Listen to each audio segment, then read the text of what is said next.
Good morning, Crime Spies, part 2.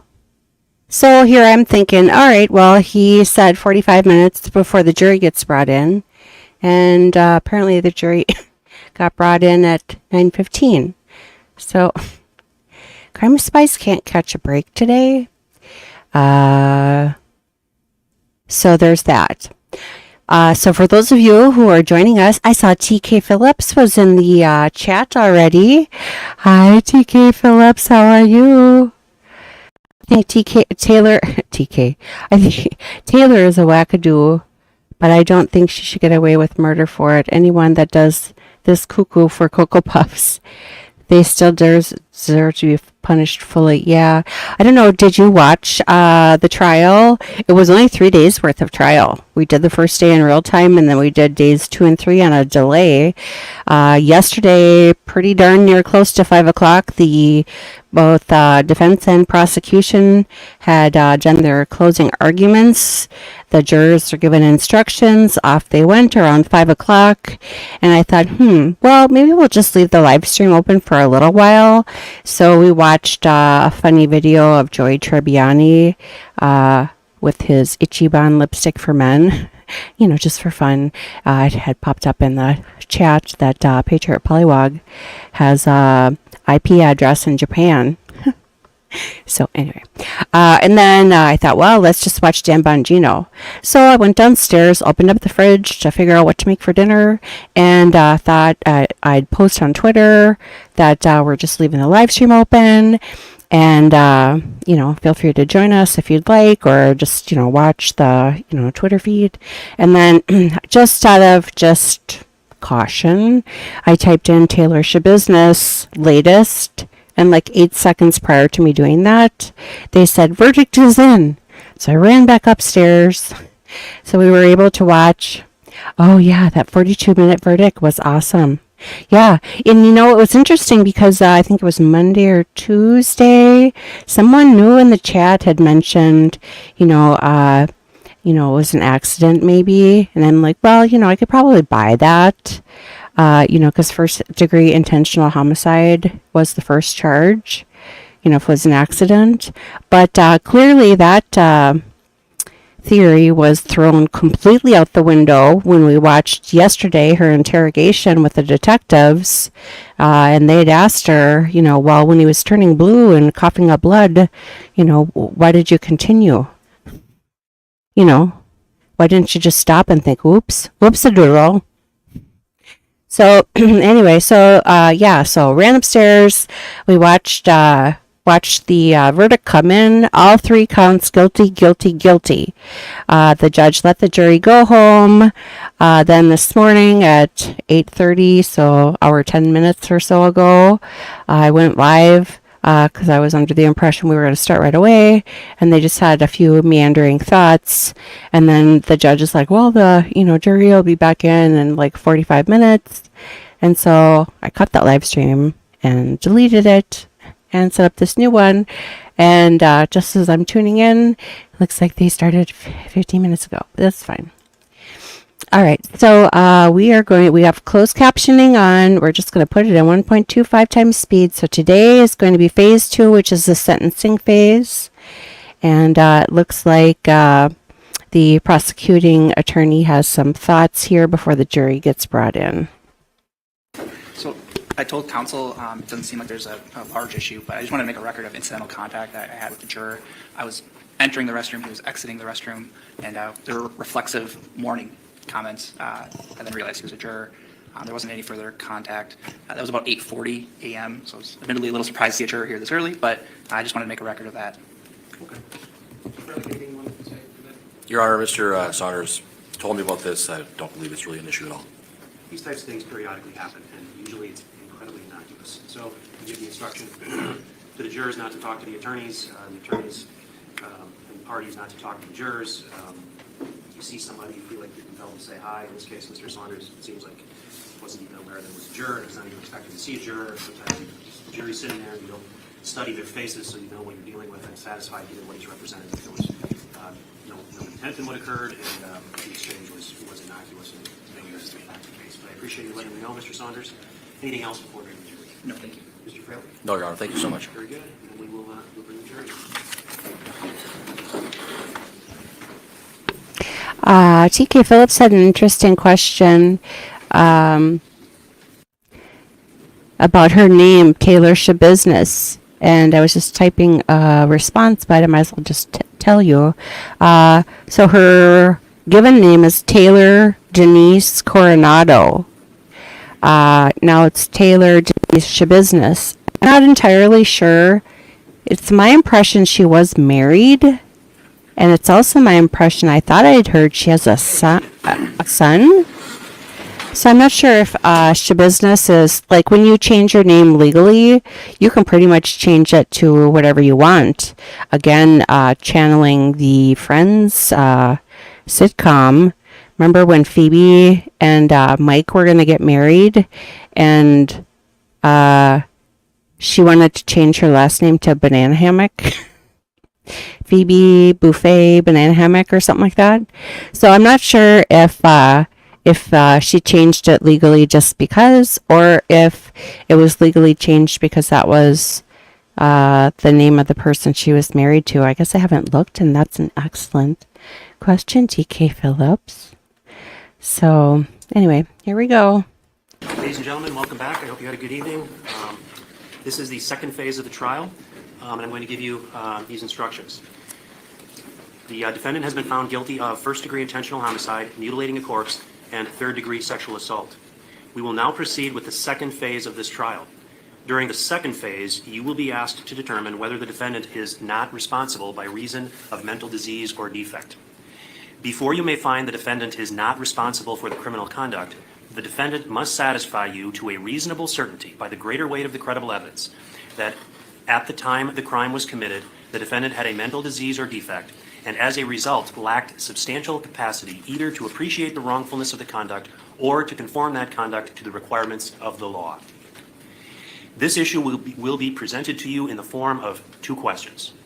First, at the time the crime was committed, did the defendant have a mental disease or defect? Second, as a result of the mental disease or defect, did the defendant lack substantial capacity either to appreciate the wrongfulness of the conduct or to conform that conduct to the requirements of the law? You will be asked to answer the second question only if you answer the first question, yes. If you find the defendant is not responsible for the criminal conduct, the defendant will be committed to the custody of the Department of Health Services and will be placed in an appropriate institution unless the court determines that the defendant would not pose a danger to herself or to others if released under conditions ordered by the court. The only issue at this second phase of the trial is the defendant's mental condition at the time of the offense. The lawyers will now make opening statements. The purpose of an opening statement is to give the lawyers an opportunity to tell you what they expect the evidence will show so that you will better understand the evidence as it is introduced during the trial. I must caution you, however, that the opening statements are not evidence.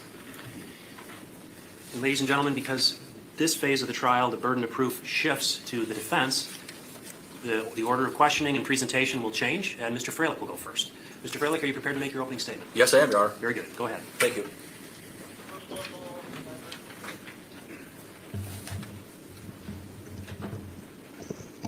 Your Honor, may it please the court, ladies and gentlemen of the jury, good morning. Mr. Lissay, Mr. Saunders, prosecutors for the state of Wisconsin. You're going to hear some testimony in this case from the defense expert, Dr. Diane Litton. She's from the Menasha area. She's a PhD. She's a forensic psychologist. You're going to hear testimony from the state doctors as well, Dr. Matthew Seipel and Dr. Christina Engine. The burden does shift to the defense in this particular case. We're in phase 2 now, and the burden shifts to the defense, to me, to ask you to consider whether the defendant, Taylor Denise Schabusiness, is responsible or is not responsible by reason of mental disease or defect. And Wisconsin law, under Wisconsin statutes 971.15, does require the defense to satisfy you jurors to a reasonable certainty by the greater weight of credible evidence that at the time the crimes were committed, which was February 22nd of 2022, that TaylorSchabusiness had a mental disease or had a mental defect, and that as a result, she lacked the substantial capacity either to appreciate the wrongfulness of her conduct or to conform her conduct to the requirements of the law. So that's packed with a lot of information that you're going to have to consider. I did tell you yesterday that you're kind of like analysts. You're going to have to listen to the testimony, listen to the facts, assess the credibility of witnesses, assess the information that you're receiving, and then you'll have to make some decisions and considerations on these important legal issues. The defense did retain Dr. Diane Litton. She interviewed TaylorSchabusiness. We believe that the evidence will show that she did a thorough evaluation of Ms. Schabusiness's mental status, that you will hear about Dr. Litton's extensive experience in the field of psychology. When you have experts, you kind of heard from other experts, and they have a resume or a CV. In the field, we say CV, curriculum vitae. It's a list of their experience in training and education. And you're going to hear that Dr. Litton has been a psychologist since 1993, that she has extensive experience, that she has approximately 3,000 hours of postdoctoral training, that she conducted hundreds of forensic evaluations and GI competency evaluations, things of that sort.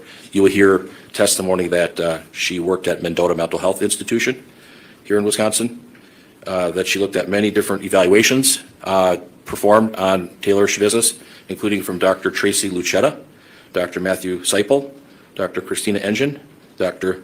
Deborah Collins. And you will hear that Dr. Litton, we believe she'll testify that she looked at a whole myriad of records, including jail records, mental health records, a court order, an order for civil commitment, mental health order, an order to take psychotropic medications, basically a medication order. She will, I believe, testify that she reviewed Nicolay Psychiatric Center mental health records from Brown County. She will talk and testify about her contacts with Ms. Schabusiness on the different occasions that she met with her. One being a situation where a chair was thrown by my client before I got involved in the case. She will testify that she did have another interview with her at the jail, and she asked me to sit in. So you're going to hear about all of her findings, her observations, and her opinions in this particular case. We believe that she has extensive experience. She's been in this field for a very long time, and that you need to pay close attention to what she says and give her opinions strong consideration. Give it due weight. And we believe that her testimony will be that she's of the opinion that TaylorSchabusiness does qualify for the NGI plea based on her diagnosis of a serious mental disorder. And that she has some other opinions, and she'll tell you about those when she testifies. You will hear, I believe, testimony from my client's father, Arturo Coronado. And I believe that he will come here. He's been summoned by the defense by subpoena to answer some questions about his daughter growing up, how she was, what kind of issues or problems did she have, what kind of mental health issues, and what he did to try and help her get treatment. You will hear from Dr. Litton about my client's mother, that she lost her mother at a young age, and that was a pivotal event in her life. Dr. Litton will also provide some testimony about the fact that she believes there may have been a budding personality disorder, and that she saw a really disturbed teen when she assessed all of the school records. She looked at all the school records and did a table or a chart. She looked at the mental health history. She did a one-page chart on that. The burden of proof in this case does rest with the defense on the NGI issue. I think that the testimony from all of these different professionals, these different doctors, these psychologists who talk about behavior and things of that sort, you can hear their testimony about all of the different problems, all of the different mental health issues, all of the different behavioral issues that TaylorSchabusiness had growing up as a kid, as a youth. She had a lot of obstacles that she had to face growing up. We believe Dr. Litton will also provide some testimony about my client's prior treatment, with antipsychotic medications. She will testify about my client going off these antipsychotic medications sometime after her inpatient treatment in 2021. And Dr. Litton will set up and provide the background history and information on TaylorSchabusiness's life and upbringing. So the defense does have the burden of proof on this issue of whether our client is responsible for these crimes, but we believe that the testimony and the evidence will show that at the time of the offense that she did have a mental disease or defect. We believe that the information and the testimony will show and hopefully lead to you to conclude that she lacked the substantial capacity to appreciate the wrongfulness of her conduct or to conform her conduct to the requirements of the law. And what I ask is that you just sit back, carefully listen to what these experts have to say, and then render a fair and just result. Thank you. Mr. Saunders, are you prepared to make an opening statement? I am. Go ahead. Good morning. So when I said in opening on Monday that this case is about choices and responsibility, this is what we're referring to, right? The responsibility phase is what we're here for now. Essentially, you're being asked, what was the defendant's mental state at the time of the offenses for which she's convicted, and whether she should be responsible for that. Let's address the obvious. What Ms. Schabusiness did to Shad is disturbing. It's conduct we don't see often. It's conduct that you may hear about and think, my gosh, that person must not have been in their right mind when that happened. I'm not going to sit here and try to convince you otherwise. But you've already carefully listened to the evidence and followed the law that the judge gave you. And you'll do so going forward as well. Because you will be told what a mental disease or defect is and what it is not. A mental disease is not antisocial conduct. It's not conduct brought about by use of a controlled substance, a temporary mental state caused by a controlled substance. A person is not mentally ill just because they commit something that's unnatural, that's so enormous, that just is beyond comprehension, right? You'll be instructed that those are not mental diseases or defects. So as disturbing as the conduct you already heard about is, and may be, that's not where the analysis ends. You'll hear from several experts. Defense already went over Dr. Litton and her qualifications and how she supports Ms. Schabusiness's NGI plea. But you also hear some issues with Dr. Litton's methodology, her analysis, and ultimately her conclusions. The state will call several psychologists of its own, both of whom were actually court appointed, not by either party, by the court, when they did their analysis in meetings with Ms. Schabusiness. Dr. Matthew Seipel will talk about some of the issues that he had with Dr. Litton's methodology and her conclusions. He'll testify about those. You'll also hear from the court-appointed expert, Dr. Christina Engen. Again, came here on either side, and she'll tell you that she does not believe Ms. Schabusiness is suffering from a mental disease or defect, or that she was unable or lacked substantial capacity to conform her conduct to the requirements of law or appreciate the wrongfulness of her conduct. Okay? So you'll hear from a variety of witnesses, some of whom are experts, some of whom are lay witnesses or civilians.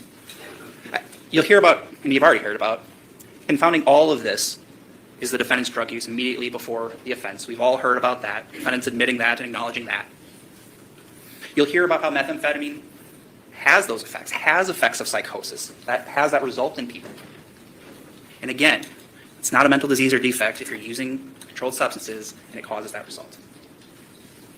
So you'll hear from these experts and witnesses, but ultimately, in our state, whether somebody is suffering from a mental disease or defect is a jury determination.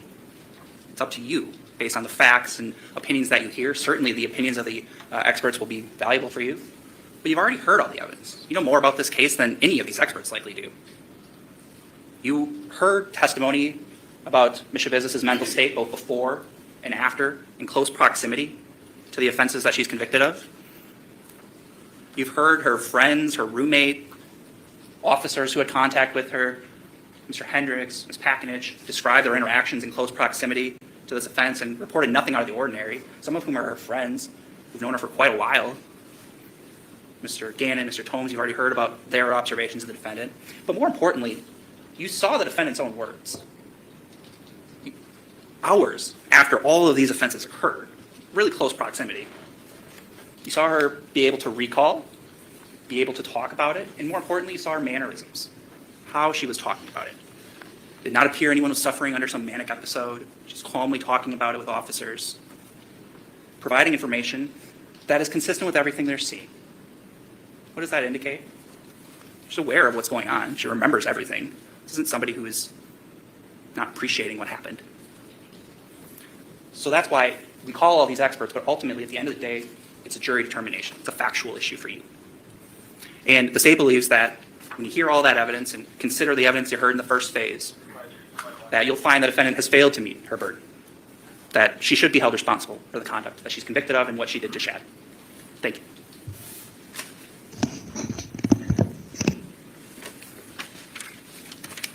Okay, Mr. Frank, are you prepared to call your first witness? I need to confer with Lieutenant. Oh, yes. My witness is on his way up, Your Honor. Okay. Thank you.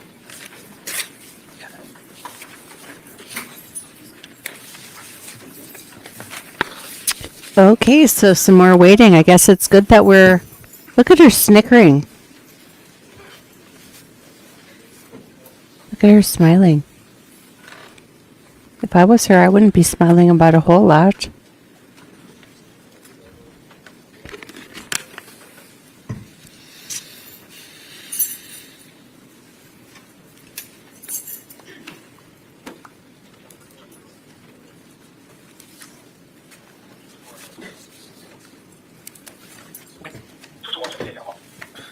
So, anyway, so today, MB Inc. came into the YouTube chat and said, I'm so glad you tweeted about phase 2.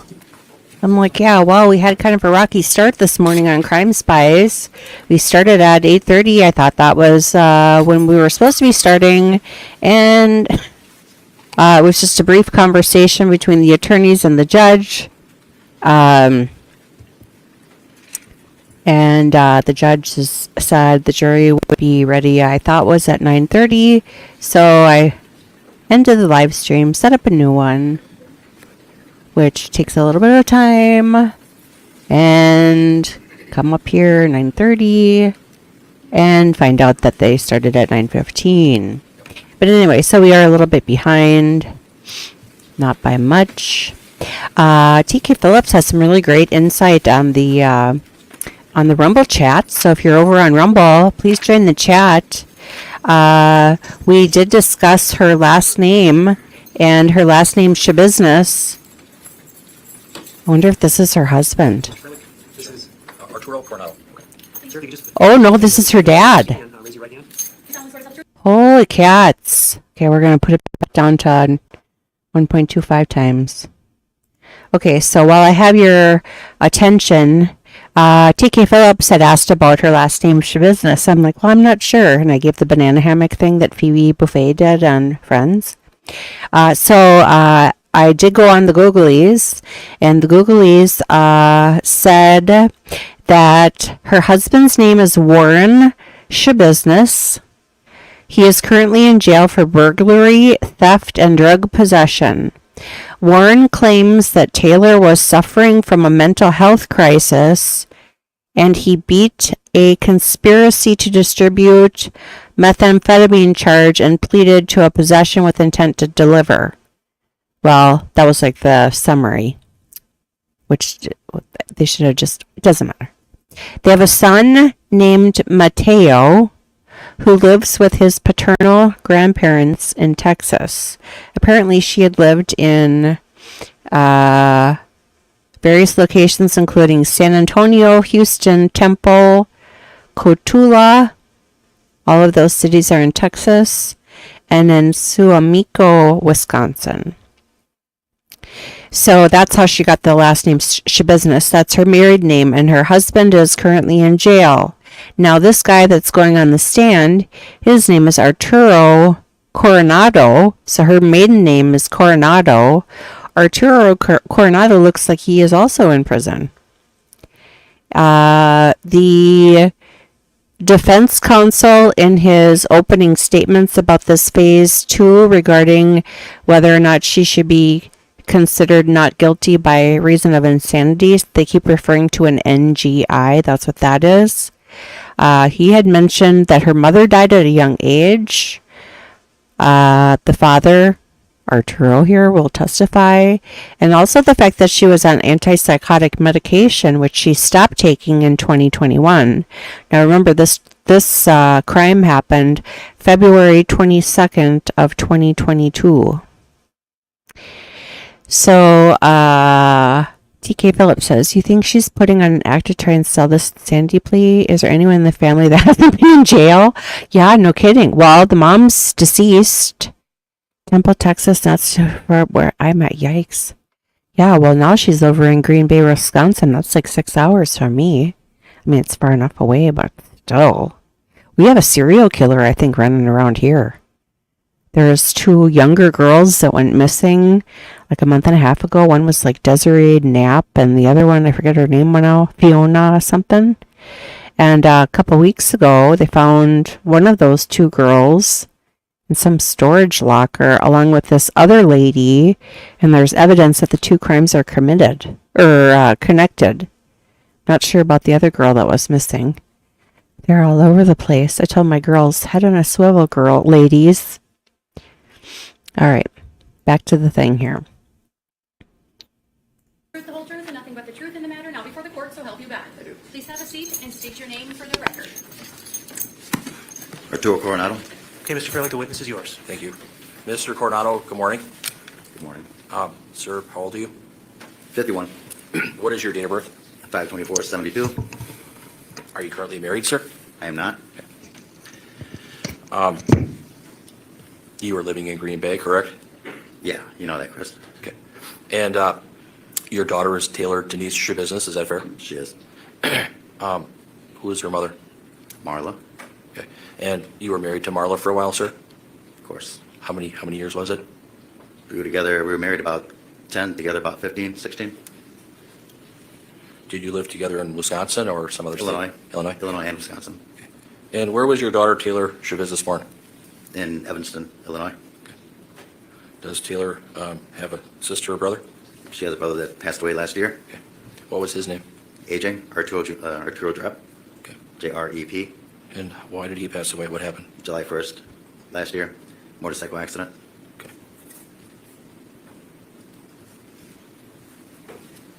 When you were living in Illinois with your daughter Taylor Schabusiness, was she ever brought to a hospital at all?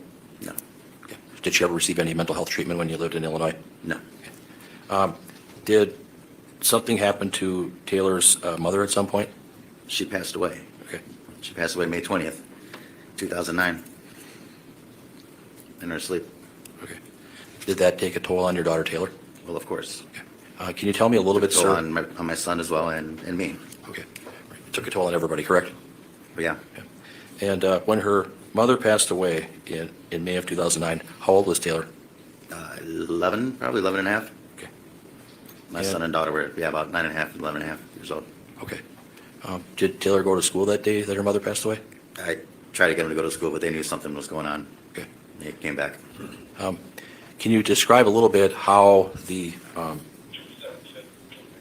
death of Taylor's mother took a toll on her or impacted her? Can you give me a little bit of commentary on that? Well, they were pretty young. I mean, obviously, her mom's not around anymore. And, Marla she was ill. So just, I guess they kind of knew what was going on, but it was unexpected. We watched a movie the night before and fell asleep, and I woke up and my wife was already cold, already passed. You found her? She was laying next to me. Okay. And what about the kids? What about Taylor? Did she see her mom in that state? They did not see. No, I did not allow that. Okay. But were the kids in the house? They were upstairs in their bedrooms. Okay. After that occurred, did you see any changes in Taylor's behavior, first of all? She's a little rambunctious. Nothing. I mean, she played volleyball. She had a good amount of friends she hung out with. She was a normal kid. Did things change at all for her? I wouldn't say too much. She got in trouble a little bit at school, but I don't know, something with a band instrument. What happened with that? She just took somebody's band instrument And and then returned it, but nothing major. okay. When did you come to Green Bay? What year? Do you know? 2000. I started working here in 2007. 2007? Where did you work at? I worked for Verizon Okay. before it was GTE, then turned into Verizon. Okay. 18 years. Right. And when you came to Green Bay, did Taylor go to school here then? Of course. Of course. Where did she go to school? She went through the Howard Sonoco School District. And did she go to Bayport High School as well? Yes, sir. Did you get information that she was having issues at school? Well, yeah. What can you tell me? From what I can recall, just normal, just kind of acting out, I guess. Just there's a couple of little instances that happened in high school, but it's kind of why I yanked her out of there and sent her to Texas so she could graduate and kind of get away from the issues that were going on here. She went to Texas to live with her grandparents? Correct. When was that, do you know? 2017, I believe. I'm not sure. Okay. How old was she in 2017? Do you know? She was 16 and a half, probably 17. 16, 17. How long did she live with her grandparents then in Texas? About a year, a little over a year until she graduated. Maybe 2 years. About a year, maybe a year and a half. Was that Cotulla, Texas? That's correct. Was there a point where she got pregnant? Well, about a year and a half ago, maybe. Okay. And Yeah. and she had a baby, correct? Yes, she did. And the baby is currently living in Texas with the grandparents, correct? Yeah. How's that relevant to anything here? Why do we need to talk about him? Let me ask you this. So, before the baby was born, was she placed at Nicolay Psychiatric Center? Before the baby was born? Yeah. Possibly. Okay. Did you see her at the Nicolay Psychiatric Center? when she Oh, was yeah, there? yeah. I'm sorry. It's just so much going on. It's through Brown County. Yeah, I went to take her there myself, actually. Okay. Why did you Yeah. take her there? She just wasn't in the right state of mind. Was she suicidal? Probably. Was she psychotic? I guess. Objection, I don't think this witness has the ability to answer that question. Rephrase the question. Okay. All right. Was she experiencing like hallucinations? She just, yeah, she was not in the right state of mind at all. So I feared that she would hurt herself. So that's why I took her. We both agreed. We both went there together and tried to get help. And then ended up releasing her, and she came home, and that was about it. Okay. Was she prescribed some medications and things like that? She was at that evening, no, but yeah, she has been on some medication that she never liked taking those pills. I mean, they kind of messed her up even worse. Did they cause her to hallucinate or cause her to have I think problems? it all started with a Seroquel that was taken, back, I don't understand too much about those prescription drugs, but they never agreed with her at all. Okay. And do you know the other medications that she was asked to take? ADHD, Adderall, I believe. Anything about Haldol? I don't know. I know she was prescribed some stuff, but I don't know the names. Did you talk to some of the doctors or psychiatrists at the Nicolay Psychiatric Facility? Judge, I'm going to object. I think this witness can offer his observations and the facts that he's aware of from what he observed of Ms. Schabusiness with respect to what he learned from doctors about her mental health conditions. We have professionals who are going to answer questions based on the records. Those people are better equipped to answer those questions. The information he received from doctors is hearsay. It's not hearsay. I didn't ask what they said. I just asked if you talked to the doctors, Your Honor. Sure. So the question that's pending isn't asking for hearsay. I think the objection was made because it sounds like that's where we're headed. So he can answer the question that was just asked, and then I'll just indicate, Mr. Freilich, that objection is probably coming if you go to the next step. But the question that's pending can be answered. So I think the question was, did you talk to anybody at Nicolay? I did. Ask another question. Mr. Okay. Freilich. Did Taylor live with you in Green Bay for a while? For a little bit, yeah. Was that in 2021 or what year was it? I believe so, yeah. But again, speaking to them and, her being an adult, they really, even being a father, weren't allowed to disclose anything, Right. you know. Sure. When she lived with you, sir, what address did she live with you at? 1130 Maureen Way. And how long did she live with you? Just a few months. Did it ever come to a point where you didn't want her to stay there anymore because her behaviors were getting worse or her mental status was getting worse? No, I love my daughter, so I'd do whatever it takes to help her out.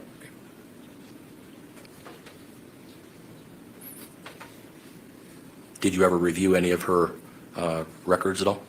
Objection. I don't think he can testify to the content of, again, I think it's the same objection. He can answer whether he reviewed them. He can't answer anything about the content of the record. Your Honor, the state, what they're trying to do is they're trying to anticipate an objection. They know this one is not an objectionable one, in my opinion. And any good parent, when you go to the doctor, you're going to talk with the physician or the psychologist or whoever it is about the status of your child. So I'm just Yeah. asking that. It's not like I didn't try. I tried talking Hold to it, her. wait.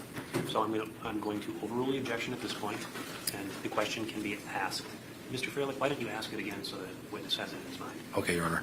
I kind of forgot, so hopefully Did you review some of the records of your daughter? Did you review any of the records? Like at the facility? Yes. Again, she was an adult at the time, and I can't, you know. Yeah, The she answer was. was no, She was. Mr. Yeah. Okay. When she was living at your house, sir, on Moraine Way, was she ever experiencing any hallucinations or anything like that? Yeah. Can you tell me about that? Just know that she wasn't in the right frame of mind. You know, kind of see things. She liked to walk around, and we take a walk, cemetery, just right down the street. But she just needed, just to kind of get out and walk around, and I guess ease her mind. Did you have concerns about her from a physical or mental standpoint? Always, Okay. always. All right. Thank you. Nothing further. I appreciate that. Do you have any cross-examination? Just briefly, Mr. Coronado, were you aware of whether or not your daughter was employed during the time that she was residing with you on Moraine Way? She was not at the time. At that, no. Do you know anything about her employment history as an adult? Sure. And had she held jobs in the past? Oh yeah. Yeah. Do you know where she worked? She worked for Schabusiness. She worked a couple years. Schabusiness, 3.5 years probably. And is that relatively recently? Prior to her arrest, of course. Well, yeah. Right. Yeah, right. Prior to it. And She was doing really well there too, until her boyfriend/husband got out of jail. That turned everything upside down. okay. In part because of the methamphetamine use, right? Yep. So Taylor was doing pretty well, and then she started using the drugs. Yep. No further questions. Pretty bad drug too. Anything on that, Mr. Freilich? What was the drug? No, meth, heroin, whatever else. I don't know. Marijuana? Yeah, I don't know. The kid was already doing that shit before, and just a fucking loser, and he got my daughter involved in that shit. Okay. Thank you, sir. Nothing else. Anything on that? No. Okay, thank you. You can step down.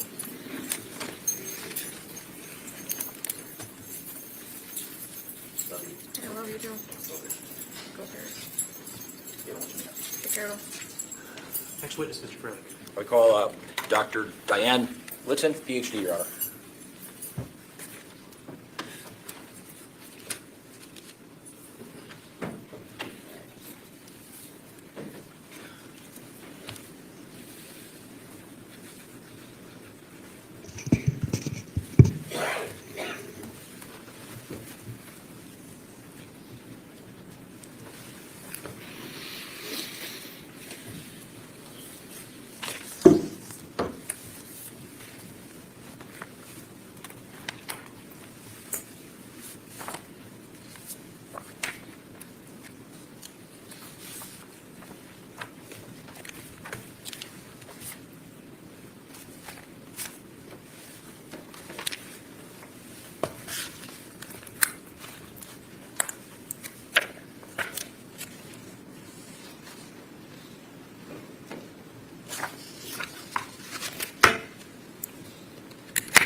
Okay, doctor, if you want to just step right up over here. Right up over here.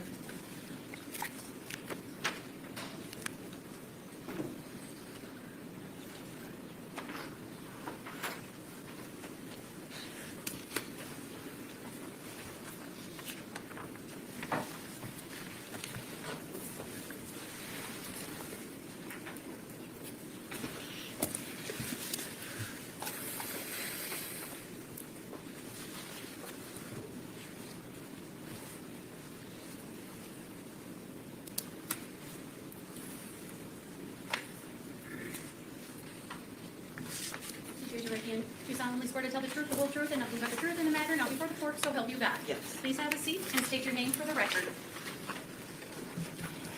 Diane Litton. Okay, Mr. Freilich, then the witness is yours. Thank you, Your Honor. Good morning. Morning. State your name for the record again. Diane Litton, Can you spell that? Lytton. And what is your occupation? I'm an independent forensic psychologist Where is your office? in Oshkosh, Wisconsin. And are you a PhD? I am. Does that make you a licensed psychologist? Well, I earned a PhD first and then became a licensed psychologist. Okay. Could you briefly provide me with your educational background? Sure, I have a bachelor's degree, a master's degree, and a PhD doctoral degree. All three are in the field of psychology. How long have you been a licensed psychologist? June 1993. And did you work for UW-Madison? I was during my PhD program at UW-Madison, during the graduate program, I was what's called a research assistant for the professors, for my professor. So that was my work when I was getting my PhD. Okay. Initially, when you got your PhD, where did you work?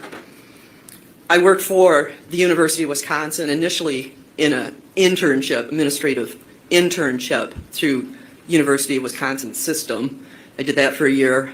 And then I became a research scientist at UW-Madison. Did you work at Mendota Mental Health Institute? I did. Could you tell me a little bit about that? After taking off about 5 years for family matters, I then retrained to become a clinical licensed psychologist. And that took me 3,000 hours at Mendota Mental Health Institute in Madison. And then they hired me as a staff psychologist. And so I was at Mendota for about 7 years, 1991 until 1997, when I became independent forensic psychologist. And I was a therapist too for some years too. Okay. As a psychologist, do you conduct NGI evaluations, competency evaluations, psychological evaluations? Yes. Okay. What kind of patients did you treat as a forensic psychologist? A variety. The ones inpatient at Mendota Mental Health Institute in Madison, we used to have what called the adult and teenage and child, not forensic units, but child units. For a while I was on a juvenile adolescent unit, and then I worked for a couple years on what's called a civil unit, adults. They're no longer at Mendota now, but then the last part of that 7 years I was in the forensic units, people who were committed under the insanity NGI. And then also, so most of the patients I dealt with had been found not guilty by reason of mental disease or defect, and the other patients were there for competency to proceed to trial evaluation. So I had both. Did you also deal with guardianships? Peripherally when I worked at Mendota, but since being privately employed, I do numerous guardianship evaluations for Outagamie County. Okay. Had you also been involved in doing sex offender evaluations as well? Yes. Now, you have a curriculum vitae, correct? Yeah, a very small one, yeah, resume. And you did provide that to me, is that fair? Yes.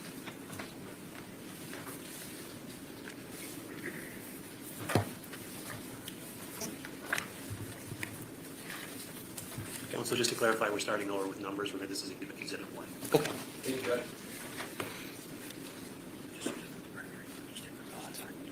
Robert, can I have permission to approach? You may. Thank you. Dr. Litton, I'll show you what's about this. Yes. Can you tell me what that is? That's my brief resume.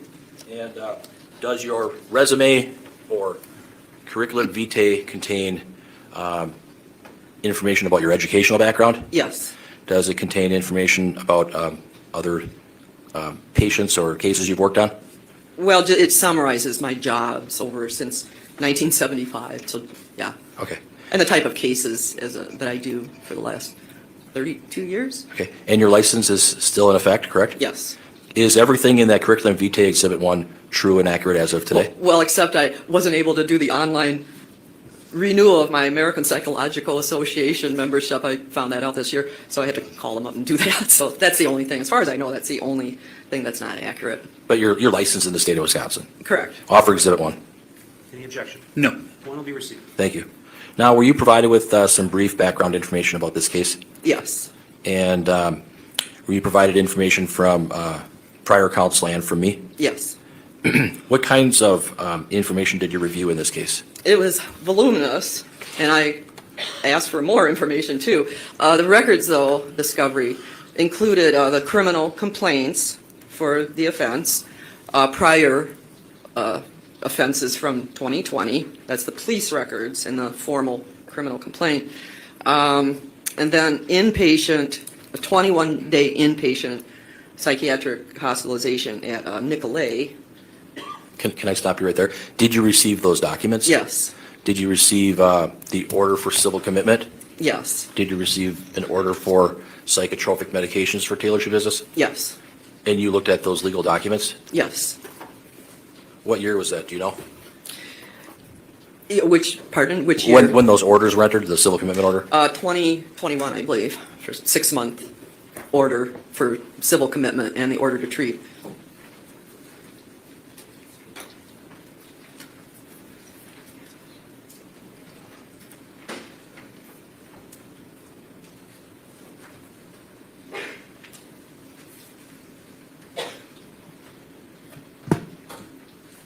I apologize for interrupting you. Your Honor, can I approach? You may. I'm going to show you what's been marked as Exhibits 2 and 3. First, could you identify what Exhibit 2 is? 2 is a state of Wisconsin, Brown County order of commitment. Is that for TaylorShabusiness? Yes. And Exhibit 3? That is a state of Wisconsin, Brown County order for involuntary medication and treatment. Is that for TaylorShabusiness? Yes. Is that from 2021? Yes. Do those documents indicate that she was mentally ill at that time Yes, and that she was court ordered to take some medications? exactly. Are those documents that you reviewed as part of your evaluation in this case? Yes. Offer Exhibits 2 and 3? Any objections? No. 2 and 3 will be received. So, Dr. Litton, you can carry on. What other documents or things did you look at as part of your evaluation?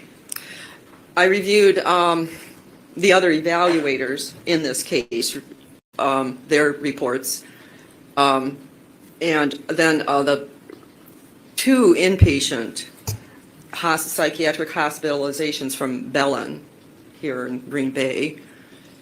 I reviewed voluminous school records, which I don't often get in these cases, but the school records for Ms. Schabusiness covered kindergarten through 11th grade and all the behavior incidences. So I think that's about it. And then the we've asked for those records, but they haven't been received yet. Did you review Nicolay Psychiatric Center records from through Brown County? Yes. Did you review the report from Dr. Christina Engine, Yes. Dr. Tracy Lucetta, Yes. Dr. Matthew T. Seipel, Yes. Dr. Deborah Collins? Yes. Those are all psychologists, correct? Yes, they are. Did you also review the criminal complaints and police reports and other case materials? Yes. Were you able to, well, before I get into that, did you prepare 2 tables, so I to did. speak? Okay. Yes. Can you tell me what the tables are? The simpler table, one page, is Ms. Schabusiness's mental health history with just the names of the records, the date of the treatment, if it was known, her age at the time, and then the and the conditions. So that was the one page. And then the other one was prepared by her school, and it reflects 6th grade through 11th grade, but this is just the table that the school had prepared. I had also, though, reviewed her kindergarten through 5th grade. So this table is 6th grade through 11th, but I also reviewed kindergarten through 5th grade, too. Okay. And you brought these tables here and provided them to me, correct? Yes. And they've been provided to the state?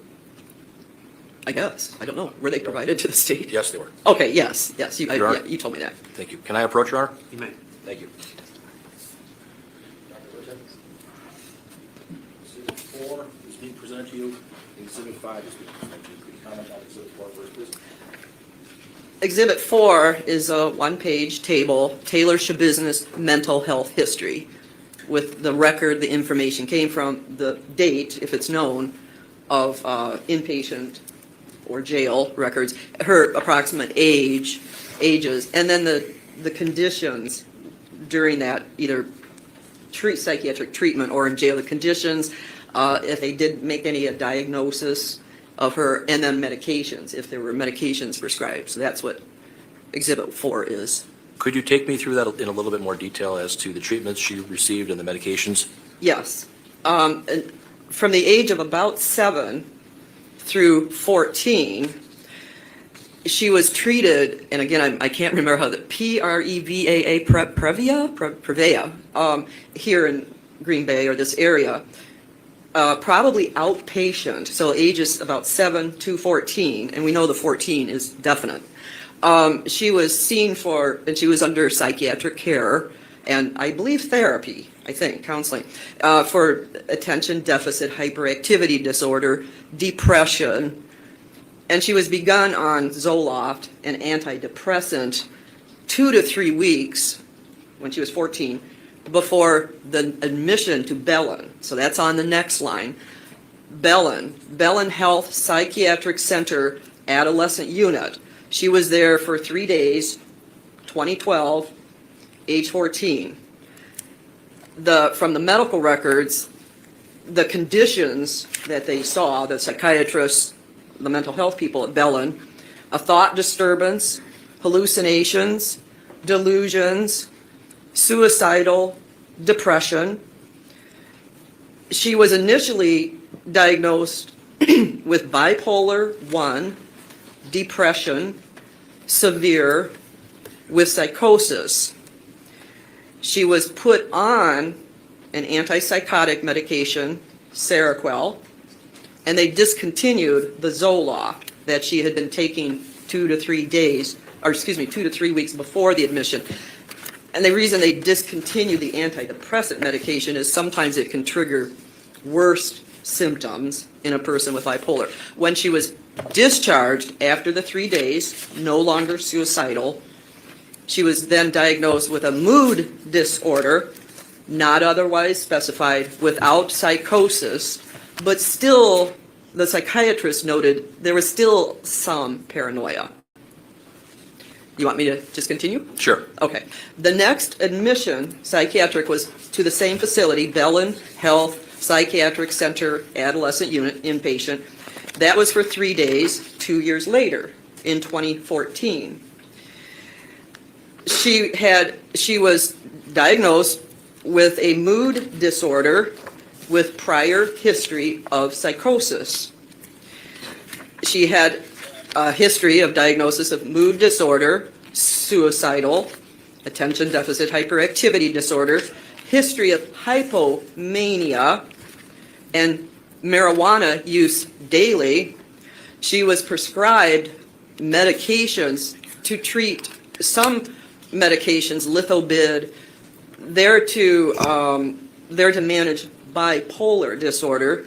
She was prescribed Abilify, which is an antipsychotic medication, and they stopped the Seroquel that she had been on since the age of 14. The next is St. Mary's emergency room. She was there for just a brief visit, the ER, March 22nd, 2021. She was 23 years old. She was observed to have hallucinations, paranoia, delusions, and she was using, or she had a history, but I think she was using at that time, marijuana, methamphetamine. Okay, so that was 1 day at the ER. Then, and I believe, if I have this right, I believe she was in jail for 2020 offenses, and I believe she went to the emergency room in 2021 from the jail because of the psychosis. Okay, then we have the Nicolay Psychiatric Center inpatient from March 22nd, 2021 until April 12th, 2021. At that time, she had a 6-month civil commitment with an order to treat, which was what those exhibits 2 and 4 were, I think. Okay, this was 2021 for 21 days. The records indicate bipolar disorder, substance use, hallucinations, delusional, paranoia. She was initially on Abilify that she had been prescribed since age 16. And again, she was 23 during the 21-day at 23 years old during the 21 days at Nicolay. So they kept her, I believe they kept her on Abilify, an antipsychotic medication, but then put her on an injected to make it easier. So you get the injections of an antipsychotic, Aristada, I think, Aristada, I can't pronounce it, Aristada. They put her on that, so she, hoping that she'd be more compliant, easier. You go to the psychiatrist, get a shot. I don't remember if it's once a week. Some of them last a month, so I'm not sure about that one. And I think I said she was diagnosed with bipolar disorder, substance use, had hallucinations, delusional, paranoia. The last records were the jail, Brown County Jail mental health records. That was from a stay 3 months in 2020, June to September 2020. She was 22 years old, and that regarded 2020 offenses, criminal. She was noted to be suicidal, bizarre behaviors, hallucinations, and had used methamphetamine and heroin.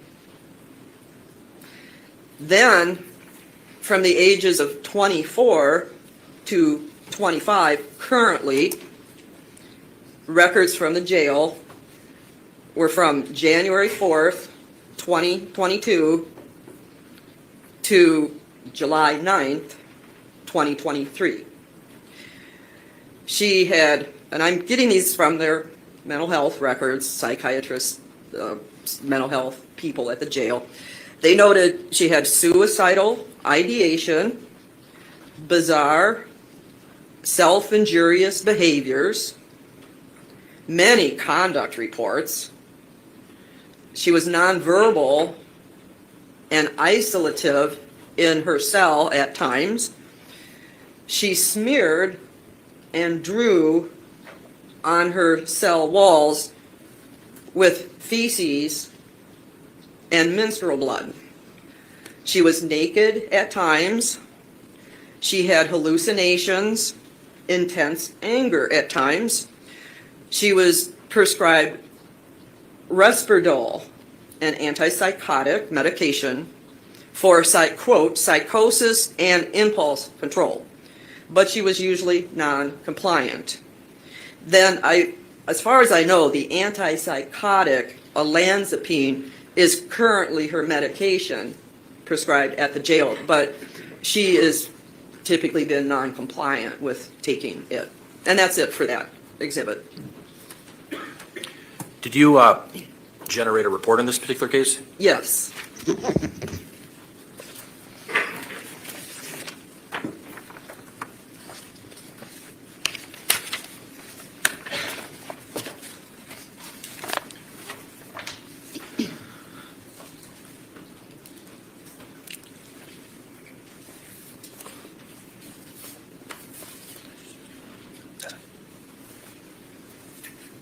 At this time, I'll offer exhibits 1,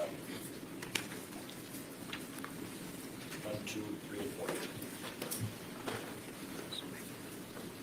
Some of them have already been admitted. I'm assuming the only one that hasn't been admitted is 4. Okay, offer exhibit 4. Any objection? No. 4 will be received. Thank you, Your Honor.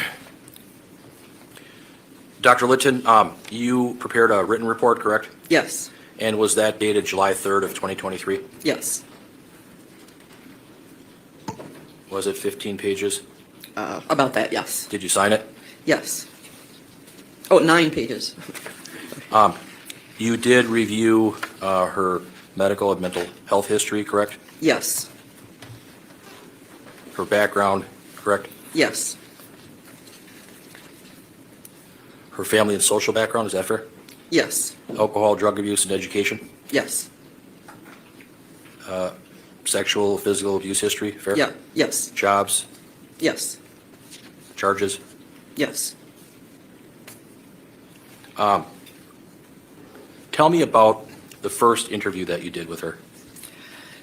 That took place February 7th, 2 attempted interviews, February 7th, 2023, at the jail in a conference room. She remained nonverbal the entire time when I attempted to interview her, and she suddenly ran to the corner of the room, picked up a plastic chair and threw it at me. I called the guards. Took them a couple minutes to get there. She sat down, I sat down, tried to calmly ask her why she threw the chair. She, again, was nonverbal. The guards came. I explained the situation. They initially said, yes, I should terminate the interview, but offered the possibility of taking Ms. Schabusiness to a secure booth to see if she'd interview. She nodded that she would be willing to go there and talk to me. We got there, and she again was nonverbal. That was the first 2 attempted interviews, February 7th, 2023. So you had 2 interviews with her on that day? 2 on that day. The one interview, was that in a room with just you and her and a table? Yes. And in that interview room, they have a stack of chairs there? 1 chair in the corner. Okay.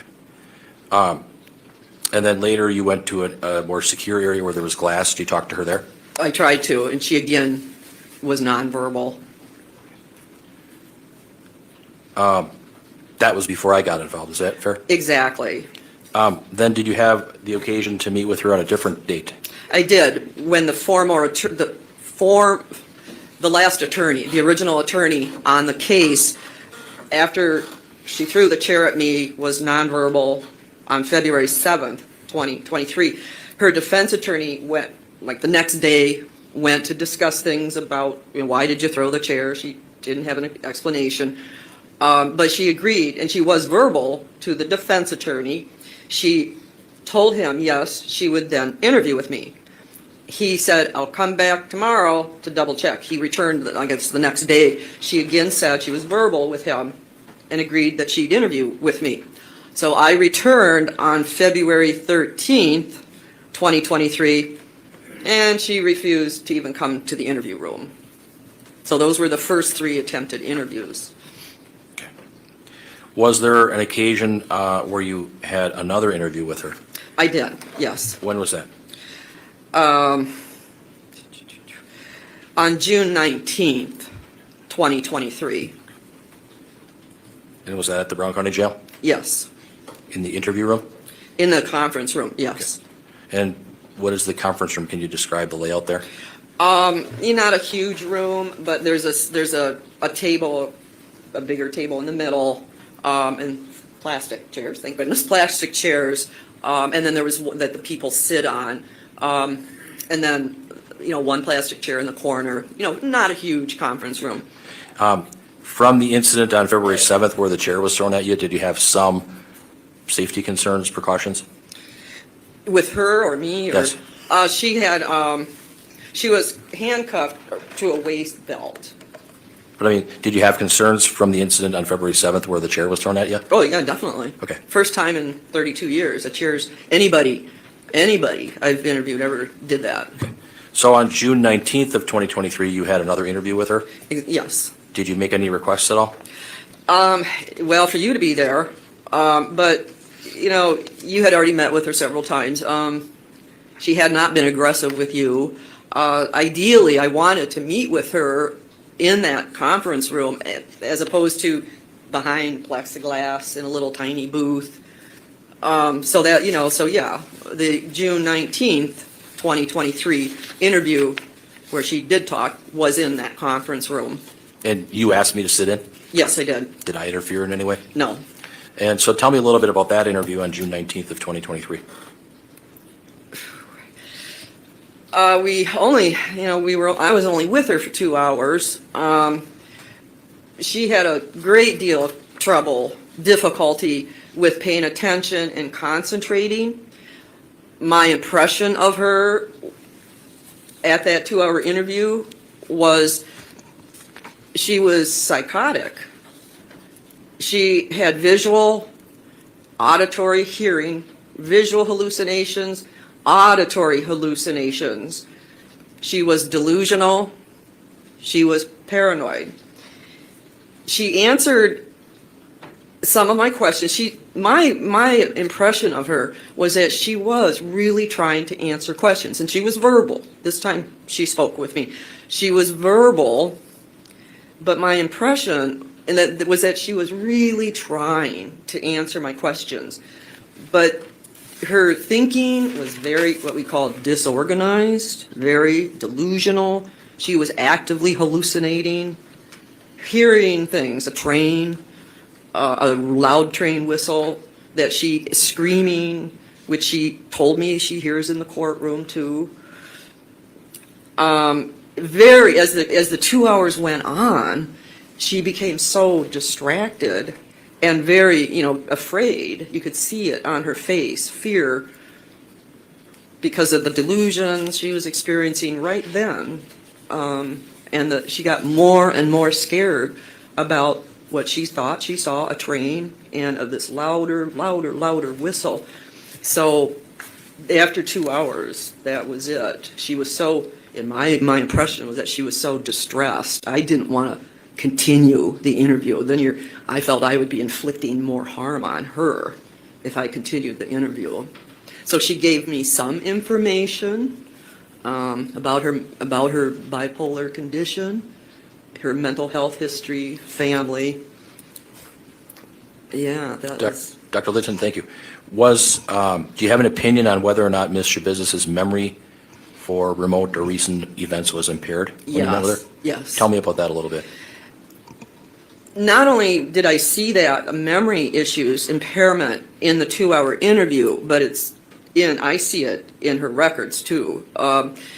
She can sometimes remember remote events, like, pretty well, where she lived, approximate dates, the approximate time her mother died, and so the date when she got married, roughly. It's a little fuzzy, but yeah, better remote memory. But she often will, in the same interview with treaters, evaluators, she'll be confused. And I saw memory impairments during the 2 hours, memory gaps, kind of a person with bipolar disorder or other psychotic disorder like schizophrenia.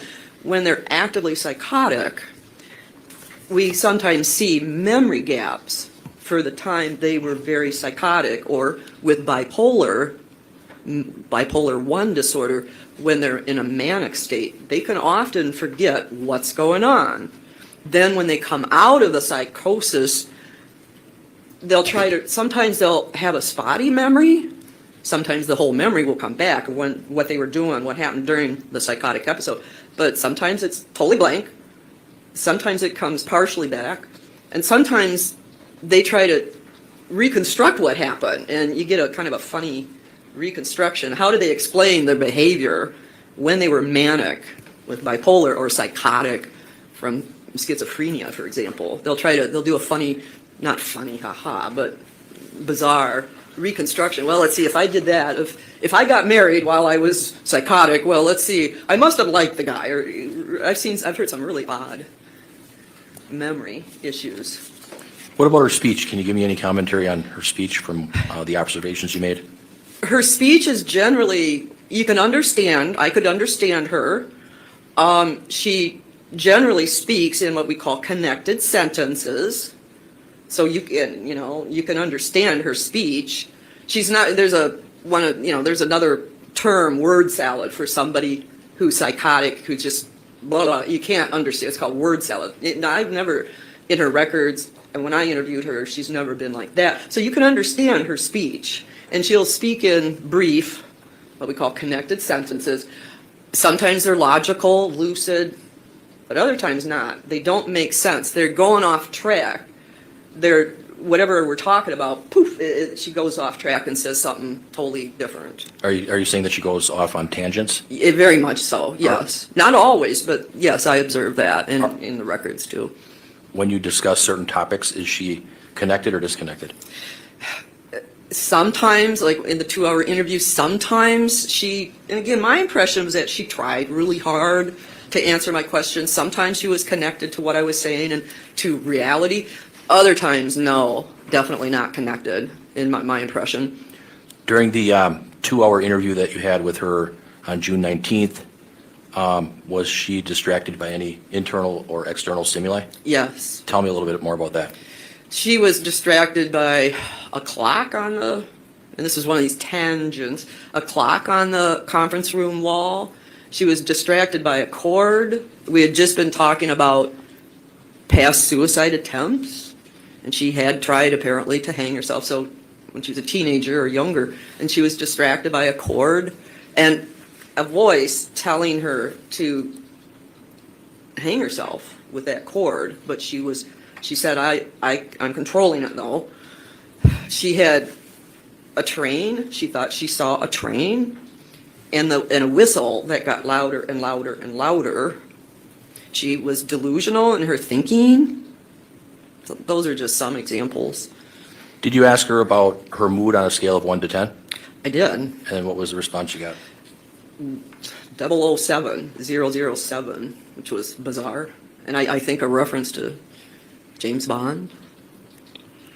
What could you take from that? My impression was that, again, it was some tangent, and, it sounds pretty goofy, bizarre.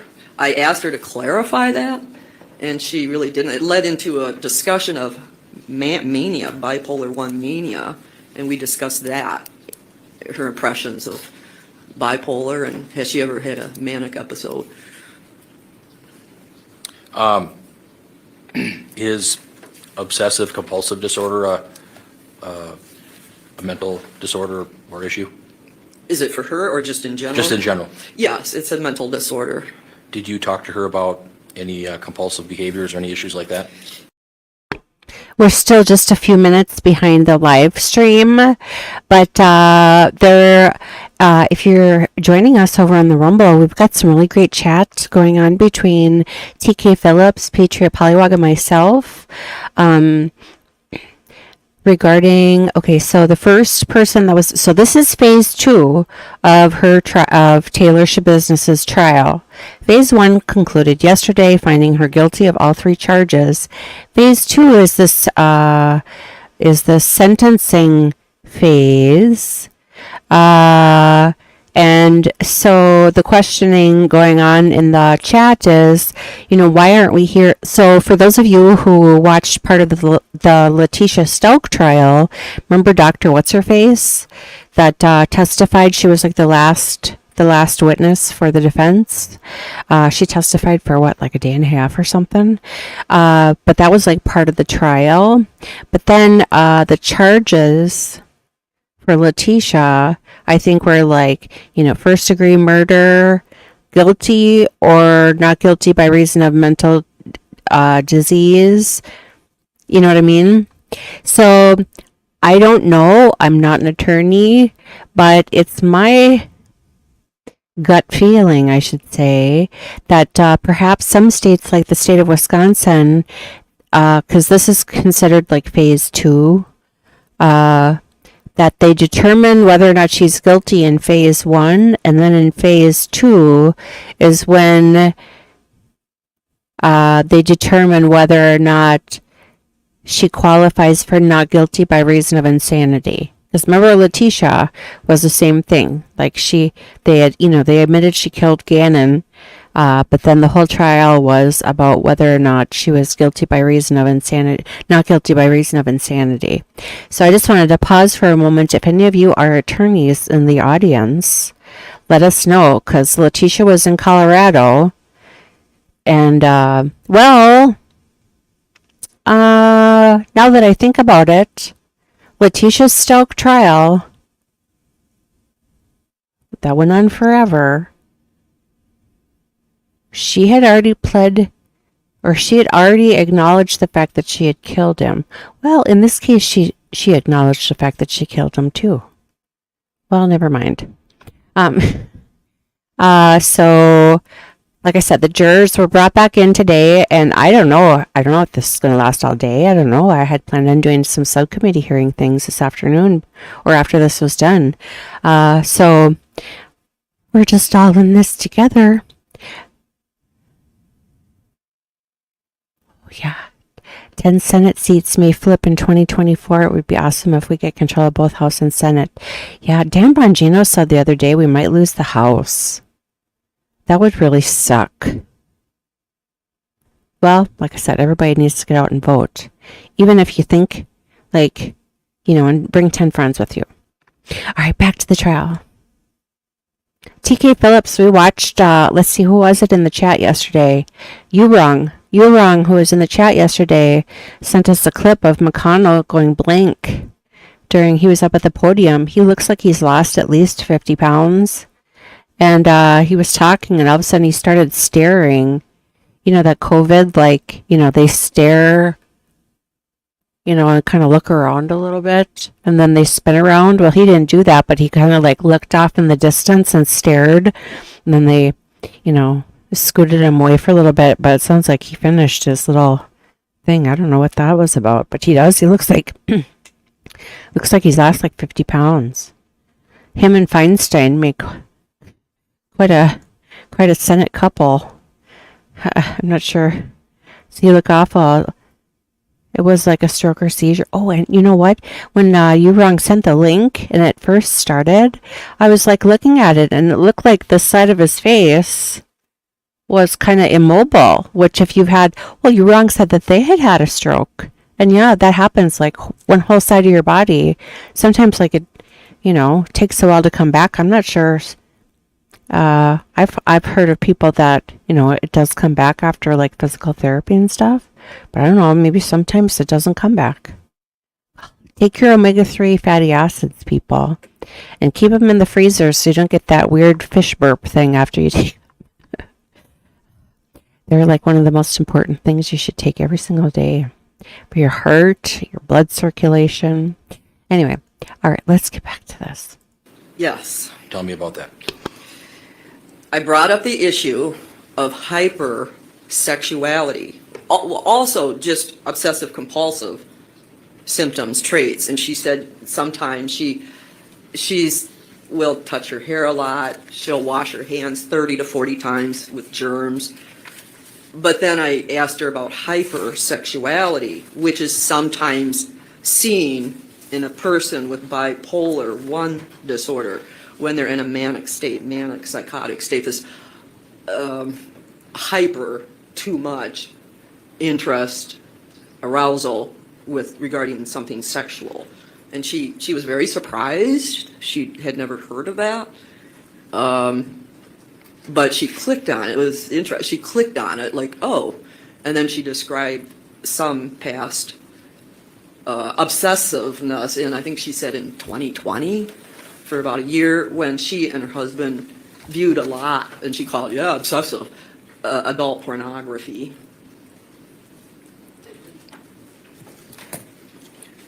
Does hypersexuality give you concern or pause as it relates to mental health issues?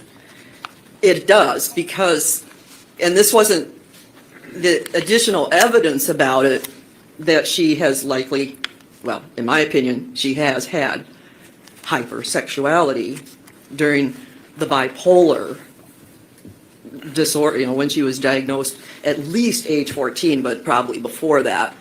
She made inappropriate sexual comments in her classrooms while growing up at school. Then when she was inpatient, I believe the 21 days, I think it was Nicolay, and was it 2021, she was inappropriate. They caught her in the bathroom, 2 separate incidences with two different male patients. I think there's been some incidences in the jail. I don't remember that exactly. But yes, that's definitely a concern. I've seen other people with inpatient, outpatient, who are hypersexual and again associated with bipolar mania, manic episode, or could be schizophrenia, but typically bipolar disorder. I've certainly seen that at Mendota and when I treated or evaluated people. It's not incredibly common, but it's one of the kind of classic symptoms of a bipolar manic episode. Did Ms. Schabusiness say anything about her thinking and her feelings on that? Yes. What did she talk to you about? You mean during that 2-hour interview? Yes. Yeah, and I'd have to look at the exact quotes here, but the thinking, she hears screaming in the courtroom. It sounds like quite constant. She said, I'm looking here, yeah, she said she reported she hears screaming all day long, and not from the other jail inmates, telling her to wake up. Screaming happens, quote, a lot when she goes to court. It, quote, very much so, end of quote, affects her ability to concentrate on a daily basis and when in the courtroom. And then the voices, the screaming, are scary and tell her to do stuff.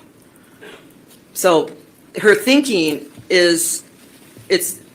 I always ask people I evaluate, how is your thinking and memory? And to me, it's just the thinking it's difficult for her to think because of the bipolar symptoms of psychosis thinking. It affects her attention, her concentration, and messes up her thinking. Difficult. As part of your complete analysis in this case, did you find that TaylorSchabusiness is married? Yes. And did she provide you with any information about the marital relationship? Yes. What did she say about that? She said that, I hate to say this about someone not here, but she said that her spouse, who I believe they married in 2020, got her involved in methamphetamine use. He was a dealer. He was, again, her reports about this vary, but she has reported that he was very physically abusive, hit her, well, she told me that he hit her on the head numerous times. That was when I was evaluating her, any head injuries ever in your past, and she mentioned that he had hit her on the head numerous times. So very controlling person, and she had gone to a neighbor's house at one time in 2020 to ask them to call 911, and another neighbor, when the police came, another neighbor said that she knew them both, and she said, yeah, he was abusive, controlling, drug pusher, addict, But she is still married. I believe but she was going to, in 2020, she was going to try to get the marriage annulled, but I don't think that's happened at this point. While you're changing topics, I think we'll take our mid-morning break. We started a little bit later, but it's 10:45 right now, folks. We've been on for about an hour and a half. We'll take about a 10-minute break, so all rise, please. Hello. Sorry, I'm starving. I don't know why. Having cottage cheese and pineapple. Don't judge. It's a good snack. All right, so we're talking about how handsome this Robert. No, thank you. All right, let's reconvene at 11 o'clock. We're in recess. Thank you. Robert Govia attorney is. Apparently, he's on Rumble and gave a breakdown of the Hunter plea deal failure. Attorney from Arizona, smart and handsome. I must check him out. He could be MFH number 2. I'm teasing. Okay, so for those of you watching, this is phase 2 of the TaylorSchabusiness trial. Oh, and look at that. We're all the way caught up. And they just came back from break. So I'll pause one moment. So this is phase 2. So yesterday during phase 1, at the end of the day, she was found guilty of all 3 charges. Murder in the first with intent, mutilation of a corpse, and 3rd-degree sexual assault. That charge stuck because apparently sexual assault can be on someone who's living or dead. So now today begins phase 2. Phase 2 is, so far it was her father, Arturo Coronado. He came in with an orange jumpsuit and handcuffs. Her father, he had testified that Taylor's mother died when she was around 11 and a half. Her brother at the time was around 9 and a half. The mother, Marla, died May 20th, 2009. It was very difficult on the whole entire family. He testified that she went off her antipsychotic medications in 2021, which this doctor here is also testifying to.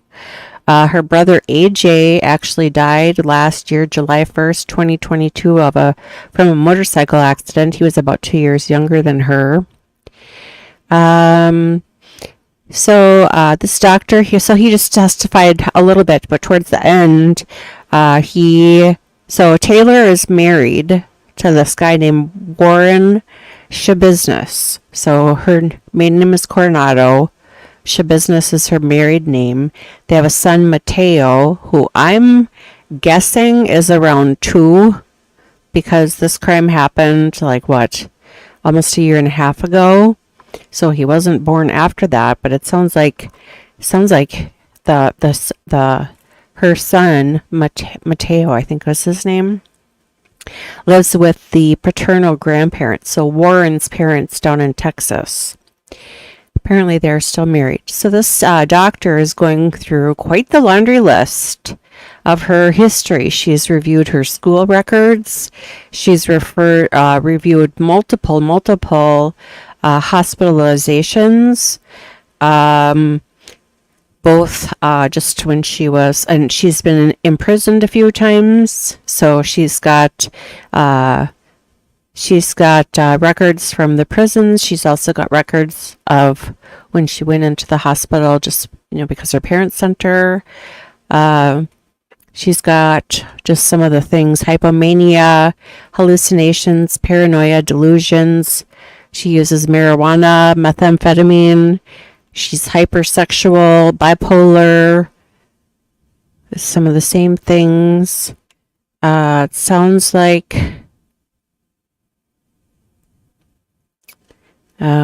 suicidal, bizarre behaviors, more drug use, suicidal, self-injured behaviors, nonverbal, isolative.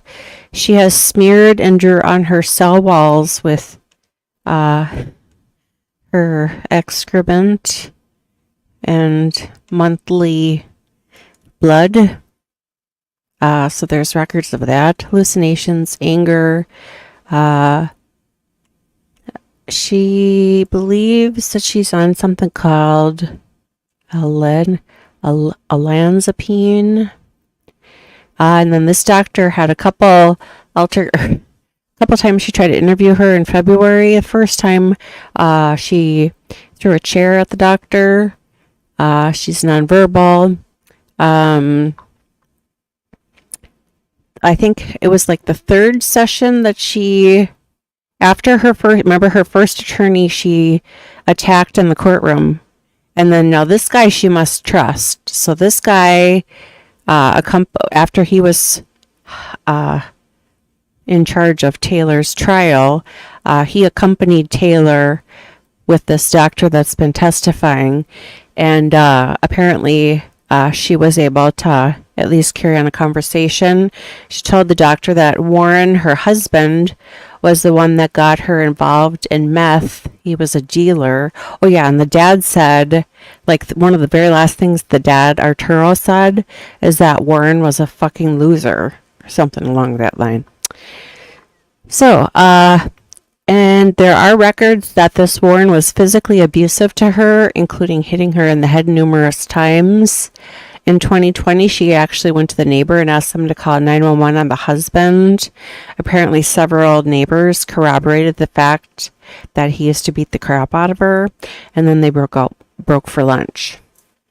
So that's where we're at. So right now, they are, I'm not sure how many people are going to be talking. So far, it's just been the dad and then now this doctor on her mental health, because now the jury has to determine whether or not, even though she's been found guilty of the actual charges, should she be considered not guilty by reason of insanity in this phase 2, in which case then instead of going to prison, she'd go to a mental health institution.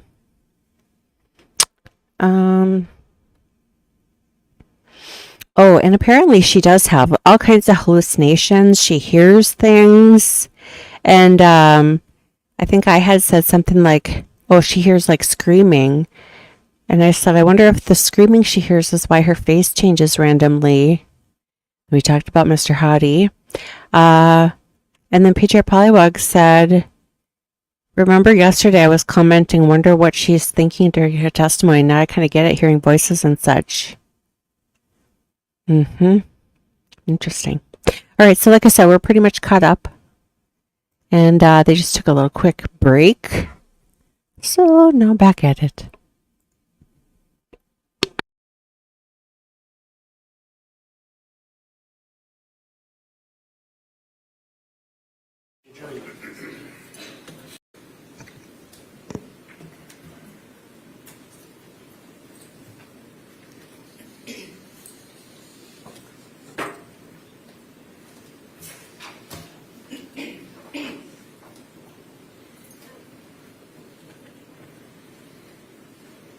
I was going to say, I kind of speculated that Mr. Nibbles, that sometimes sits behind her, the guy that chews on his fingernails, that maybe he was her dad.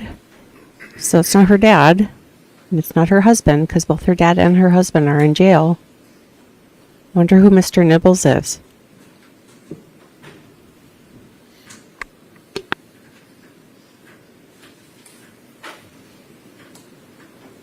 Okay, be seated. All right, we're back on the record. Mr. Freilich, the witness is yours. Thank you, Your Honor. Based on your review of the educational records for TaylorSchabusiness, did you make any conclusions about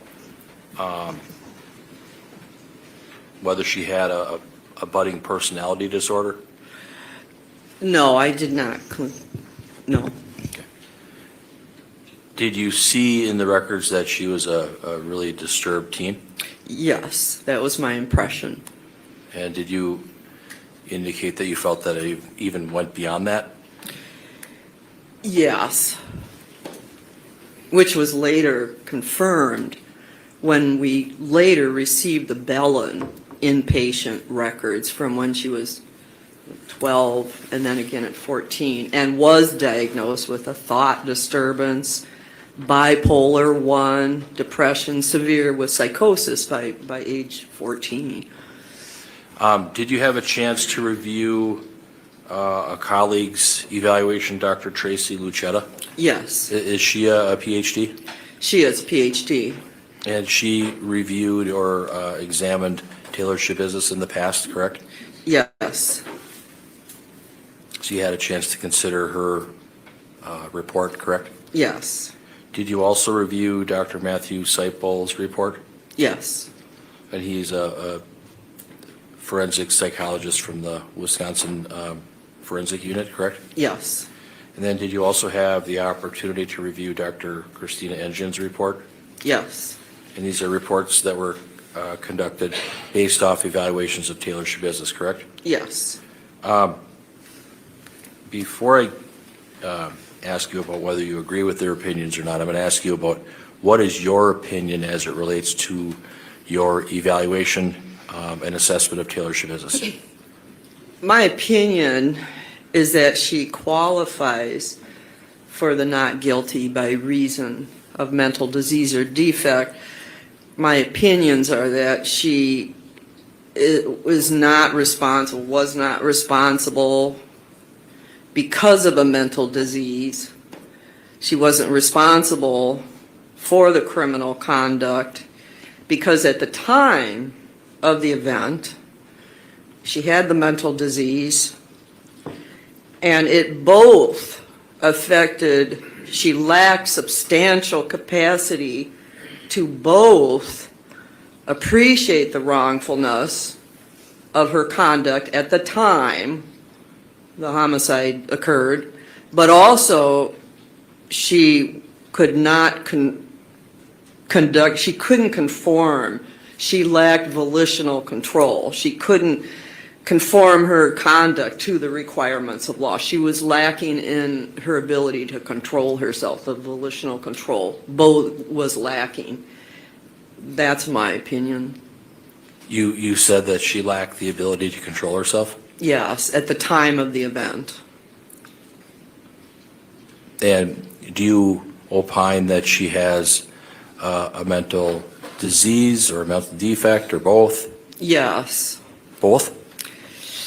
It's unclear. I tried to get her to be evaluated. I suggested she be evaluated, as Dr. Lucetta did too, further for possible defect, mental defect, brain issues. That didn't happen, but my impression was that she has a mental disease, which is the most likely bipolar disorder.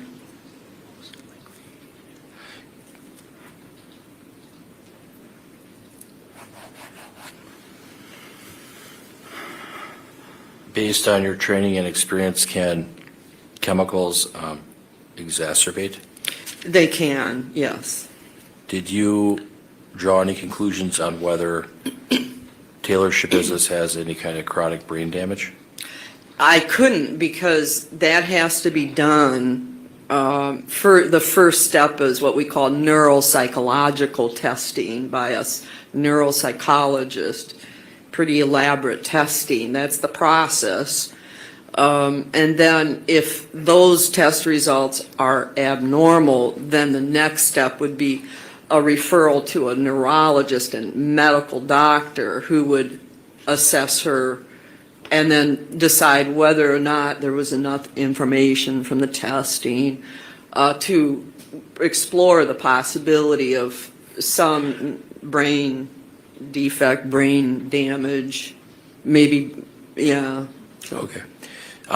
In your report, your opinions are on the last page, is that fair? Yes. And did you talk about her presentation when she presents herself? Do you have comments about that? Yes, my comments about that are that it's very unusual, what we call presentation. How is she looking? How does she talk? How does she interact? Everything. What's going on in her mind and whatnot. And it's really, really unusual. And I searched my own 32-year memory bank here, and it's exceptionally unusual presentation, how she's coming across to me, the two attorneys, other evaluators in the school. Would you agree that she has a strange presentation? She does. How about her facial expressions? Can you give some commentary on that from what you've seen? Very unusual. She's been described as smirky. Smirky. She has inappropriate, grinning, weird grinning when she's talking about the crimes. People have interpreted it to be like laughing at what she did. At times, in the jail, with evaluators, with me, at times, briefly, it's very strange. Other times looking real, I mean, I can mimic it, very scowly. A lot of people interpret it superficially to be grinning. Yeah, grinning it all, but getting a kick out of everything. Nah, not me, Based on my experience and training, that's a psychotic person right there. That's what's causing this really weird, bizarre, and I'm telling you, to me, it's off the scale. 32 years, I've seen a lot of psychotic people, bipolar, psychotic, manic, and I just haven't seen very many like this. That is very exceptional, very exceptional. Do you believe that she has a genuine mental disorder Yes. of a psych? I just wanted to pause for a moment. Again, kind of just punctuating the fact that I find this doctor, her testimony very compelling. I also find her testimony very believable. I think she knows what she's talking about. I trust that she is evaluating things. She just described basically what we've been talking about for 3 days in the chat. Like, holy shit, is she laughing? During just like the court stuff. I mean, if they find her not guilty by reason of insanity, she would be in a mental institution for the rest of her life and not prison. I mean, there's no way she'd get out. Anyway. And then Patriot Polywog just said, yeah, that's what I can't understand, why we didn't hear this before. And again, maybe my full boyfriend, Ian Runkle, maybe I can ask him a question about this, even though he's a Canadian lawyer. But like I said, with Letitia Stoke, we all knew that she admitted she killed Gannon. And so that court was based, that whole entire trial, what was it, like 20 some days, was to determine whether or not she was guilty by reason of insanity or not.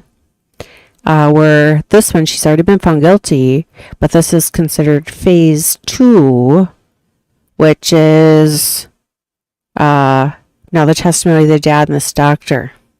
All right, I'll quit. Will there be a cross with? Yes. Okay, so for this phase 2, okay, so in phase 1, well, in normal trials, you know how the prosecution puts on their case first, then the prosecution rests, then the defense comes in, and they present their witnesses, and then prosecution has a chance to rebut any of their witnesses, I guess. Before the case is considered, before the defense rests, I guess. I don't know if I explained that right. Anyway, but in this phase 2 in Wisconsin, I don't know, it could be everywhere, but this is in Wisconsin. Instead of the prosecution going first and having a first bite at the apple, let's just say, the defense actually is calling their witnesses. So then I'm assuming the prosecution, I don't think, did the prosecution ask the dad any questions, or did they say no? No, I forget. It was only like an hour ago and I can't even remember. So anyway, that's where we're at. I'm not sure. I don't know if this is going to last all day or half the day or whatever, but thanks for being along for the ride with me. Psychotic nature? Yes. What is? I've seen a lot of psychotic people, bipolar, psychotic, manic, and I just haven't seen very many like this. That is very exceptional, very exceptional. Do you believe that she has a genuine mental disorder Yes, of a psychotic nature? yes. What is the nature? The best, my best opinion is the bipolar 1, with sometimes with psychosis, sometimes not. But that after we got the Bellin records from 2 inpatient admissions at age 12 and 14, or 14 and 16, let me just double check, yeah, 14 and 16, she was diagnosed at 14 with bipolar depression, severe with psychosis. So that confirmed that's I was thinking about schizophrenia, and sometimes schizophrenia and bipolar are very hard to distinguish. Sometimes not, but sometimes really hard to tell bipolar from schizophrenia. And there's a kind of a combined one called schizoaffective disorder, and that's been applied to her too. But I think based on this history we have from Bellin when she was diagnosed with bipolar, and then again at Nicolay when she was 22 years old, also bipolar. My opinion is, based on my experience and training, is bipolar 1. The more serious, there's bipolar 1, bipolar 2.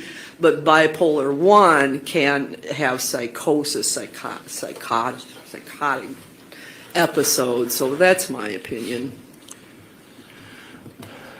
Are your opinions to a reasonable degree of professional certainty or psychological certainty? Yes, Both, correct? yes. You did prepare a report on all of these findings, correct? Yes. Could I approach your honor? You may.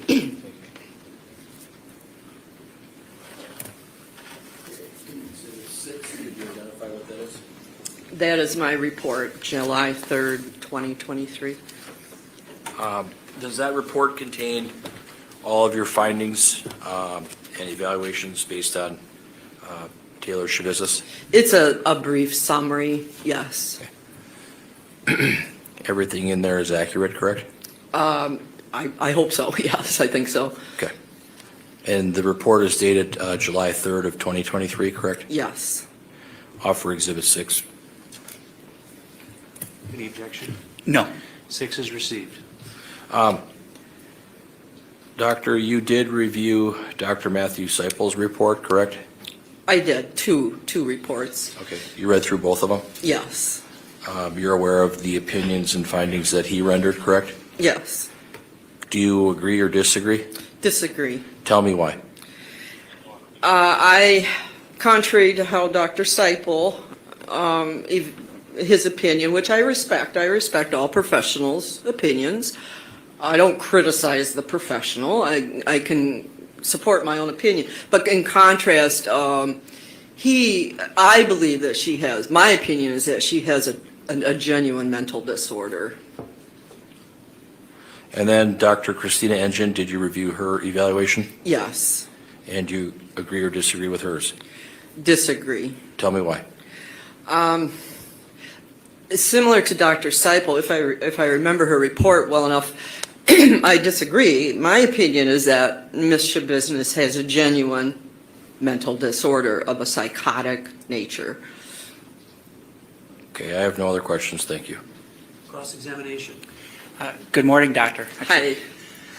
Sorry, I'm a little hidden here behind the court reporter, so I'll try to move over. Can you hear me okay? Oh, yes. Okay. So you testified you're an independent forensic psychologist, is that right? That's right. And does that mean that you're just sort of a solo practitioner, you're not employed with a larger facility? Right. I don't work for anybody. I work for myself. And you've been retained by the defense in this case? Yes. All right. So is there a retainer agreement in place? No. Say the very vast majority of my cases were for the public defender. So they have an appointment letter, how much they think they're going to pay, like that. Okay. No money up front until the case is done and I bill. I understand. Or he bills. Sure. But you are being obviously compensated for your testimony. No, I haven't been paid anything. No, I've been on this case, since 20, I don't get paid till the case is all done. Okay, but at the end of the case you will. Right. Okay.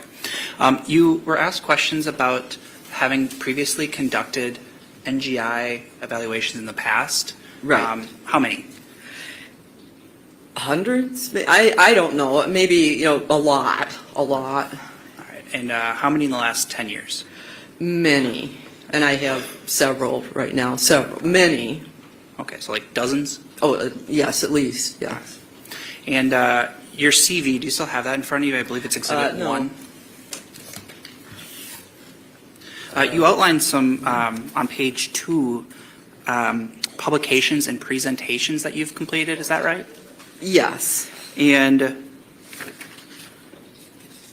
for instance, in 2022, you had a publication or presentation on sexually violent persons. Yes. And similarly, in 2001, another publication on sexually violent persons. Those were presentations, yes. And would it be fair to say, I mean, looking through 2009 at least, all the publications and presentations we're seeing are with respect to sexually violent persons cases? Most Okay. are, yes. And do you have publications or have you presented on the topic of conducting NGI evaluations? No. Other than 2018, a young colleague and I did a fill-in at the Wisconsin Psychological Association just on starting a forensic practice. And, we talked about the different kinds of, it was to a group of psychologists who were thinking of getting to be a forensic psychologist, so we probably mentioned NGIs. But that wasn't like a presentation on how to do NGI evaluations? No. Okay. I then want to ask about some of your sources of information, and counsel went through some of those with you. With respect to what occurred on February 22nd, 2022, what sort of information did you review? The criminal complaint. You said what information did I review regarding that Yes. event? Yes. Okay. Yeah, because nobody was there. Parents were upstairs. So we don't have any direct witnesses, but I reviewed the police reports, all their interviews. That's basically it. What she told other evaluators and what she told me very briefly. So that was it. So it was when you say police reports, you're referring to like the paper report that a detective or officer wrote? Right, there's the criminal complaint or information, which is a couple pages long, but then attached usually with it, are the basis for the criminal charges. And, with the police, I guess in this case, the police who went there, arrested her, their interviews with her. So did you just review the criminal complaint or also all of the police reports? All the police reports. So then it sounds like you didn't review the recorded interview itself of Ms. Schabusiness. Transcript, the recorded interview herself, and at least an hour and a half, 2 hours of the video interview. I'm sorry. Did you review the recorded interview of Ms. Schabusiness from February 23rd of 2022? What I was given by the attorney was a transcript of their interviews. And so a transcript, written type, Okay. the transcript. Was it like the police report summarizing it? If I remember right, it was a transcript of I don't know if they had a court reporter in there. I don't know how they do that. But not the actual visual image itself? You didn't review I only saw about an hour and a half, 2 hours of the visual, whatever you call that, video in those conference rooms where the police detectives were interviewing Ms. Schabusiness. Okay. So you reviewed an hour and a half of that. Was that the February 23rd interview? Yes, I believe so. And so you didn't review the rest of the approximate 5.5 hours of that interview? No, it didn't transmit to me by computer for some reason, so it was only roughly an hour and a half, 2 hours of what I did see. The defense didn't provide the whole interview for you? They tried, but for whatever reason, I don't know, technology between the DAs or what, that's happened before, not uncommon. Sure. Well, to be clear, we aren't providing you any information to review, right? What, pardon? The state isn't providing you any information to review, right? You're getting that information from other people. Well, I think it goes from you all to him. Sure. Yeah, right, and then to Okay. me, yeah. So then it also sounds like, Doctor, you haven't reviewed the February 28th interview of Ms. Schabusiness? I read the police descriptions of it, and I thought I had transcript. I think it was a summary, pretty decent summary of the February 28th. Similar, the summary, pretty decent, detailed of the February 23, the 2 interviews they did on that day. But not, again, the actual, like, visual image, the recorded interview itself. Not from that one again. If it was sent to me, I couldn't see it. Okay. And you mentioned then, obviously, one of your sources of information is from your meeting or meetings with Ms. Schabusiness? Yes. All right. And the the February 7th, 2023 interview, that was the instance where Ms. Schabusiness threw a chair at you, right? Yes. And after she did that, you said she just sat down. Yeah.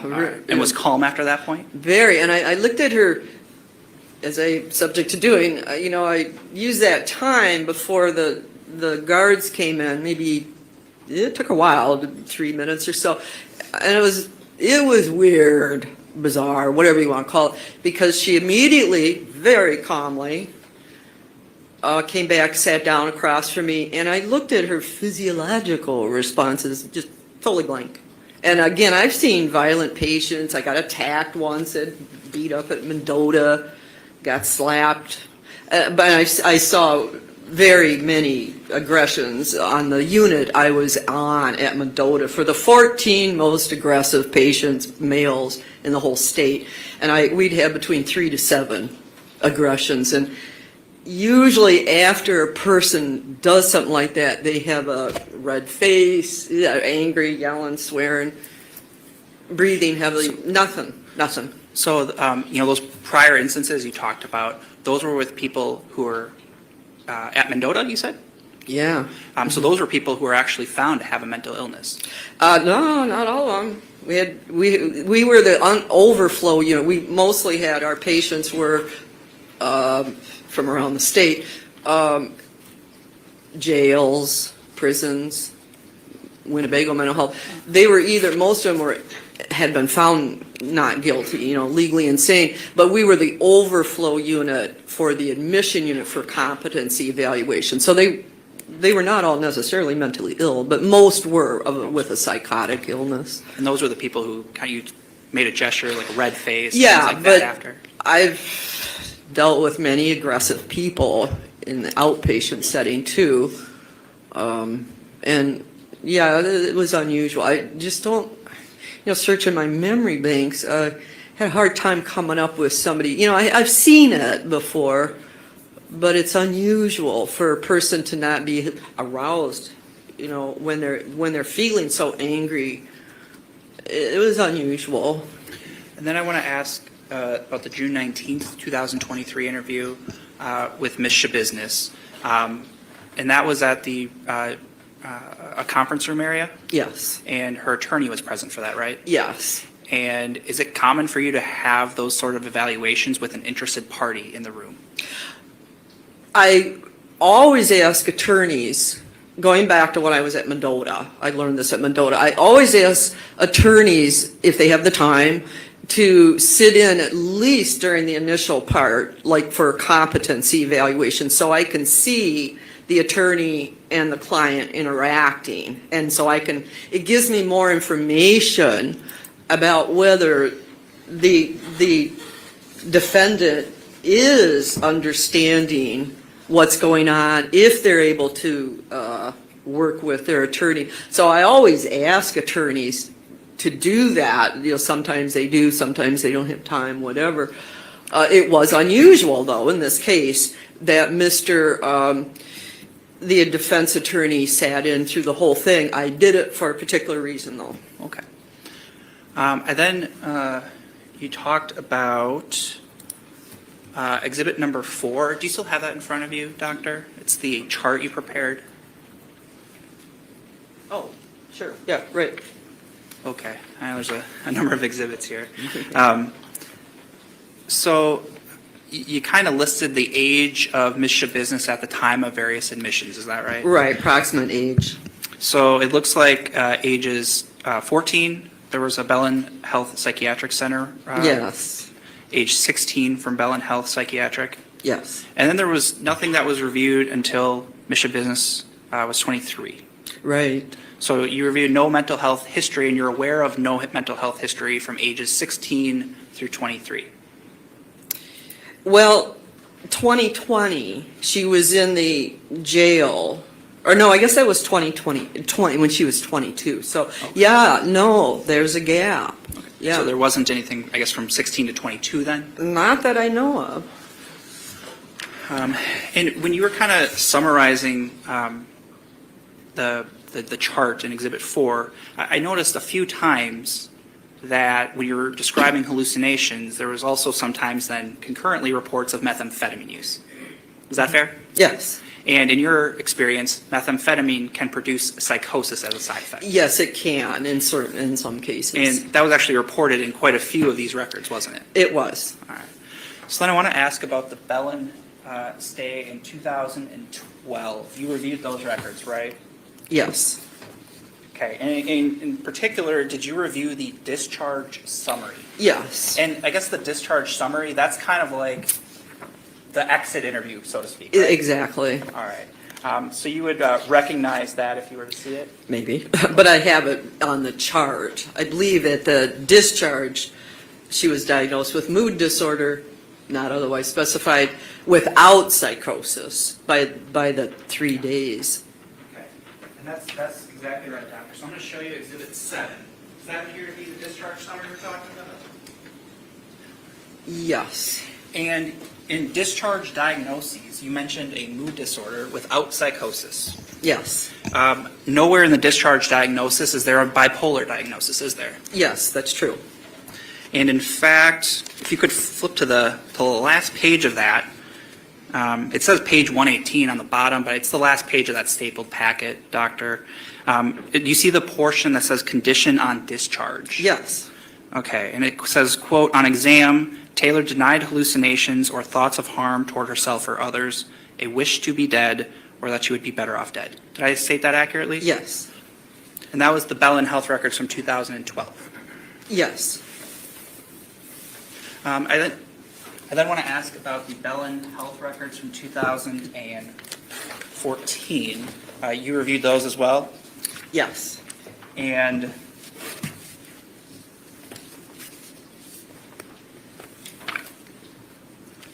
there was a portion that contained the discharge notes as well. Is that right?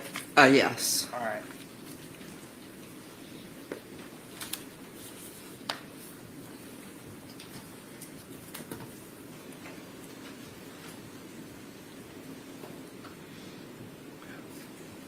Okay, I'm going to show you Exhibit 8, Doctor. Do you recognize that? Yes, Does that appear to be some of the discharge notes from October 29th of 2014? this was difficult because you see at the top and all through here, pretty weird, because it's got, on every page at the top says 10/28/2014, admission, and then parentheses, discharged from assess at Bellin. So it's confusing. It was one of the more confusing medical, I've been reviewing medical records since I was age 14, as a candy striper, and this was hard. So it's difficult to figure out, is this the final discharge? And I think I finally concluded, she was only there for 3 days, so I think it's the discharge, but it's the discharge summary, but it is confusing. You have to look at all the dates and everything, but this was really confusing. Sure. But if you could, Doctor, flip to the last page of that exhibit. Do you see the area where it lists the diagnosis for Yes. Schabusiness? And there's 2 diagnoses, aren't there? Right, One of which is cannabis abuse, continuous. right, The other is alcohol abuse, episodic. yes. Okay, there's not a bipolar diagnosis listed there, is there? No, there's not. And there's not that prior mood disorder that we heard about in 2012, is there? Somewhere in these pages, I believe, that, And I'm sorry, Doctor, if the question Okay. wasn't clear. In the diagnosis part, neither of those diagnoses are listed, are they? Exactly, no bipolar, and what else was the other thing you said? Mood The disorder. mood disorder. Yes, you're right. And that was the Bellin from 2012, right? Yes, age 16. I then want to ask about these records from Nicolay Psychiatric, and that's sort of the county admission, right, to locked facility? Yes. Okay. And actually, the St. Mary's hospital visit you testified to on direct, that was like the day before the admission to the Nicolay Center, right? I think it was the day of. I Okay. think that it looks like, because it's March 22nd, 2021, I think St. Mary's ER discharged her right to Nicolay. Right. I think that's how that went down. Okay. So when Ms. Schabusiness was admitted into Nicolay, she had a drug screen done, did she not? Yes. And that drug screen was positive for controlled substance, was it not? I believe so. I don't have it written down here, but substance use, yes. And then by then, my memory is that it was meth, I think, probably THC, marijuana.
And Doctor,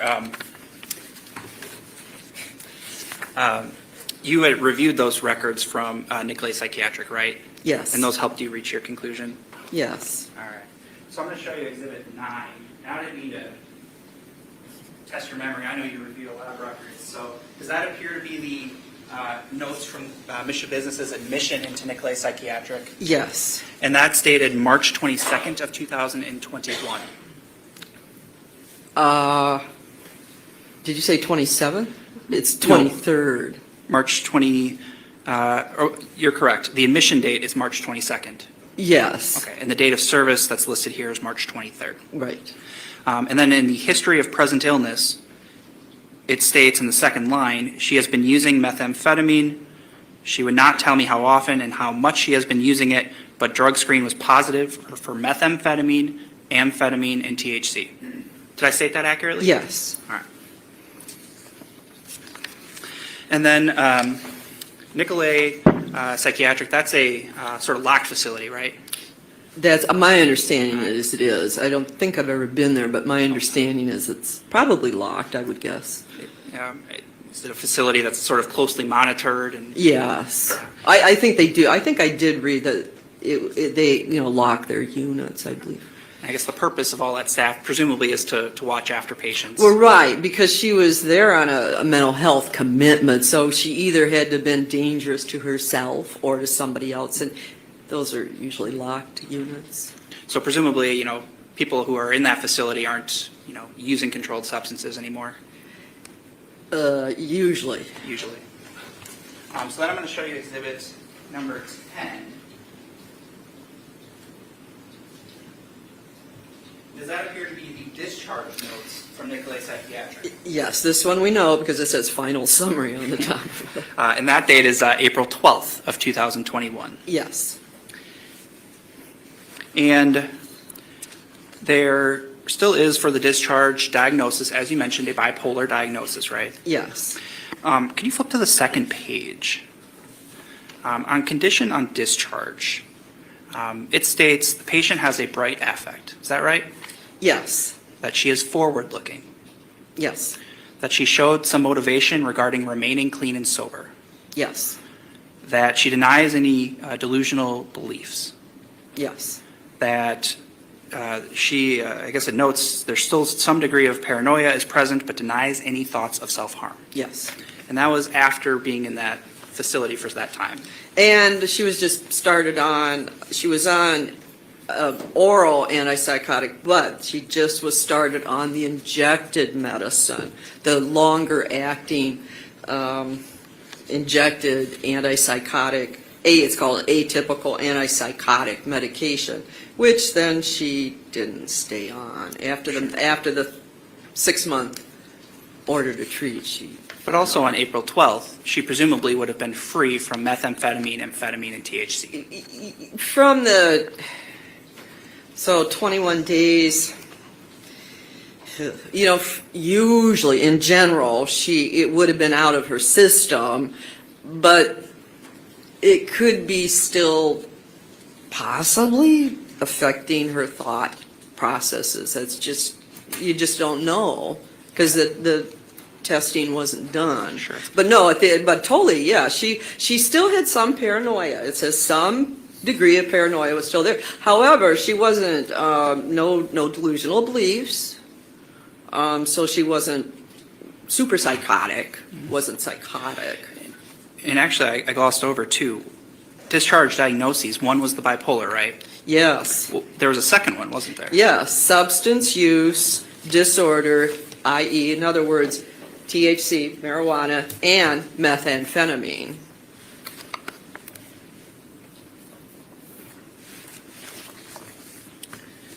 Thank you. You talked then about some of these hallucinations that are scattered throughout the records you reviewed, right? Yes, And some of those are things that the defendant is endorsing. Isn't that fair? yes. And what does endorsing mean? She's saying self-report. She's reporting them herself. She's describing some of them herself. Not a lot over her history. Are you talking about the hallucinations? Just the concept of what endorsing means. And I Yeah, think you stated that's, it. yeah, just Something saying. that's reported by a person. Do you have a headache? And if you say yes, that you're endorsing the headache. Thank you. And actually, while we're still on the topic of the bipolar diagnosis at Nicolay Psychiatric, you mentioned that you reviewed a report authored by Dr. Lucetta. Is that right? Yes, And Dr. Lucetta was a expert retained by the defense earlier in the case. yes, And she prepared a report that you reviewed. yes, And part of that report, Dr. Lucetta spoke with Ms. Schabusiness.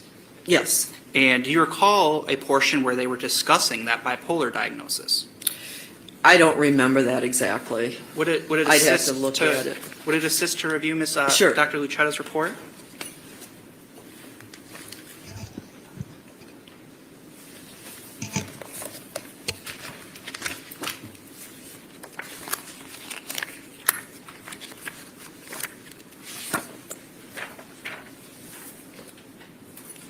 Okay, I'm going to show you what's been marked as exhibit number 11. Does that appear to be consistent with Dr. Lucetta's report? I believe so, And you reviewed that report? yes. Doctor, if you could turn to page 3 of that report. In the second paragraph, I guess it's the first full paragraph. Sort of the last sentence of that.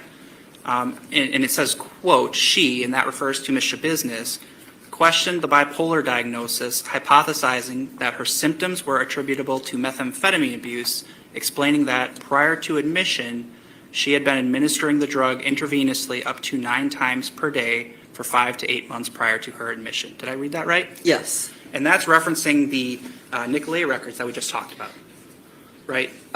Yes. And that's where the bipolar diagnosis came from. Just a second here.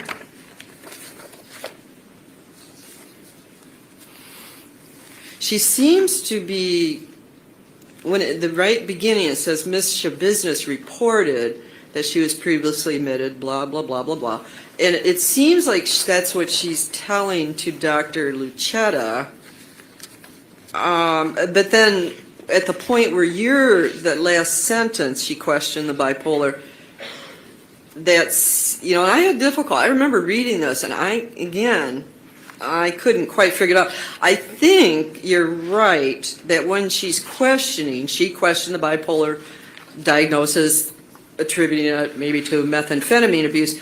I think Dr. Lucetta is taking that Ms. Schabusiness, that's what she told Nicolay, the psychiatric staff there, I think. That your interpretation is that sentence refers to what Ms. Schabusiness told Nicolay? Well, Ms. Schabusiness told Dr. Lucetta at the beginning of the paragraph that she was admitted to Nicolay. Okay, so that's her self-report. She was vague about why admitted, bipolar. She was diagnosed with bipolar. She was discharged. She discontinued the medication. She doesn't like to take medication. She questioned the bipolar diagnosis.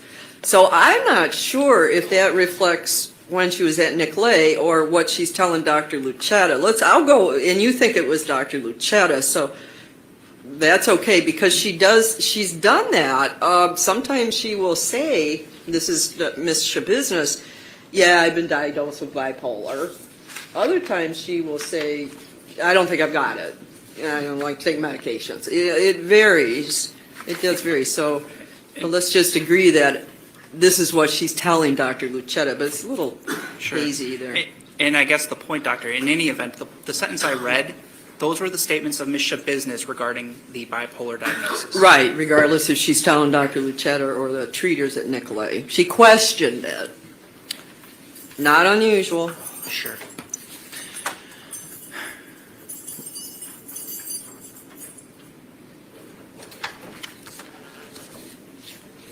I then, Doctor, would like to talk a little bit more about bipolar 1. What is the diagnostic criteria for bipolar 1? Ugh. When a person has, by definition, they have to have had at least one what's called a manic episode, which is extremely elevated mood, and it can be with psychosis, thought disorder, or not. But they have to have at least one prior or current manic episode. By two things. It's either you go from depression, really bad depression with bipolar 1, super duper suicidal type, real depression, and then they have to have it in their history at least one of these real super duper elevated moods. And it's bizarre when you see it. It's pretty bizarre. Yeah, so that's basically it. So you need at least one manic episode. Yes, I believe that's in the diagnosis. And in order to diagnose a manic episode, there are 4 criteria, aren't there? We look at the mood of very elevated, exceptionally elevated mood. And then usually there's these other behaviors that go along with it. Again, the person can be psychotic, not necessarily, but they can be psychotic in this very elevated mood. And then there usually are some other behaviors. They can stay up for 3-4 days. They wildly spend, sometimes gamble away, hypersexual. Energy, feeling super energetic. So there are 4 criteria, right? Yeah, I don't have my DSM book in front of me, but So the DSM-5 that you referenced, what is that? that's the American Psychiatric, MD's Psychiatric Association Diagnostic and Statistical Manual, the 5th edition. I think out in about 20 15, I think it was, put out, and it's used in this country for mental health diagnoses and billing. You would agree it's a pretty commonly used and widely accepted In the source? United States, yes. So for a bipolar 1 diagnosis, the first criteria is that there's a distinct period of abnormally and persistently elevated behavior. Is that fair? Yes. And that period has to last, quote, at least 1 week and present most of the day, nearly every day. Does that sound right? Yes. So it's not just a manic episode that, is an hour, right? It's a long period of time that somebody's manic. Right. In a heightened state. Is that fair? Yes. Yes. And then the second criteria is some of those, symptoms, mood disturbances. You mentioned gambling, things like that are exhibited. Yes. And that mood disturbance, the third criteria, also has to cause an impairment of some kind, right? A what? An impairment of some kind? Yes, an impairment, yes. And then the fourth criteria for a bipolar 1 diagnosis is that the manic episode is not attributable to the physiological effects of a substance, Yes. i.e. a drug, Yes. such as methamphetamine. Exactly. So, Or LSD, sure. something. So if you're observing a manic episode, but you have information that there was recent methamphetamine use, that would be a concern for bipolar 1 diagnosis. Yes, without further information or more observations.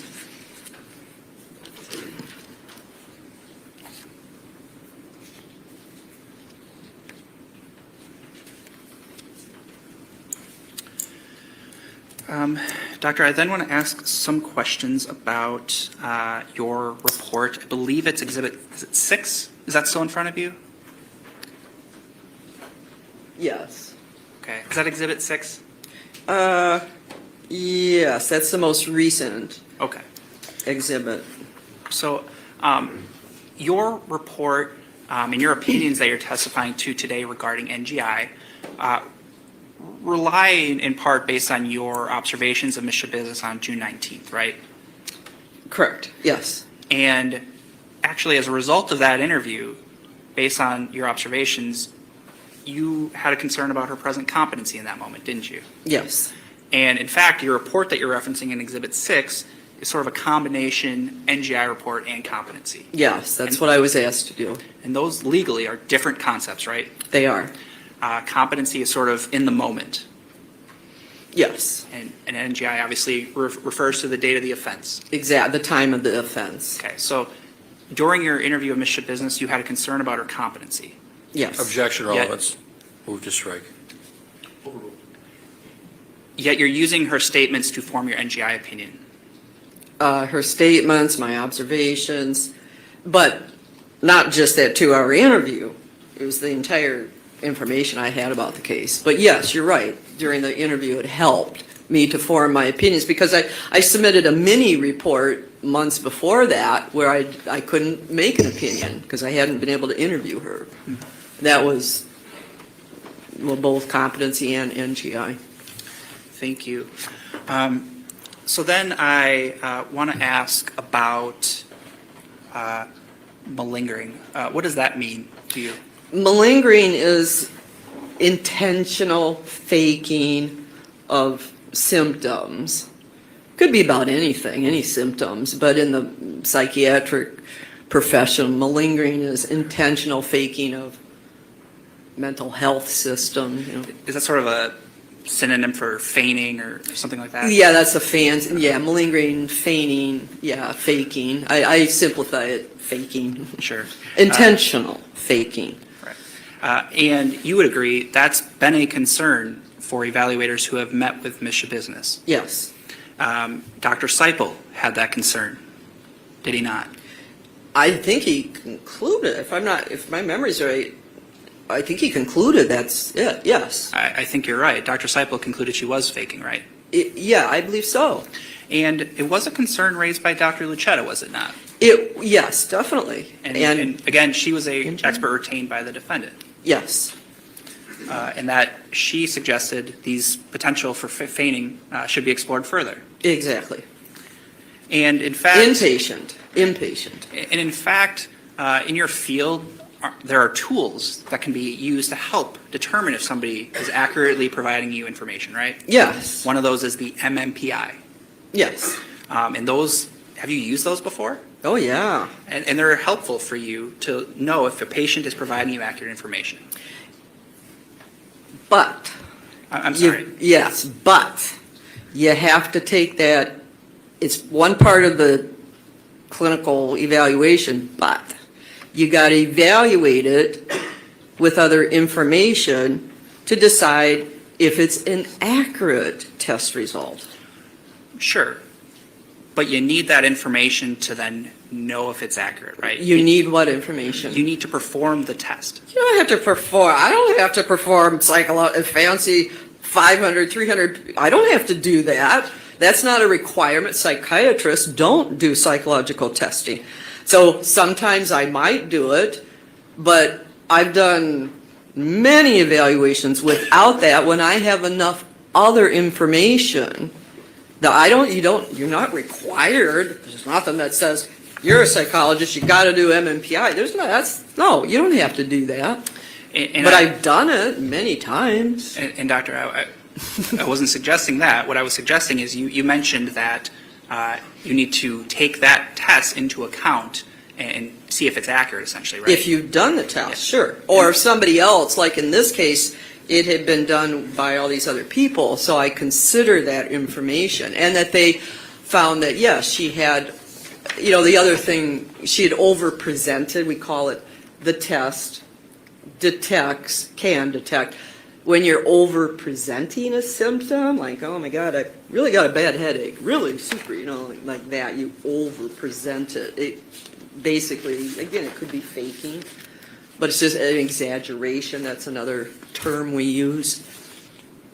Sure. So, but in your report, again, Exhibit 6, I think you quote, psychological testing by other evaluators found signs of possible malingering or intentional faking of mental disorder symptoms. Is that a fair summary of what you wrote in your report? Yes. All right. And at the end of your report, it says, quote, testing can reveal attempts to fake a mental disorder, end quote. Did I quote that accurately? It's on page 9 of your report, Doctor. Last sentence. Right, yes. And so what attempts did you make to use some of those tests to determine if Ms. Schabusiness was faking? Yeah, good question. I looked at the other psychologists' test results, plus another evaluator done concerning her baby, Child Protective Services. I think he did testing too. So I look at those results. Yes, they showed exactly what you're saying, but then I take that in the context of the rest of the evaluation and my experience and training. So, Doctor, you did not conduct any of those tests with Ms. Schabusiness on June 19th? Yes. Or is that no? Which way do I answer that Sure. one? I did not conduct any of those tests, right, on whenever I... Even though those Yeah. tests can be helpful to determine if a patient is providing you accurate information? Yes. And you didn't utilize any of those tests in this case? No. Asked and answered objection.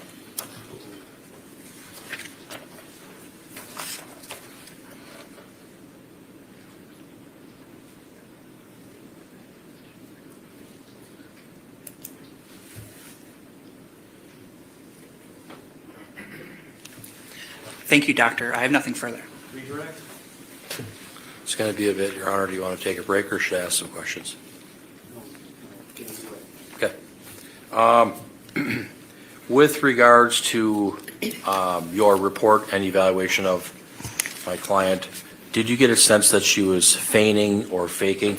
At times with me, or not with me during our interview, I didn't think that was, or my interview, I didn't think that was faking at all. No, But with other evaluators, and again, the test results, it's based on my education, my training in this field, my impression was that if there was I don't think there was intentional faking, period. I think we're dealing with my opinion is we're dealing with a genuine mentally ill person who occasionally is treated, takes medications. I don't think she's intentionally faking symptoms, even in the test results. The test results show that she was exaggerating symptoms of a mental illness. However, Dr. Tracy Lucetta, in her report, I believe it's in her writer report, she points out that the majority of people with those feigning, malingering test results, they're later found out not to have been intentionally faking. When, in your experience, in your training, do people sometimes who are going through a psychological evaluation or some kind of an assessment tend to over-present? They want to put themselves in a good light? Sometimes I've done those tests, yeah, and every forensic evaluation, I assess a person for malingering. Everyone, I do. I don't necessarily give all the tests. Occasionally I do, but we have even other tests for just faking, and I sometimes use that. But yeah, sometimes people do that for various reasons. With regards to Dr. Lucetta, you read the whole report, correct? Yes. And she had recommended transfer to one of the state psychiatric facilities like Mendota Mental Health or Winnebago, correct? Right, for testing, neuropsychological testing and medications, and yes. And before you wrote your July 3rd, 2023 report, you did consider all of the information, the interview on June 19th, the interviews in February, is that true? Yes. And all the records, correct? Yes. And you're indicating to the court that you did review some of the video clipped information between Ms. Schabusiness and the detectives? Yes. So you considered all of that information, correct? Yes. Your opinions aren't just based off of what happened on June 19th, correct? No. And as it relates to the DSM-5 manual, the diagnostic statistical manual that psychologists use, you're familiar with the elements for bipolar 1? Yes. And did TaylorSchabusiness exhibit some of those elements based on what you saw? Yes. And she confirmed she had had those experiences in the past, too. And oftentimes when psychologists do testing, they would do the MMPI, the Minnesota Multiphasic Personality Inventory, correct? Yes. It's a series of questions, correct? The short version is 300. And then you gotta answer these questions, and then you gather information from that. Fair? Yeah, it's put into it. Nowadays, it's put into a computer, and yeah. It's a computer test, right? Well, I don't know. I don't have the computer version. I don't know if it's all. I don't know how that works. Let me ask you this: with the other test, the other gold standard test for psychologists is the MCMI, correct? Yeah. The Milan Clinical Multi-Axial Inventory Test? Yes. Is that another written test? It is. Okay. Was it your understanding that Dr. Matthew Seipel did not use the MMPI or the MCMI? No, he didn't use them. Other psychologists had already done that, correct? Right. And you reviewed those reports, correct? Yes. So you went right to it and got the materials and analyzed things from a psychological standpoint, correct? Right. I didn't think there was any utility, any use to giving her the whole test again when she had had it, I don't know, 3-4 times? Wasn't necessary, is that fair? I didn't think so, no. In some of these records from Bellin, did you see that she was huffing nail polish in 2013? Yeah. Jack, this is outside the scope of cross. It's in the exhibit, it's in Exhibit 8. I can grab the exhibit, Your Honor. I guess I'll need to see Exhibit 8 in terms of the objection. 8?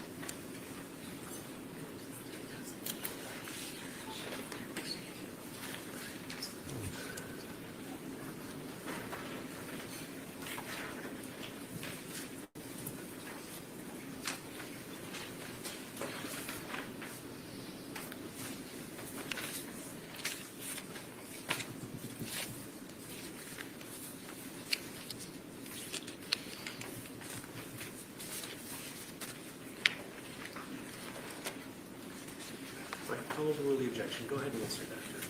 That's true, right? She admitted to huffing nail polish in 2013. About then, yes. Your Honor, could I have Exhibit 7, 8, 9, 10? For those of you joining us, this is phase 2 of the TaylorSchabusiness trial. This is Dr. Diane Litton. Before her was Taylor's father, Arturo what was his name? Coronado. Testified age 51 briefly, With and regards to then this Bellin lady's doctor's Psychiatric going on. Center, her discharge summary, it does indicate, Access 1, that she had a mood disorder, correct? I believe so, yes. Was that from the 2012? Yes. Yes.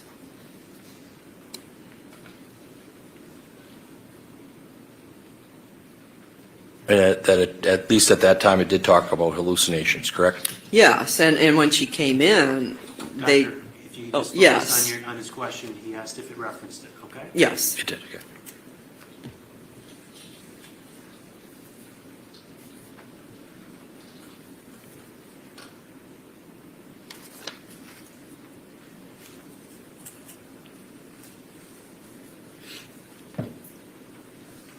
And Exhibit 9 here, the Nicolay Psychiatric Center Inpatient Mental Health Unit. The initial evaluation did indicate on the bottom, diagnosis was bipolar disorder, correct? Yes.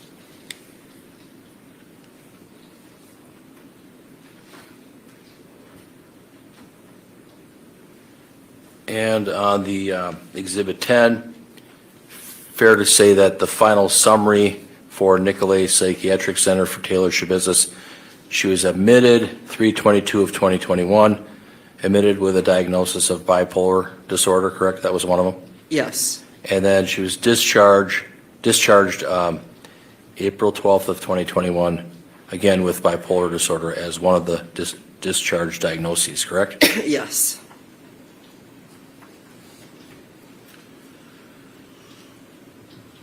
And then on admission, that her thought content showed that she appeared to be having auditory hallucinations and delusions of persecution, correct? Yes. And suicidal ideation. I believe so, yes. Oh, yes.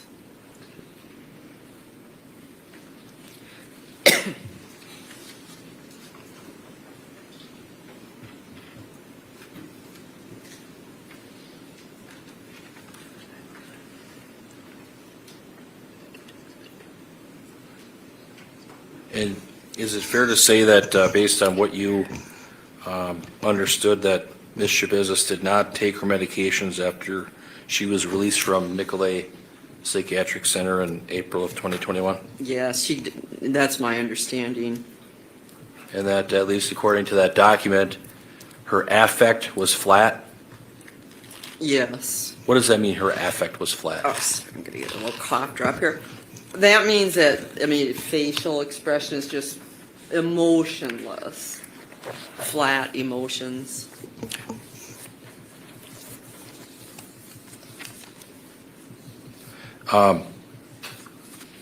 As it relates to these other exhibits, Exhibit 9, she was prescribed Abilify for mood stabilization, is that correct? Yes, and what was that one from? Is it, The date of service, it indicates 3/23 of 21. so that was Nicolay? Yes. Yeah, she was prescribed, yes. Prescribed, first she was on Abilify, I think when she came in, and then they switched her to the longer acting injected medicine just to make it easier, but then she didn't like it because it hurt. The injection hurt. And at least at Nicolay, she was brought in on an EM1 petition because she was hearing voices, correct? Yes, And she was seeing people who were not there, is that correct? yes.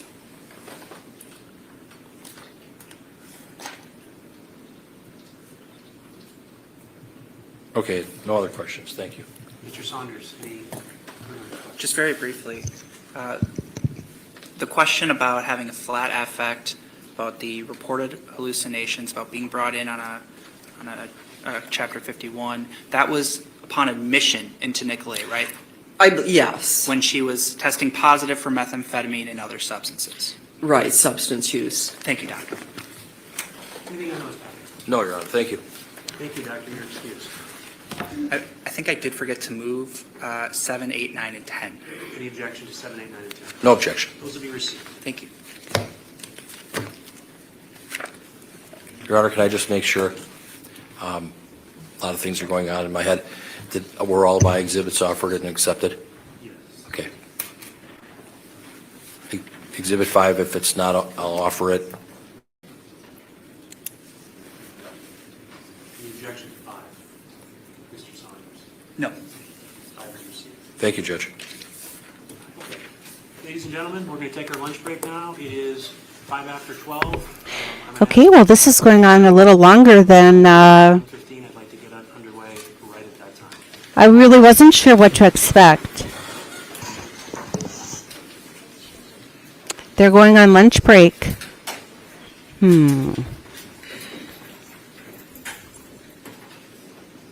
Okay, we have a couple options.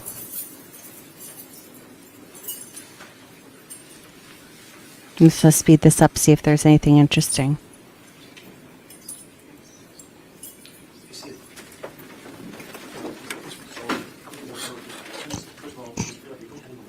I'm going to talk to my client, Your Honor, about whether I'm going to have her testify, but other than that, no. Sure. I may not have her testify, I have to talk to her. Yeah, and I appreciate that, and that's something I wanted to cover because in my research, they tell judges that we don't necessarily have to make inquiry of a defendant at this phase, but it's best practice to do so. And far be it for me to try to avoid best practice. So I think I would undertake that qualification or that the colloquy with your client when we return and when you advise me whether you have other witnesses. If you're indicating after lunch that she would be your only witness and you don't intend to call her, then I'd have that colloquy before we bring the jury back in. Okay. Just so everybody knows that. Thank you.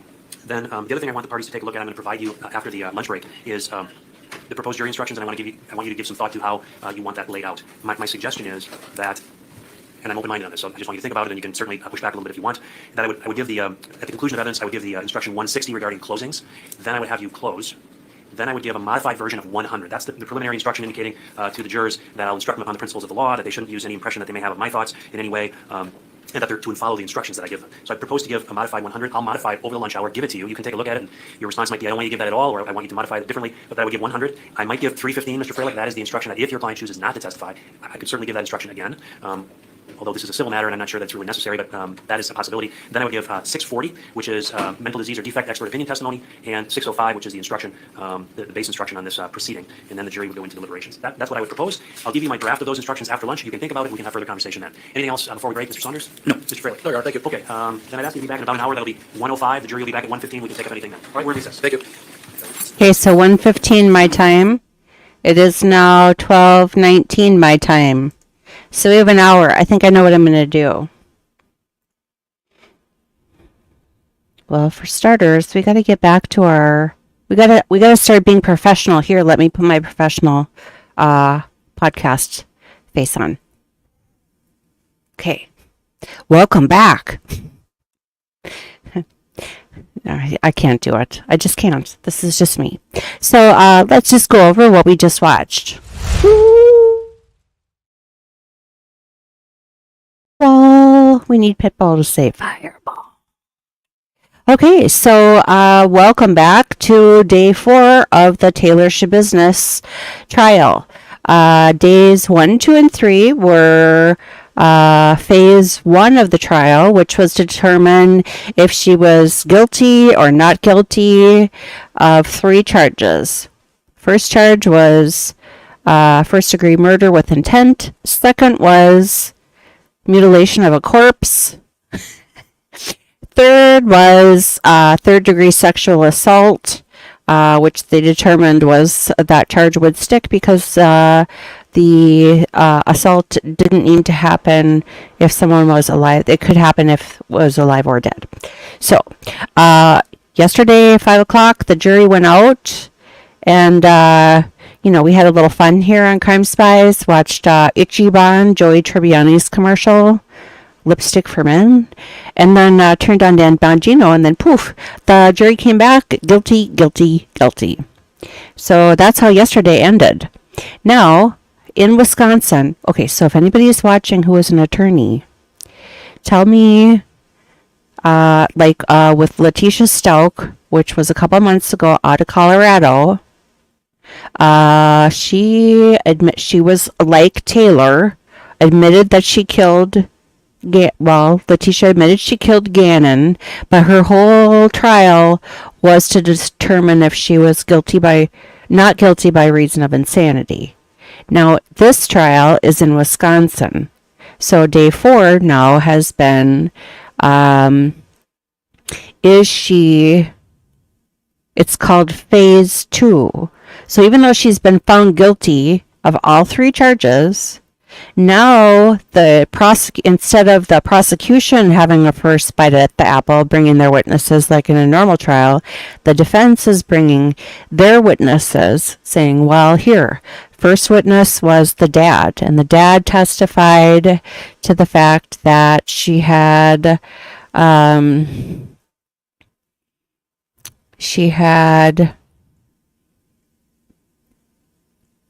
her mother had died when she was around 11 and a half.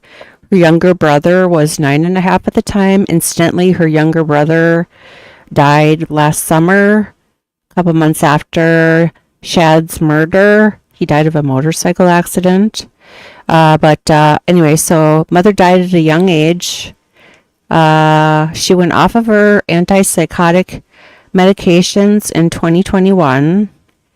And then I think that's basically it wasn't very long, his testimony. So it's like if you just rewind back, he was the very first one. It wasn't very long, but he said at the end, so Taylor's maiden, so the dad's name is Arturo Coronado. So Taylor's maiden name is Taylor Denise Coronado. She married some guy named Warren Schabusiness. Although, no, I did find something where it was Warren something else. Doesn't matter. They have a son who was born in 2022. Okay. Patriot Pollywog. Bye for now. See you back at, what did you say, 1:15? So 50 minutes. So, anyway, so they have a son named Mateo, who was born in 2021, so before the murder. So her and her husband Warren, so the dad testified to the fact, no, I think this actually came up with this doctor. So her husband Warren was a meth, dealer. He was a dealer. And so the dad, at the very end of his testimony, is like, yeah, it's too bad she got hooked up with that fucking loser, because he's the one that, introduced her to the, meth.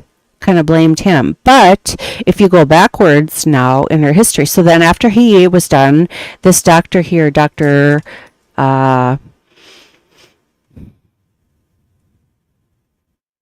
Joyce... I just put it here not very long ago. Dr. Diane Litton. She's been on the stand this whole entire morning.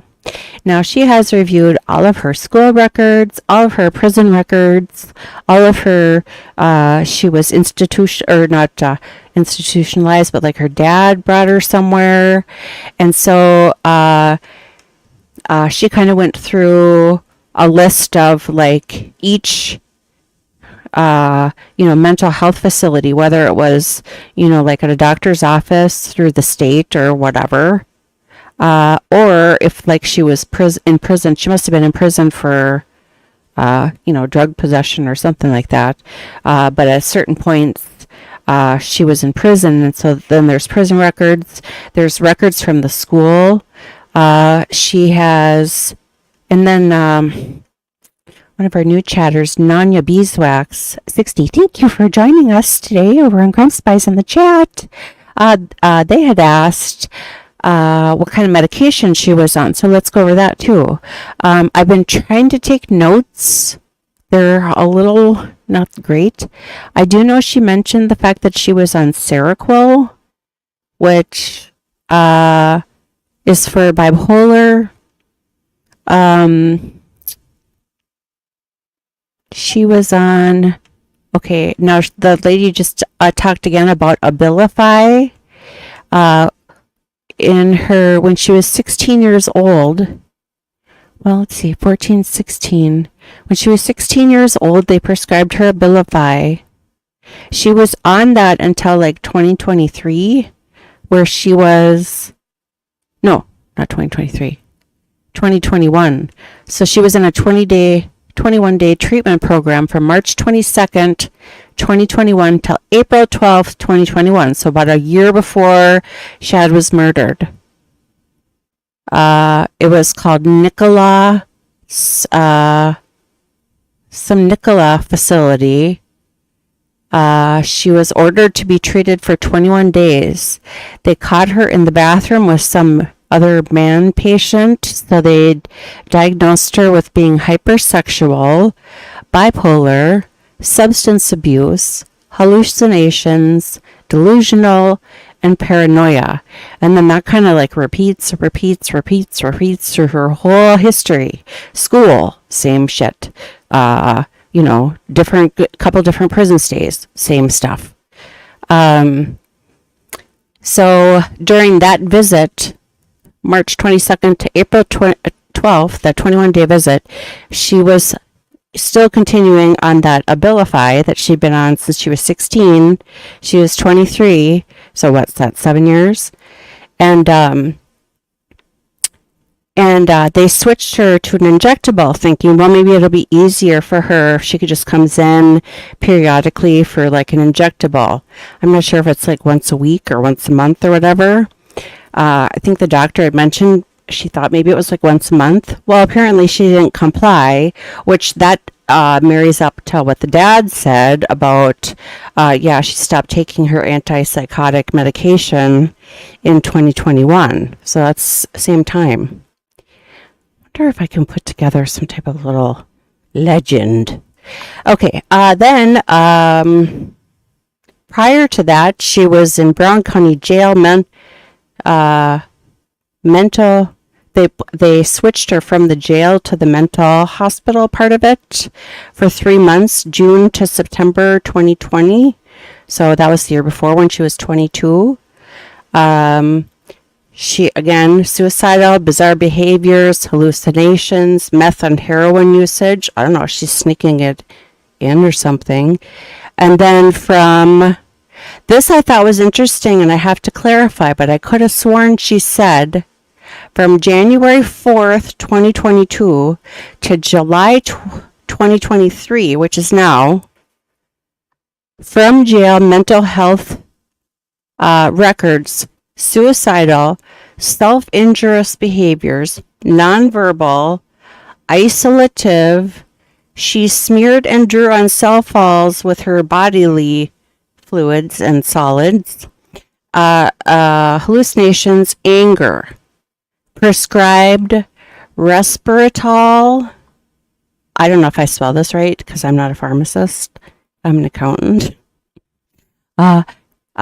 Which she was non-compliant, and then she is currently prescribed olanzapine, but she's also non-compliant.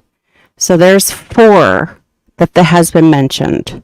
Seroquel, somewhere along the line, she was on a Abilify for, from 16 to 23, and then in 2022 she was prescribed Resveratrol.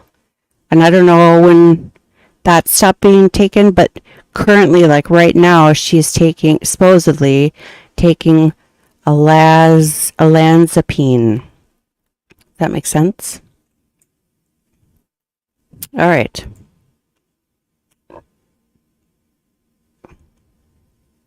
Bipolar, depression, severe psychosis. Let's see what else I have in my notes.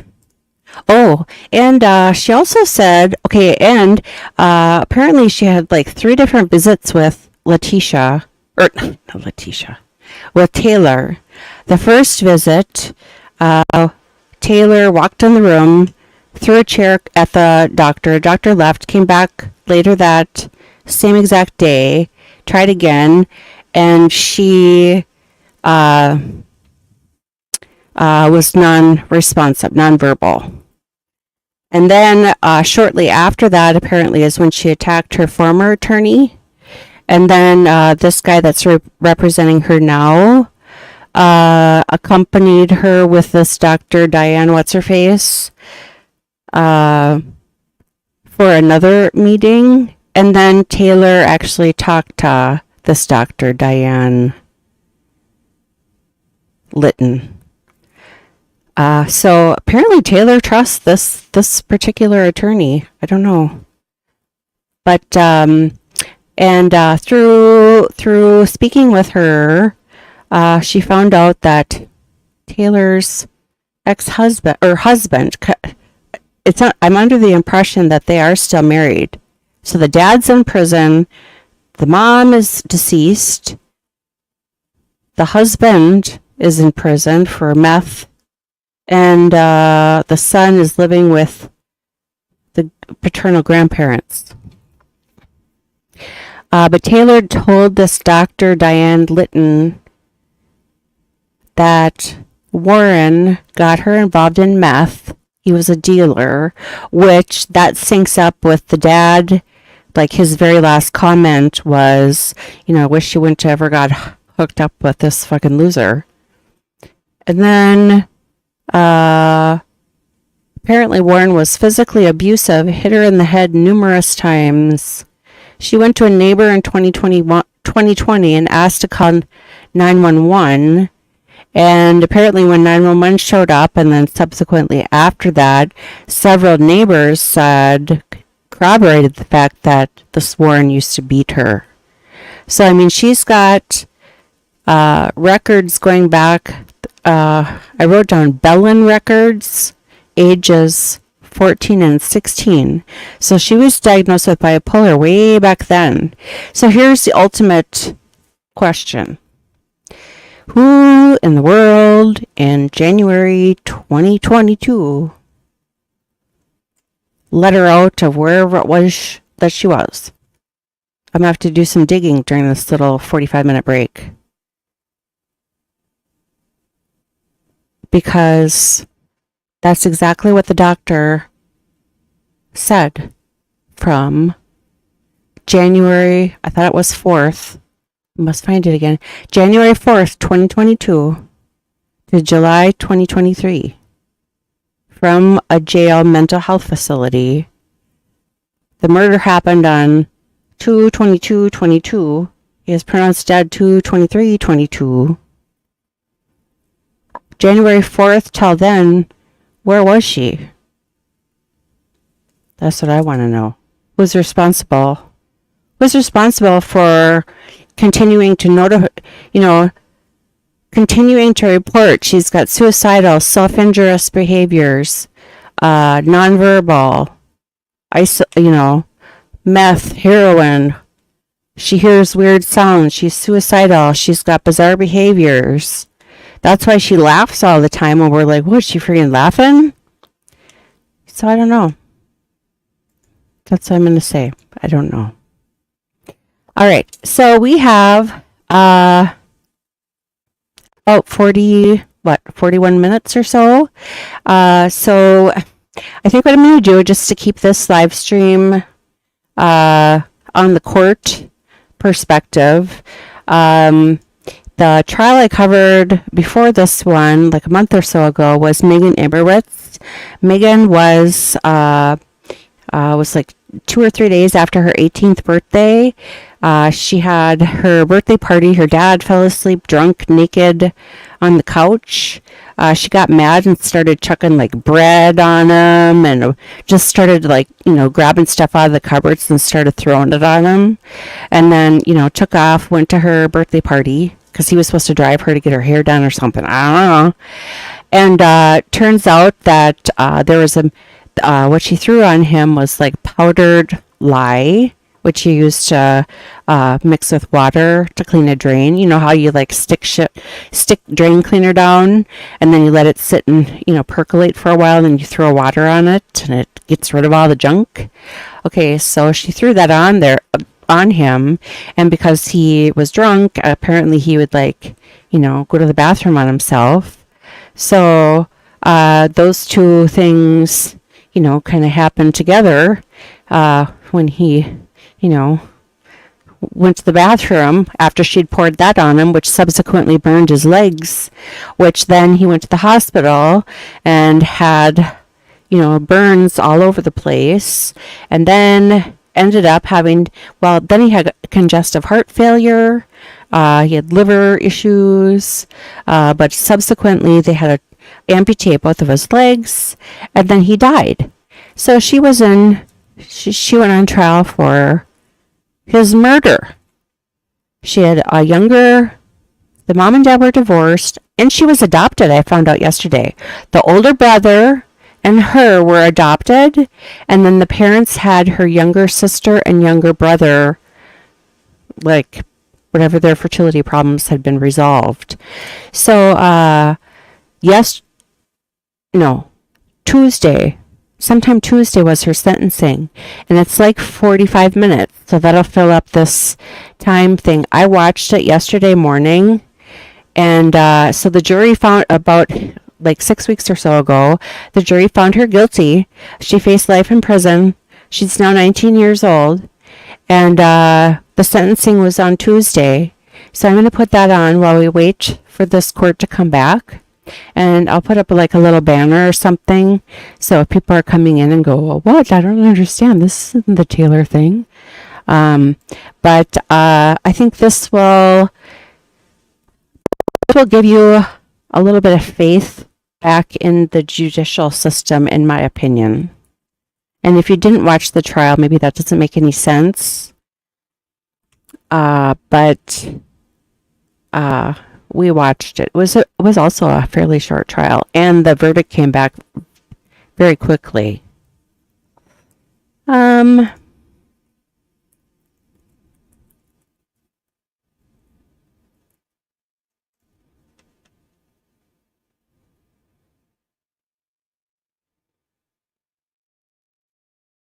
Let me find it.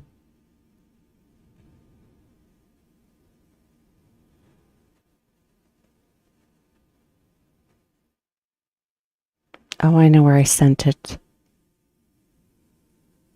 Please hold. I have Jeopardy music. Maybe I should put that on, huh? I hope you're having a lovely day.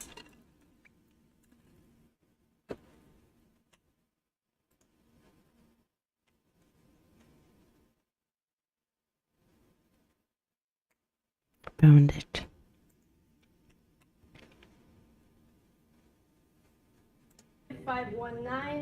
So I'm going to put this on. I'm going to put it in 1.25 speed, which will put us probably pretty close to 115 when Thank you, ma'am. the Megan, when the TaylorSchabusiness phase 2. I'm going to try to send some tweets out to some attorneys and see if they can answer the question on how come in the Letitia Stokes trial in Colorado, like it was all one big thing, like everything was all in one whatever, where this one, it's like, okay, well, she's guilty in all 3 charges, and now there's all this testimony on whether or not to, set that aside and find her not guilty by reason of insanity so she can go into a hospital instead of a prison. I don't know.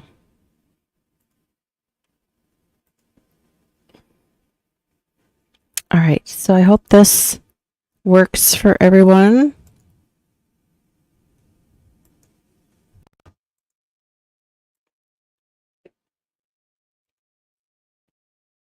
All right, here we go. And Mr. Mayor, what's today's the date and time for your sentencing? Do you understand that? Yes.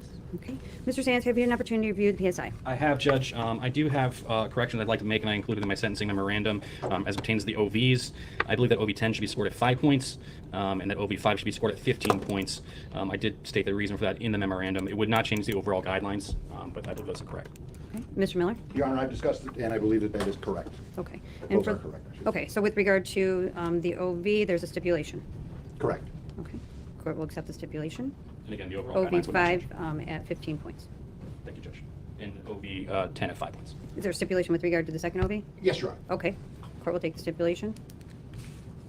So the total OVs now are at 75 points. The guidelines do not change.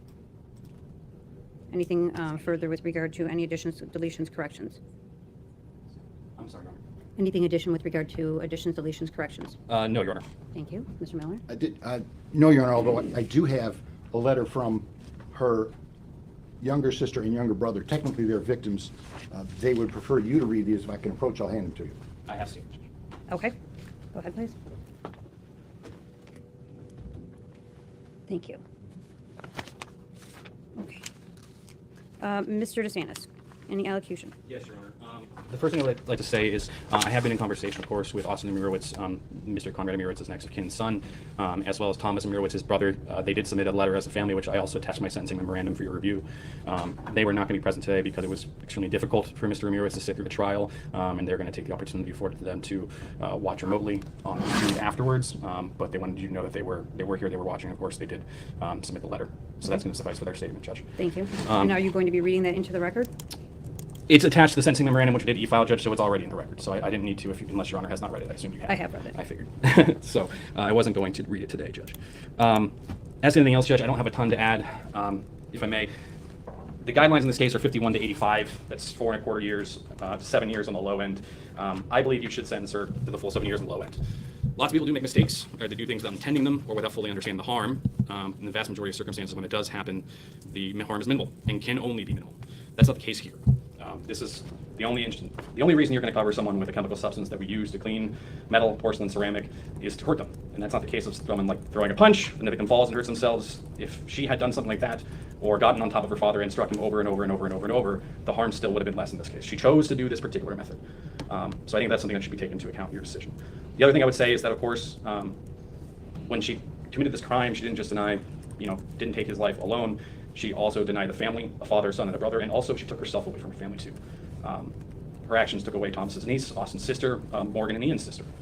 You're supposed to have your siblings around you when a parent passes, and in this instance that couldn't happen because of her choices and her responsibility. So I think those are things you should consider. Thank you. Go ahead, Mr. Miller. Thank you, Your Honor. Judge, you did hear the trial. You did not hear from Megan. I would indicate that Megan is just past 18 when this occurred, and she may be an adult, but she's still a child. Very much so. This is a horrible situation. She's aware of it, but she's extremely young. I don't believe she's an adult at all. She needs help, and I'm just requesting that you go to the bottom of the guidelines. Mr. Amirowitz, anything you'd like to state? Is it possible to release one hand so she could turn the page? Yes.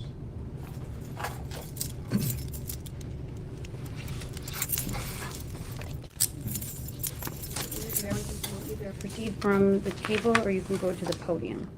Do you want to stand up and do it? You can. Okay, so she was just convicted of murdering her father.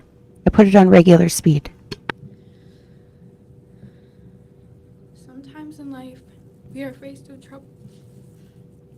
Those we don't wish for, and most are never imaginable. Sorry. Yet we face them anyways.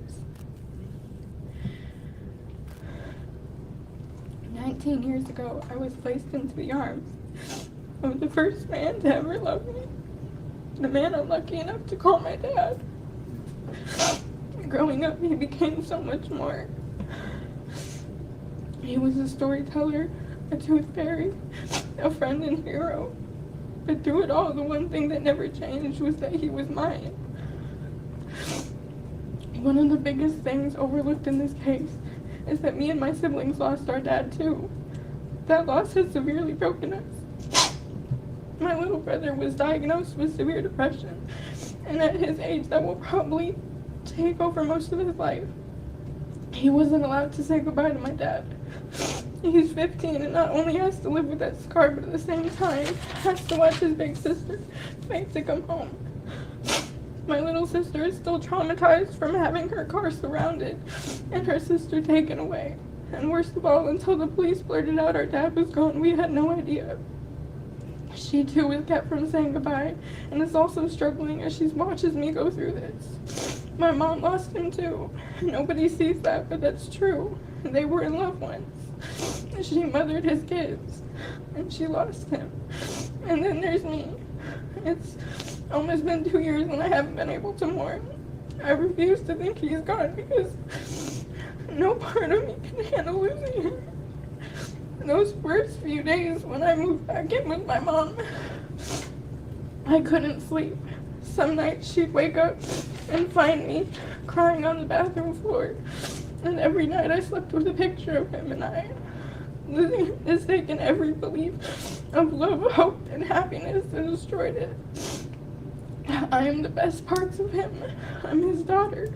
But without him, I don't know who I am anymore. He was my reason. And now every day I battle with self-harm. When I was younger, I'd count the days until I could live with my dad full time.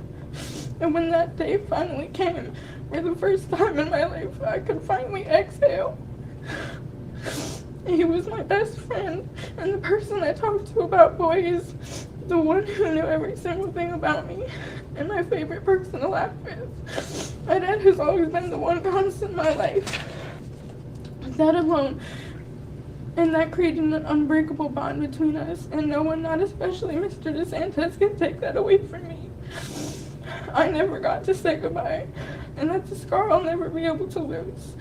I get so scared that he thinks I didn't love him because I wasn't allowed to be there and hold his hand. If all the fears in life, that shouldn't be one of them. Nobody even wants to talk about him. Like we're just supposed to move on, but I can't. That's my dad, and he's gone, and no matter how much I beg God, he's not coming back. He taught me so many things in life. But the one thing he never taught me was how to live without him. I don't want to learn. I just want my dad. Austin let him give up. And it's not fair that Austin abused my dad both mentally and physically and still got to be the one at his side. Look what it did. He gave up. He would have fought for me and he'd never leave me. Every single day, I'll pretend I'm in a coma for one of my suicide attempts. And that one day soon, God will wake me up and my dad will be there waiting for me. But there's no waking up, is there? It's wrong. And that's the one thing that gets me by. A belief that's not even real. A hope that's supposed to defy reality. But that's all it is, though. And one of the worst ways to cope. And now it's mine. On October 1st, I woke up only to find my dad drunk. Yeah, it was disappointing, but I understood why he was. Those last few weeks were hard on us because Austin was moving out, and we weren't ready for that. Those last few weeks, I self-harmed, so who was I to be mad at my dad for his way of coping? Yeah, I whined and complained, but it was no different from any other time. He kept falling asleep in the middle of me complaining. And when I yelled Dad, he wouldn't wake up. So I tossed some bread at him because he pees in bags and puts them on the floor, and it leaked that day, so I couldn't get to him to tap his leg. When he didn't wake up, I tossed some lightweight things at the end of the couch so it would vibrate and wake him. I never threw water, but I knew why the couch was wet, so it was easier to lie than to admit your dad pees himself. He did wake up though, and we talked it out. And although Mr. DeSantis would like to theorize on his consciousness, my dad and I both have said that we talked it out, and we don't leave angry. I would never, and I would never hurt my dad. I am not my brother. And I'd like to point that out, that my party wasn't a big deal. I'd already celebrated, and if the hotel didn't work out, me and my friends would have still hung out. The only thing that excited me about turning 18 was that I was finally old enough to hold the puppies at the 12 Oaks Mall. You want to know how I spent my birthday? My dad woke me up with cake and my favorite foods. You know why? Because he's a good dad. Yeah, he had his problems, but he was human. And just like humans, he felt pain and coped with it. He was good to get better one day. I believed in him. And now I don't even get to see that day. One major thing I'd like to point out is that my dad told the police and my brother I didn't do it. And only did that change after being alone with Austin, who admitted he told my dad that's not what happened. But how would he know? So when Austin didn't like the truth, he changed it. But he can't change my truth. Not this time. The evil are ensnared by the transgressions of their lips, but the righteous escape from trouble. Proverbs 12:13. Although my attorney didn't provide an alternate theory while defending me, it's clear that in the discovery where there were other people who weren't being truthful and should have been questioned as well. And you'd think because one of my brother's hobbies is hurting my dad, he would have been questioned. But all it took was for my brother, who at this point changed the truth, to point the finger at me. In the police video, if you pay close attention, you will find that I only agreed to the things they said first. Just like my brother, I'd do anything to protect my dad and the possibility of self-harm, even lie. And I apologize for those lies. If I knew that a simple lie would ruin my life, I would have closed my mouth. We all learn at some point. I wish more than anything I would have testified at trial, but I can't go back, and I can only fight my butt off right now. This whole time the prosecution has tried to make me look like a monster, but that's not me and it never was. The real me is the girl who laughs a little too loudly and loves a little too hard. The kind of girl who sees the best in everyone. I babysit kids for moms that can't afford much and volunteer at Vacation Bible School. I was on the soccer team and performed in the choir and musicals. And my favorite thing is when my dad would wake me up in the crack of dawn to show me the deer in our yard. I'm a good student and sister, but most importantly, I'm a good daughter. I was the only one who took care of my dad. Even though it was hard, it made me feel loved and needed. My dad was proud of the girl I was becoming, and even now I know he's looking down from heaven, proud that I've been strong enough to get here. He's strong enough to still fight. I didn't just lose my dad, but I lost my big brother. And this whole time I've tried to hate him for what he did, but I can only forgive him, and I hope he knows that I'll always love him, no matter what. One of my biggest fears moving forward is that people will think that I'm some monster, something I'm far from. Mr. DeSantis so badly wants to take away my future without a care that for the past 17 months, I've sat and faced some of the hardest punishments. My great uncle died, and again I didn't get to say goodbye. My brother needs me, and I can't be there to help him. Greatest of all, I have to live in a world where my dad is not.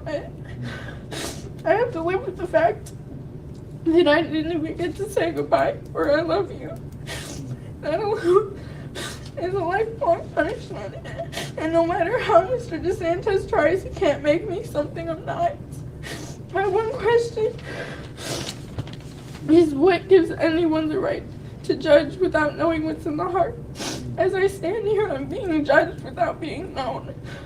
The prosecution's job is to make me look bad, but he himself doesn't know me.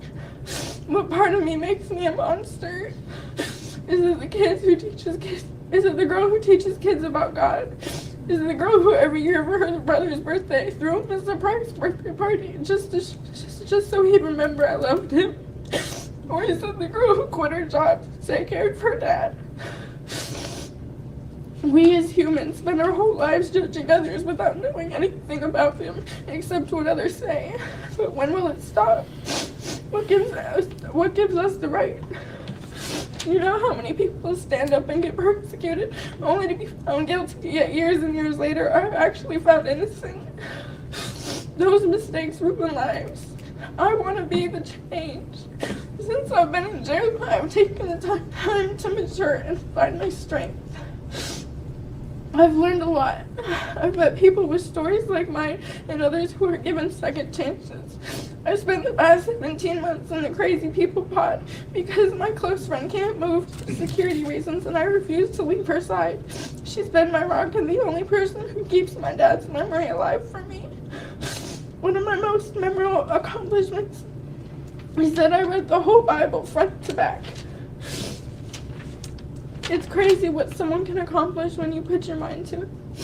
I have so many goals in life, and I need your help to make them happen. I'm 19 years old. That's not a lot, and I don't get in trouble. I have my whole future ahead of me. I want to go to Hope College with my sister to get a degree in psychology and then transfer to SVSU for marine biology. One day I want to open a marine rescue and rehabilitation center. We're alone with helping you rehabilitate marine life. I will set up programs to help kids with depression or troubled kids who need a good outlet find a purpose through giving animals their purpose back. I know it sounds silly, but it's my dream.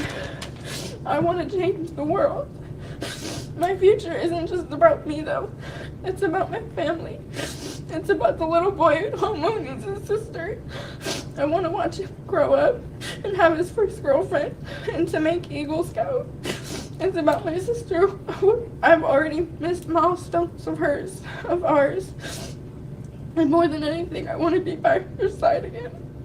I want to be there to remind them about her dad and who he was. It's about my grandparents who aren't getting any younger, who constantly have health problems. I want to spend time with them while I can. For them to see me marry my boyfriend. I don't want to lose any more goodbyes. Last but not least, it's about my mom, who's become the reason I'm still strong. I lost my dad and now I've been giving an everlasting fear that I'll lose her too. It's not just about my life on the line, but theirs too. Please don't take me away from them. They're all I have left. More than anything, it's about my dad, who believed in his daughter, who's looking down from heaven right now, giving me the words to say. I'll forever live every day for him. And one day, when I change the world, I'll look up to the stars and finally say, we did it. Your Honor, a while back, I had the chance to watch you give a boy named Armani Jackson a chance. And it stuck with me because he was around my age. And like me, he had dreams of college and a future. You cared enough to ask him but more importantly, you cared enough to give him the chance to go make those dreams too. I've watched as you've given so many people chances, and some who may not have deserved them. And once upon a time, you dreamed of being a judge. And part of me believes it's because some people deserve another chance. You've accomplished your dream, and I guess now I'm asking for you to help me accomplish mine. In a world full of wrongful judgment, I'm asking you to be the change. To believe in me the way my dad did. I'm gonna ask for the lower end of my guidelines, but even lower, if possible. I'm not a threat to society, but an asset for the future. When I get home, I'll finish high school and start college. I'll get a job and go to therapy. I'll change the world. It's not just me you'd be giving a chance, but all those people who wrote you and all those people out there who support me. This isn't just me anymore. Please be my miracle. If you try my heart, if you visit me by night, if you test me, you will find no wickedness in me. My mouth does not transgress. As for what others do, by the word of your lips I have avoided the ways of the violent. My steps have held fast to your paths. My feet have not slipped. Psalms 17:3-5. I pray my words mean something. I pray that you bring me home. Thank you. Is there anybody in the courtroom who wanted to make a statement? I see Ms. Merowitz here, or I'm sorry, Ms. Conrad here. Ma'am, you provided a statement that you'd like me to read, is that correct? Judge, at this point, I would object. I don't think she has any particular rights under the Crime Victims' Right Act to address the court. It is your courtroom, of course. Okay. The court rules do give me discretion to allow additional statements. So the court is going to allow it. Ma'am, would you like to speak on your own, or would you like me to read your statement? Come and speak? Okay.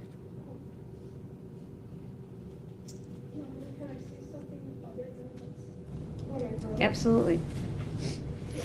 Can you come to the microphone?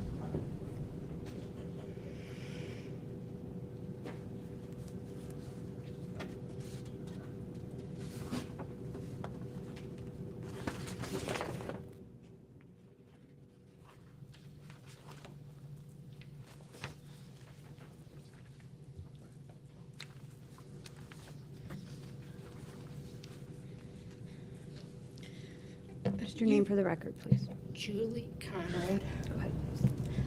Your Honor, as with every trial, not everything is brought up in front of the jury. And there's so many complexities to this case. And so much that was not included that, I feel was left out. We don't know what happened that day. There's no fingerprints from the bottle. When I returned with Megan on the Wednesday after this happened for her retrieve her stuff, when we were escorted by a state trooper, the bottle was sitting on the couch. It was still there. Anyone could have touched it. Why was a more thorough investigation not done? These are my questions of how, the 2 + 2 with all the facts that are known, the actual facts, not the hearsay or the testimony, but the physical facts. 2 + 2 has just not equaled 4. My children and I, and by my children, I do mean all 4 of them, we have all suffered. I have lost a son, but he had already planned to leave the family. He had already discussed this with me that summer, that he just wanted to leave and never have contact with the family again. So I knew at some point he could do that. But with also losing Megan, not being able to actually look her straight in the eye or to hug her for the last 17 months. It's a mother's nightmare.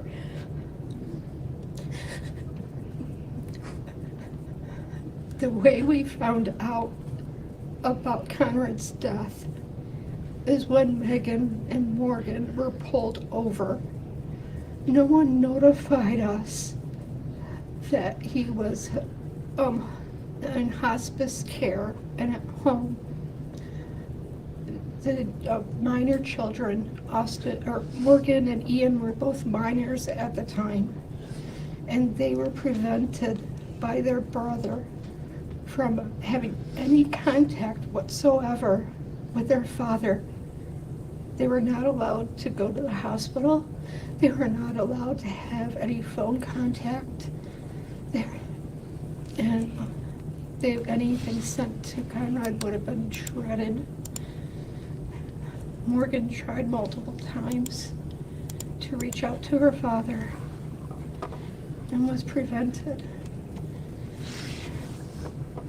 Ian, unfortunately, has never really had a chance to know his dad, but knows his dad through the stories that we tell him, the stories that I tell him, that Morgan tells him, that Megan tells him.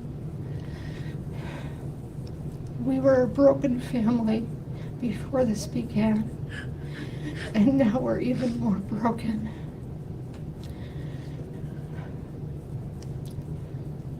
I wish for you to be lenient on Megan while her age, her body is 19 years old.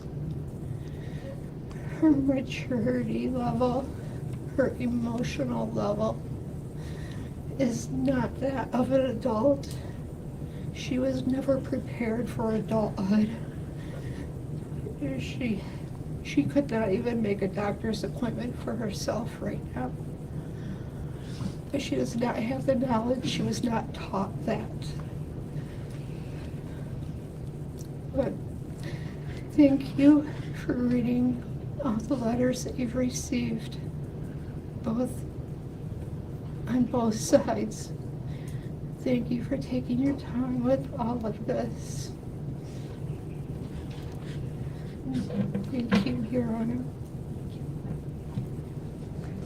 there anybody else in the courtroom who wanted to make a statement?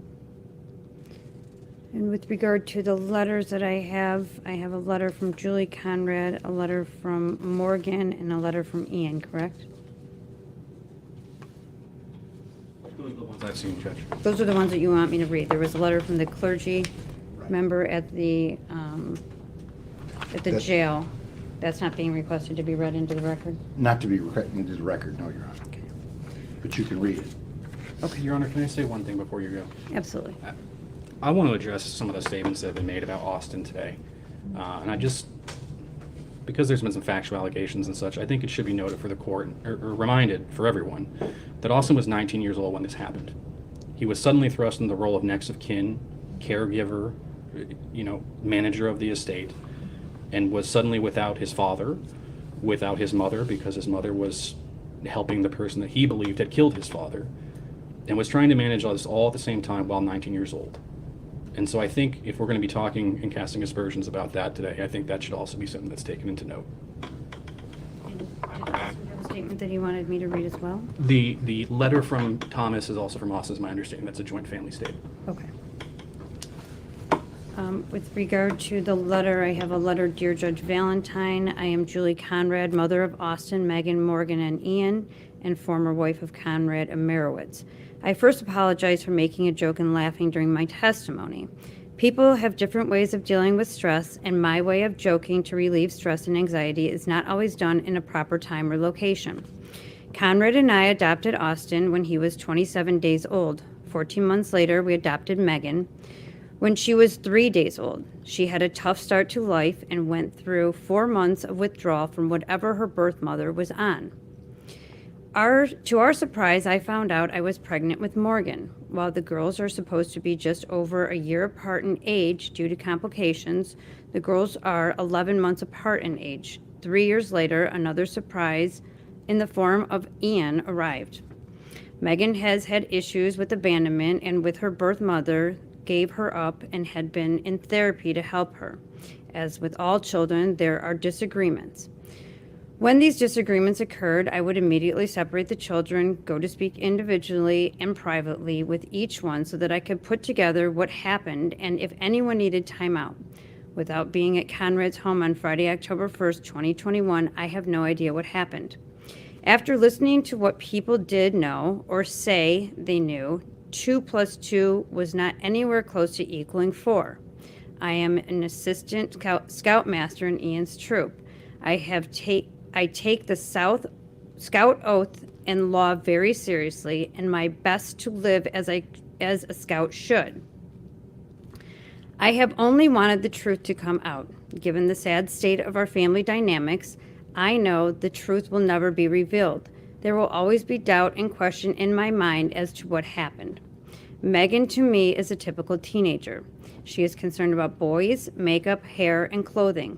When Megan does not get her way, I have witnessed so many times how she'll argue, scream, and pour on the tears, stomp to her bedroom, and slam the door. Drama.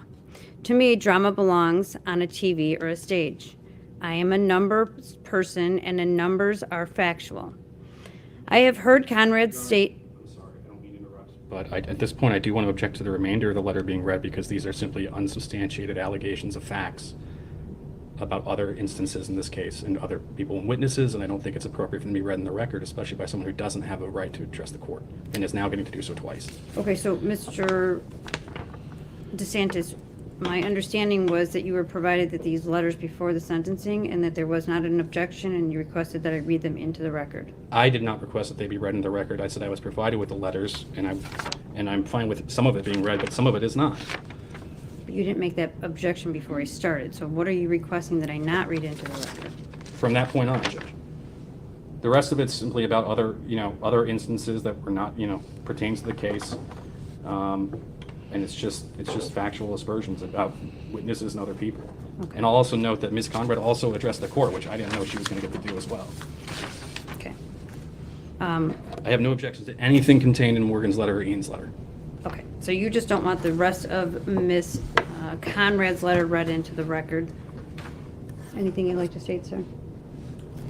Your Honor, it is your decision. Okay. With regard to the sentencing, I'm not sure that any past issues will assist the court with regard to sentencing, so I will not read anything further into the record.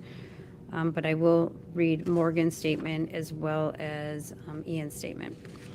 Anything that you're requesting to not be stated with regard to these letters? No, Judge, those two are absolutely victims in the case and next of kin. They have a right to address the court, and there's nothing in particular that I think is objectionable. Thank you. Dear Judge Valentine, my name is Morgan. I am the third child of Conrad Amerowitz. My parents gave me the name quite close to my older sister's, Megan. Not to mention we are 11 months apart in age. Because of this, we are always labeled as the girls growing up, barely ever not being grouped together. We shared a room for a good portion of our childhood at both houses and went back and forth between sharing and not sharing a room at our dad's house. We did the same sport growing up. We went to the same camps. We were in the same grade, once in a while being in the same classes, and occasionally we would have the same friends. I could always count on her if I couldn't find any new friends to play with in the park or make me mac and cheese when I was hungry. She was there to protect me every step of the way. I always knew that she was going to be there whether I wanted her or not.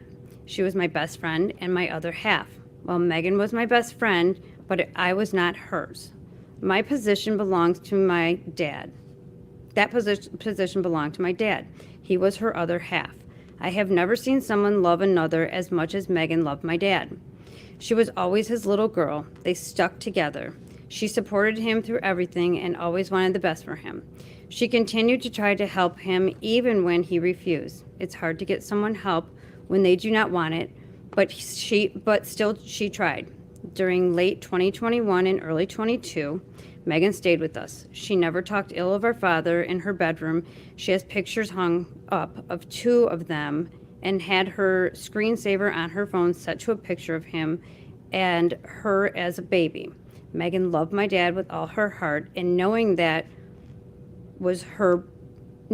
he was hurt broke her. She constantly prayed that he would be okay. My sister has said to me, "What is life without Dad?" Because what is life without your best friend? She has been serving time for over a year now, away from everyone that considers her their best friend, without people that love her most, while she is without the person that she loves the most. She has lived a life that has been fulfilled with heartbreak after heartbreak and is never ending. While others have hatred for the sick, she only had love. Others like to compare their story to hers. It is not the same, nor will it ever be. Everyone has a different past, and no one should be comparing ones to others. Thank you, Morgan Amerowitz. Dear Judge Valentine, my name is Ian James Amerowitz. I would not like this letter. It says he would not like this letter to be read in open court. I'm content with the court just reading it silently. Thank you. I read it. I am as well.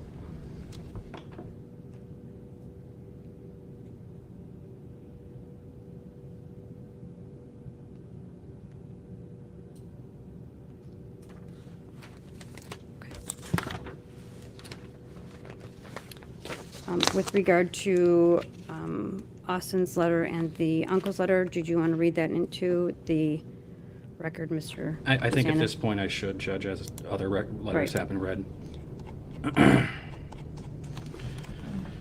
Honorable Judge Valentine, my big brother Conrad Amerowitz taught me how to ski, throw a football, drive, and grow up, knowing that he is someone I can go to when I needed help and guidance. He listened to my problems, never judged me, and always asked me how he can help. I miss him dearly. The words cannot explain how much of a void and darkness is surrounding my family, knowing that we lost him. His loving nature with easygoing demeanor continued with his kids and everyone who encountered him. He was a scout leader and continued to offer help and mentorships to every kid that needed it. Even during tough times, he never lost his generosity. Throughout her life, Megan Amerowitz had numerous behavioral issues and got into multiple troubles. My brother was always there and never gave up. When Megan and her mother, Julie Conrad, had his issues, he was there to welcome her with open arms. He even fought for her custody to remedy issues.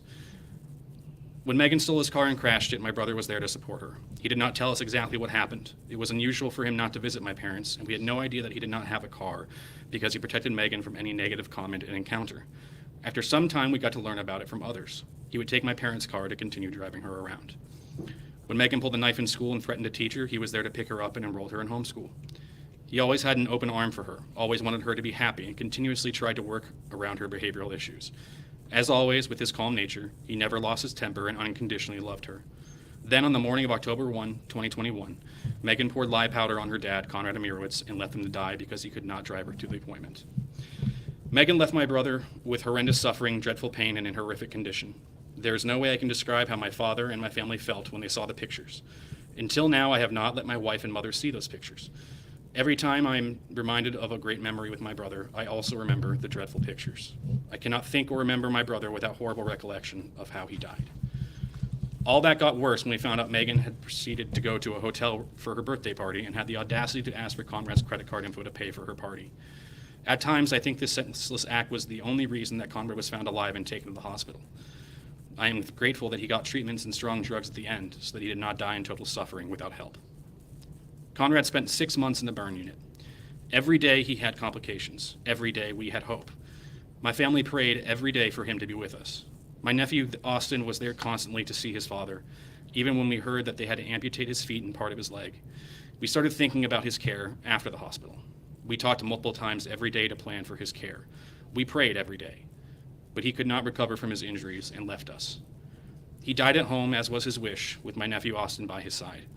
Austin has had to do through the horror of seeing his father suffering from his injuries and dying in front of him, all with the knowledge that his sister Megan did this to their father. The suffering to my parents, myself, my nephew, and family is unspeakable. My parents not only lost a child, but they also need to deal with the trauma of knowing that their grandchild took the life of their son in a way unimaginable, with no remorse. Knowing that she never took responsibility for her act and always blamed others for her horrific act. Megan took away a father, a son, a brother, and an uncle without remorse and in a cruel way. She gave us all a life sentence of dealing with our lost. Megan deserves a life sentence. Respectfully yours, Thomas Amirowitz, brother of Conrad Amirowitz, on behalf of the Amirowitz family. Thank you. Anything further? Nothing for the people. Anything further? No, Your Honor. Okay. Ms. Amirowitz, case number 2022-281-519-FC, harmful devices, irritants, unlawful possession, or use causing death. And with regard to this matter, the court has reviewed the PSI, it has reviewed your compass score and your prior criminal history. The circumstances that you have endured during your adolescent life are somewhat detailed in the PSR. The report indicates physical abuse and attempted sexual assault by a friend of a sibling, which was not addressed by your parents. Your adoptive parents separated when you were 8.5 years old. You endured both physical abuse and, while you indicate that you were raised by both of your parents, the court does recognize that your father was a severe alcoholic. His disease could not make him a fit parent, and he always put you in harm's way. Your childhood was lined with abuse, the inability to grow mentally as a child. Your only criminal history was driving offense that your father was unable to drive you. The PSI indicates that he would pick you up while intoxicated and that you had to quit your job to care for your father. Your father described you as an angel, making it clear that you do not have malice. It is clear that your father's addiction and the denial of his addiction alienated his family. Your parents divorced when you were approximately 8.5 years old. Your younger siblings could not endure visiting your father anymore. Your younger sister testified that the last time that she was at the house, she shared a bathroom with your father and that there was vomit in the shower, in the sink, and toilet paper all over the bathroom. The first responders could not attend to your father because of the filth inside the house, that it was not fit for habitation. Garbage bagged and unbagged garbage filled the home. The home was infested with visible fleas and bugs, and the PSI describes plastic bags filled with urine near the couch. Your mother testified about human feces around the couch as well. There were several animals in the home and food containers and debris throughout the house. Your father indicated that he set off a bug bomb the day before the incident but failed to vacate the home. Your father's disease clearly created a cloud of deception and denial, according to Conrad's statement to the police, that he consumed a half a bottle of Smirnoff Ice and that he was napping, not intoxicated. This is inconsistent with the medical information of a blood alcohol level of approximately 0.3. Your mother, your younger siblings, and your older brother all left the home, leaving you with the daunting task of caring for your father. The denial of the disease from your father and your brother's belief that your father was not an alcoholic weighed on your shoulders. The mental health that you suffered started to decline when you were 10 years old. You struggled with suicidal idealizations. You have been diagnosed with severe depression, anxiety. You were hospitalized multiple times, most recently around your 16th birthday for a week in Harbor Oaks Hospital. You completed 11th grade and you begun your senior year of high school at Brandon High School. Your senior year should be filled with excitement of being a child, celebrating your accomplishments, and completing high school and planning your future. You did not have the luxury of being a child, as you indicated that you had to be an adult in the house. This is a serious crime that you have been found guilty of. The court does not believe that a child your age knew or understood the consequences of throwing the items at your father or the damage that it would cause him. At the time of the incident, you were barely 18 years old. You were 3 days past your birthday. It is clear that your brain is not developed. The United States Supreme Court in Roper v. Simmons, a 2005 case, recognized that juveniles have less culpability and are less deserving of the harshest punishments due to the inherent immaturity and vulnerability.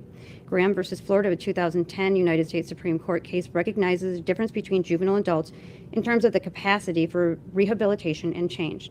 Miller v. Alabama, the 2012 United States Supreme Court case, recognized the unique characteristics of juveniles and their brain development and decision-making processes, and how these factors should be taken into account when determining the culpability and appropriate punishment. There is a recognition of the cognitive and emotional immaturity in juveniles that are inherently less mature than adults in their cognitive and emotional development. The decision-making process may be more impulsive and may be more susceptible to external influences, as the court noted. Juveniles have limited control over impulses as their prefrontal cortex, the area of the brain responsible for impulse control and decision-making, continue to develop as adolescents. As a result, juveniles may have limited control over their impulses or actions as compared to adults. The capacity for change and rehabilitation, the courts want to highlight that juveniles possess a greater capacity for change and for rehabilitation compared to adults. And while adults' criminal behavior might be more fixed, juveniles are more likely and amenable to rehabilitation and positive change over time. The court held that the judges must have the discretion to consider the individual circumstances and the characteristics of the crime. The decision recognizes the significance of the brain development and its impact on the moral and legal culpability, paving the way for a more individualized and rehabilitative sentence for younger individuals involved in serious criminal offenses.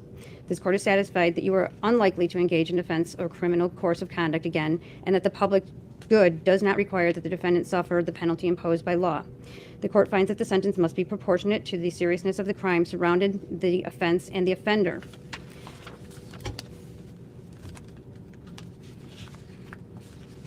The court recognizes that you have indicated that you have professional goals of becoming a marine biologist and that you plan to open a rescue for marine life after completion of high school and college, and that you would like to start a charity to help recovering alcoholics. With regard to this matter, the court is going to sentence you to 1 year in jail with 506 days credit. The guidelines are 75 to 85, correct? 51 to 85. 51 to 85. With regard to your sentencing, you are sentenced to 5 years of probation. I want you to understand that with regard to this opportunity, that if you are not successful with regard to probation, the prison term of 5 to 25 years is on the table.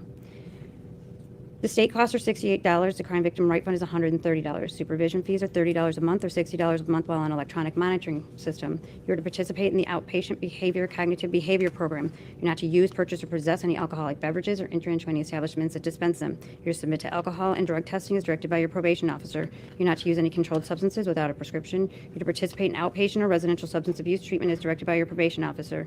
You are to participate in mental health treatment. You are to complete high school or an adult GED program. You're not to have any assaultive or threatening behavior, and you're not to possess or use any firearm or other deadly weapon.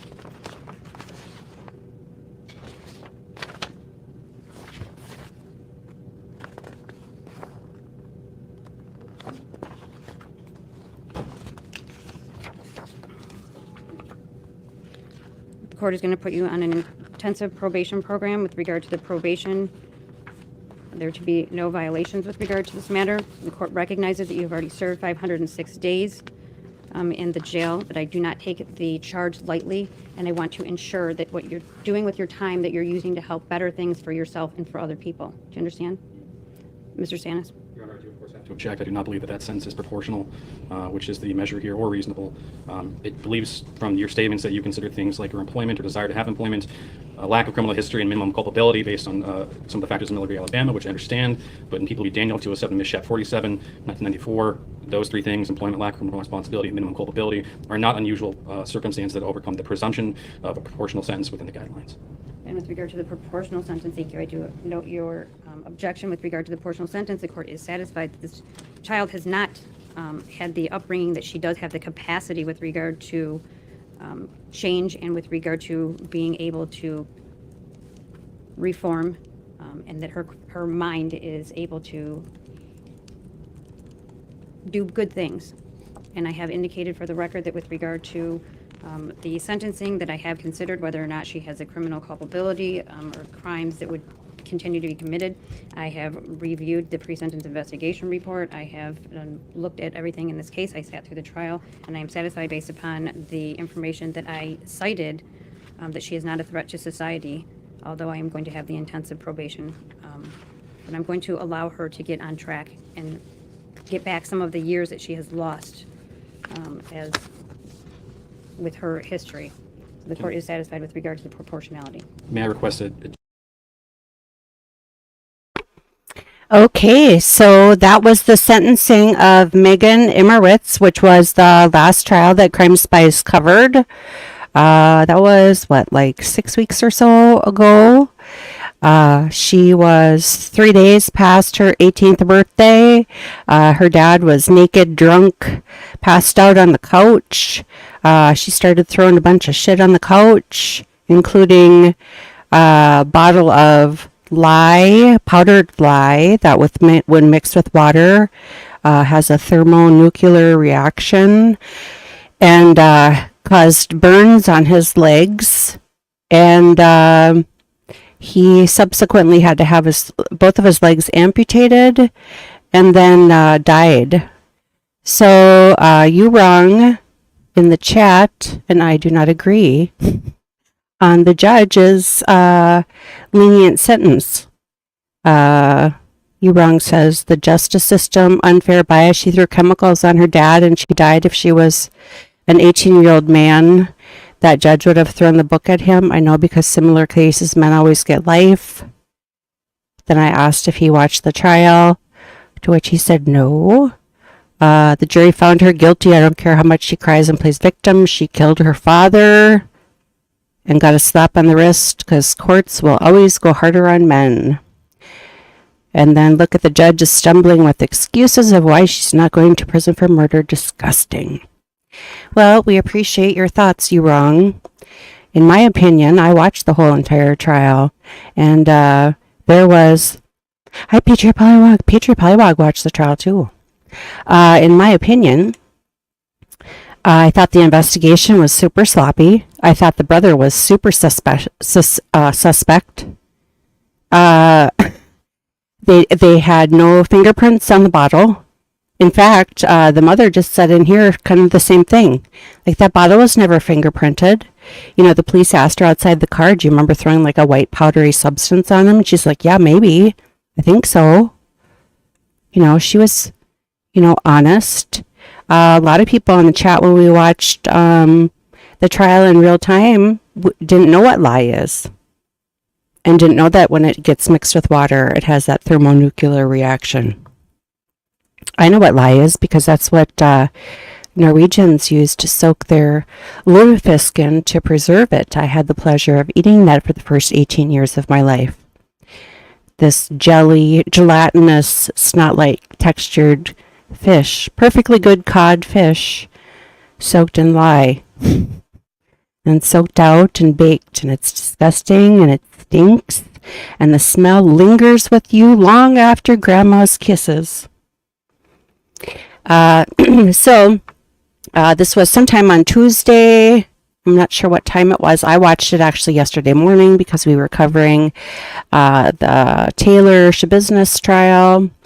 But I had said actually Tuesday morning, I really hope that the judge is lenient on her because for starters, I don't think she knew that was going to happen. I mean, she didn't, they charged her with like intentional murder.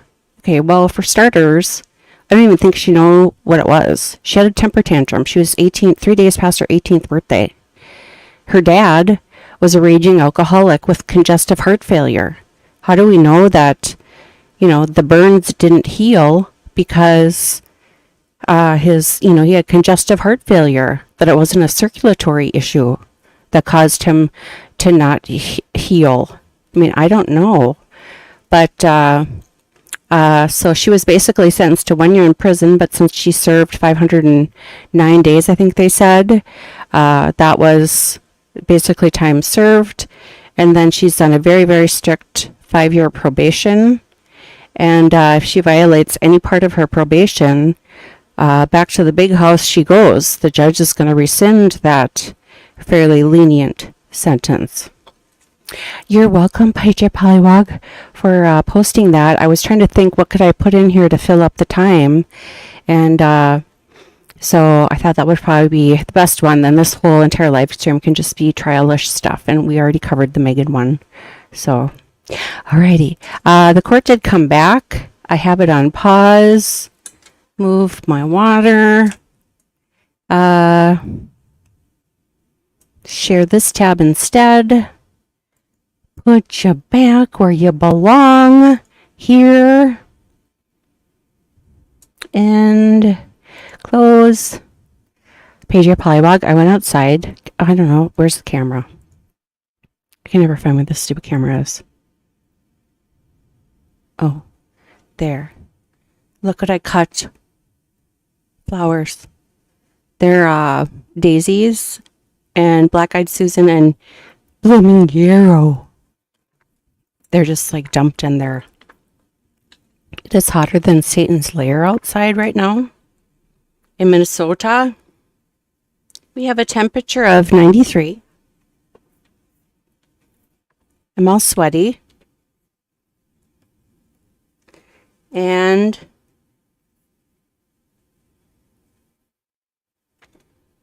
we did this yesterday, remember, Patriot Polybog?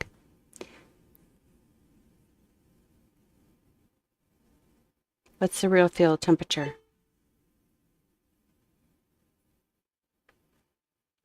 Oh, so currently it's, well, according to this, it's 95 degrees with a feels like temperature of 103. So excessive heat warning, really? Well, thank you, Mr. Weatherman, for letting us know. I would have never guessed walking outside and simultaneously starting to sweat as soon as you walk out the door. If you wouldn't have told me. All right, so here we go with TaylorSchabusiness back from lunch. On the record, I'm going to turn to you, Mr. Freilich. First of all, other than potentially your clients, do you have any other witnesses? I do not, Your Honor. Okay, and then have you had an opportunity to speak with your client about her testimony at this phase of the trial? Yes, Your Honor, I spent extra time with my client, Ms. Schabusiness. We talked about her right to testify at phase 2 of this proceeding, the NGI phase of the proceeding.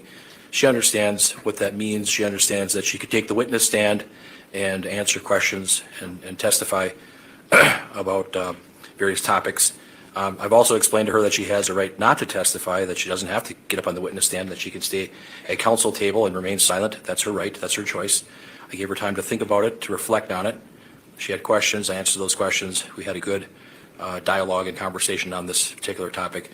She's advised me that she wishes to waive her right to testify. She's not going to take the witness stand. Mr. Business, your attorney tells me that you choose not to testify at this phase. Is that correct? That is correct. Okay.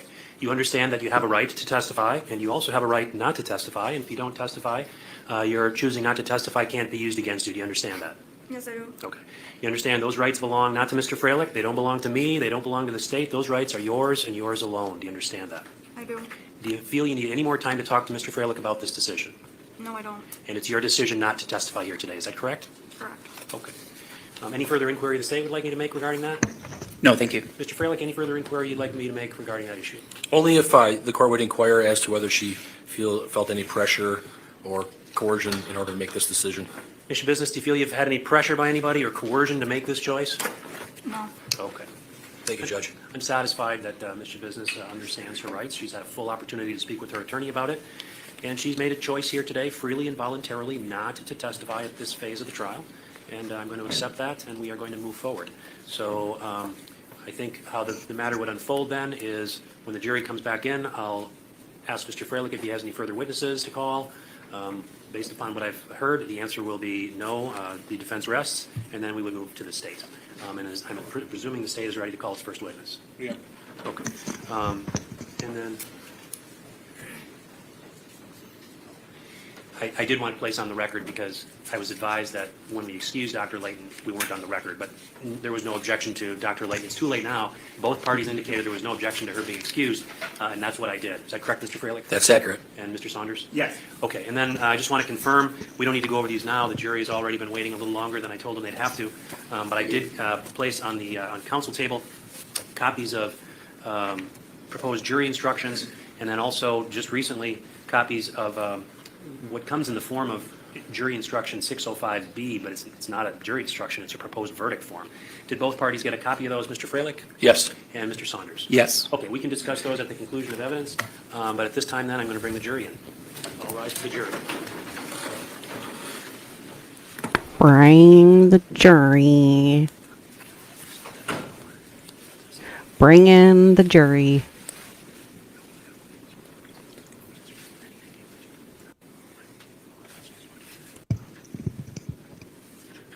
The defense, Mr. Freilich, do you have any other witnesses to call?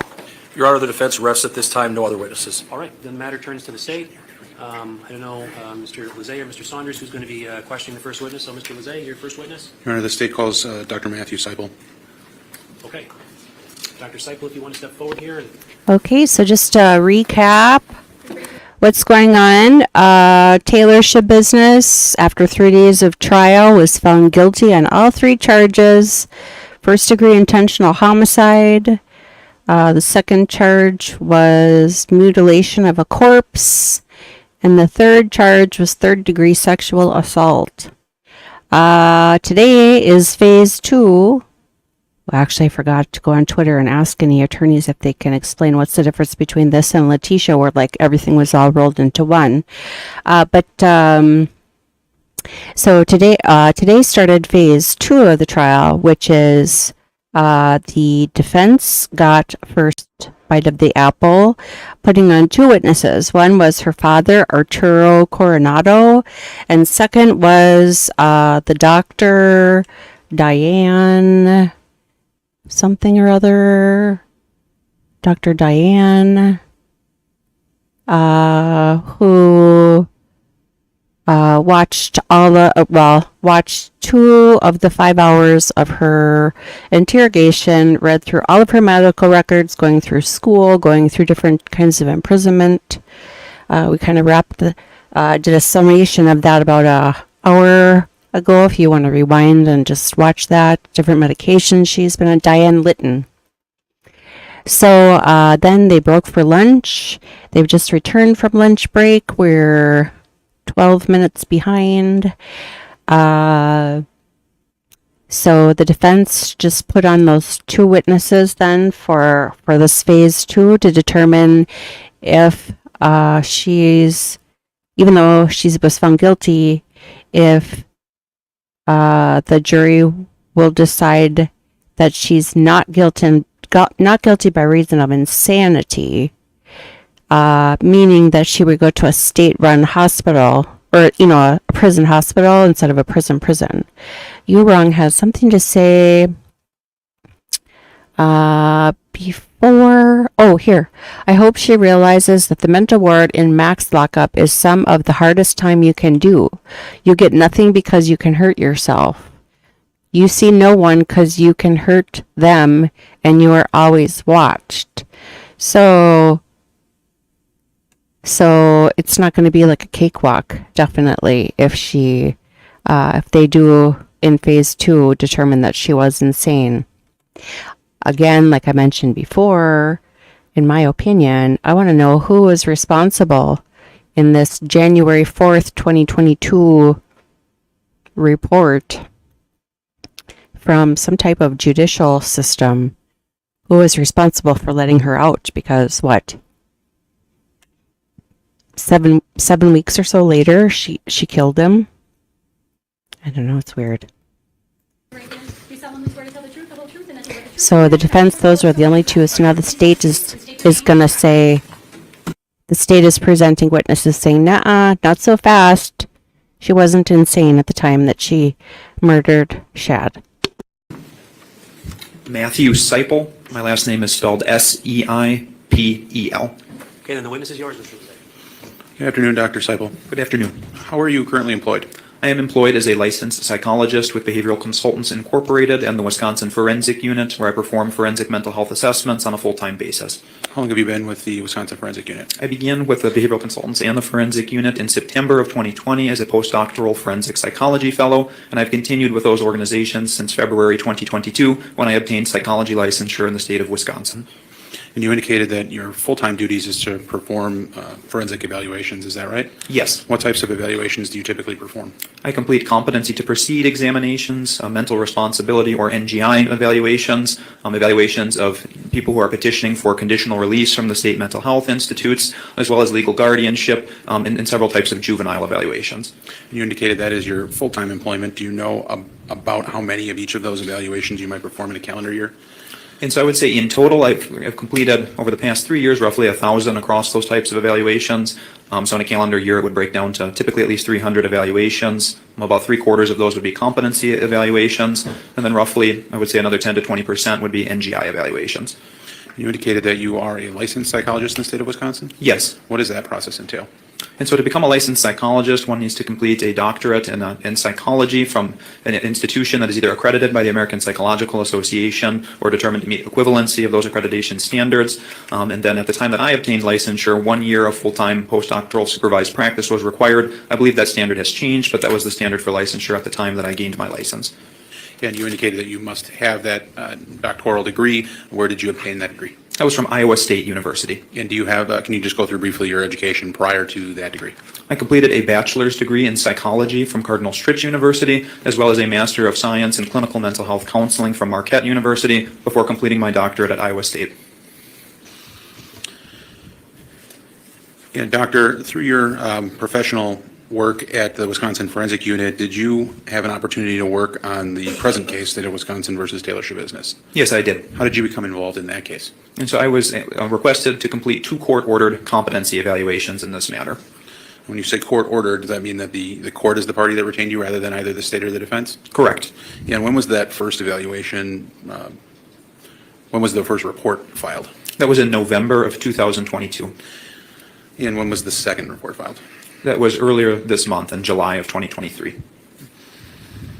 Can you, you mentioned that you were retained by the court to do a competency evaluation, and earlier you also mentioned that you do NGI evaluations. Can you explain for the jury the difference between those two types of evaluations? Yeah, so those are 2 entirely different types of evaluations that are guided by 2 different state statutes. And so competency pertains to a defendant's current mental status. It is independent of the mental state at the time of the alleged offenses, and it pertains to whether or not the defendant presently has substantial mental capacity to understand the pending proceedings or to meaningfully assist in their defense. Whereas the state statute for NGI dictates that it is about the defendant's mental state at the time of the alleged offenses. And specifically, was there a qualifying mental disease or defect that contributed to a substantial lack of capacity to appreciate wrongfulness of conduct or to conform conduct to the standards of the law? And you indicate that you have substantial present experience in both of those types of evaluations, is that correct? Yes. Now, they are different evaluations with different standards. However, are the materials used to evaluate those often similar? I would say that collateral records are critical in both evaluations, although in competency, those records would focus most heavily on the present time and present functioning, whereas for NGI, it would be focused upon functioning at the time of the alleged offenses. And can you talk about the records that you reviewed regarding Ms. Schabusiness for each of the 2 competency evaluations that you performed? Yes, and so I reviewed the criminal complaint for the underlying matter. I reviewed all previous psychological evaluations that were completed in reference to this case, including competency and NGI reports from multiple examiners. At both times, I reviewed her contemporary treatment records from the Brown County Jail. And during the most recent evaluation, I also had the opportunity to review a discharge summary from a treatment episode at the Nicolay Psychiatric Center in 2021. Did you, subsequent to the evaluation, were you also provided with copies of materials from an inpatient stay at Bellin Psychiatric or 2 different inpatient stays at Bellin Psychiatric? Yes, after submitting my most recent report, defense counsel provided me discharge summaries pertaining to those 2 episodes of inpatient care. And were all of those records taken into consideration when you either rendered your opinion or provided testimony at competency hearings in this case? I would say that all of the sources that I mentioned initially were considered in reaching my opinion in my report, and then those Bellin records I did consider in preparing for testimony, but they did not alter any of the opinions offered in my report. And in addition to reviewing collateral records, did you conduct personal interviews with Ms. Schabusiness? Yes, I did. And what were the dates of those interviews? And so the most recent interview, I'm just referencing my report here, was on July 12th of 2023. And for the initial interview, I would reference to refresh my memory, that report from November of 2022, the date of the interview was November 17th, 2022.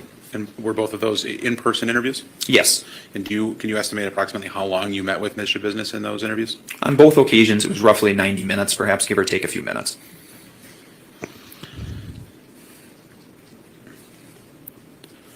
Doctor, when you were reviewing the records and ultimately when you had to come to an opinion in this case, had you encountered prior diagnoses that had been assigned to Ms. Schabusiness at various points in time? Yes. Were you aware that at some point in time she had received a bipolar diagnosis? Yes. And do you recall where that came from? That was during her inpatient treatment at the Nicolay Psychiatric Center in 2021. And Doctor, what did you note with respect to that particular diagnosis? Were there any concerns when you saw that? Yes, a concern I had with that diagnosis is that for one to be diagnosed with bipolar disorder, it's specifically within the diagnostic criteria for that condition that the symptoms cannot occur exclusively in the course of substance intoxication. And I noted that there's multiple collateral sources suggesting that she was abusing methamphetamine very extensively leading up to that treatment episode. So I was unable to really see how the treatment providers could have parsed out to what extent any psychiatric instability derived from the methamphetamine use versus an actual underlying mental illness. And did you have an opportunity to review the discharge summary from Nicolay Psychiatric? Yes. And in that discharge summary, is there a discussion of how she presented upon arrival compared to how she presented upon her release 21 days later? Yes, it was noted that there was a remarkable difference and that psychotic symptoms were evident upon admission, including hallucinations and very disorganized behavior, although those symptoms were determined to be largely resolved by the end of that treatment episode. Does that suggest anything to you with respect to the substance abuse that was indicated at the outset? And so it's, again, difficult to disentangle to what extent that improved mental status resulted from any medication she received in the facility versus her mere forced abstinence from intoxicants. Based on your professional education and experience of the types of symptoms that were noted upon arrival at Nicolay Psychiatric, can those symptoms also be associated with the methamphetamine use solely? Yes. So it's possible for someone to manifest those symptoms solely based on meth use without having any underlying mental health illness? Objection. Yes. Calls for speculation. Overruled. Yes. You indicated that you had the opportunity to review reports from other evaluators who met with Ms. Schabusiness and provided opinions in this case. Is that correct? Yes. Did you note whether or not any of the other evaluators shared similar concerns about the bipolar diagnosis assigned to her by Nicolay Psychiatric?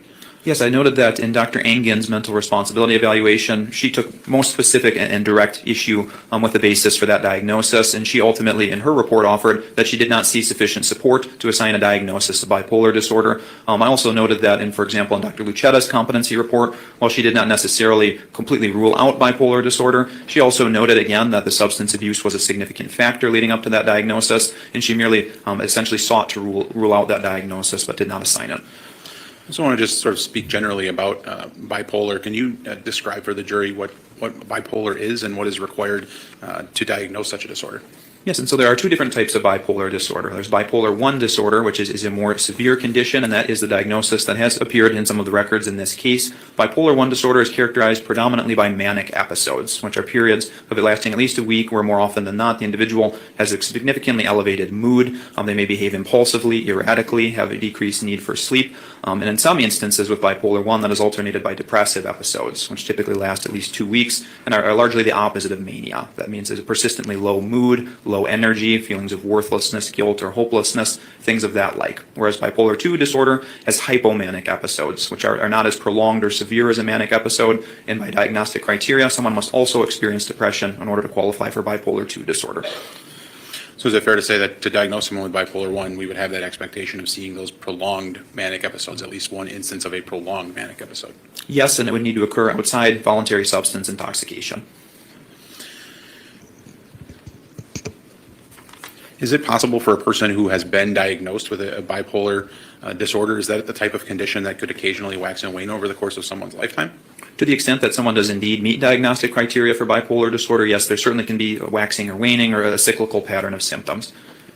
I also want to harken back to the fact that you have done NGI evaluations, is that correct? Yes. And is bipolar a condition that can sometimes contribute to an opinion that someone does meet NGI criteria? Yes, it certainly can. And under what circumstances might you expect to see that? Yes, and so in order to reach an opinion of supporting an NGI plea in the context of bipolar disorder, one, there would need to be a firmly established diagnosis of bipolar disorder, again, in the absence of substance intoxication, and there would need to be a very direct linkage between the symptoms of that mental illness at the time of the alleged offenses and the substantial lack of capacity to either appreciate wrongfulness or to conform conduct to the requirements of the law. It's not enough for the defendant to simply be symptomatic, but that linkage needs to be established with the lack of capacity. When you talk about establishing that linkage between the crimes alleged and the mental illness that's been assigned to an individual, what sorts of facts or circumstances do you consider when you do NGI evaluations? And so there would need to be converging data sources indicating that indeed the defendant was symptomatic of that legitimate mental illness at the time, and there would need to be, conceptually, it would need to make sense for the alleged misconduct. There would need to be some sort of reason that mania, for instance, would have caused that behavior. There would need to be evidence to suggest that the person was fundamentally unable to control their behavior. And so again, that would typically comprise a pattern that extends beyond that one momentary act, but it would need to be a broader pattern encompassing that time frame. So if you were evaluating whether someone's bipolar disorder might be causal of the criminal offenses, would it be significant to you to evaluate the defendant's symptoms or how someone presents immediately before and immediately after the alleged offenses? Yes, those would be critical time frames in which to gather as much data as possible. Is that because one would expect that someone with bipolar wouldn't manifest those symptoms solely for a short period of time, but typically over a much longer period? Yes, that is correct. Objection calls for speculation. I think it calls for his professional opinion. Overruled.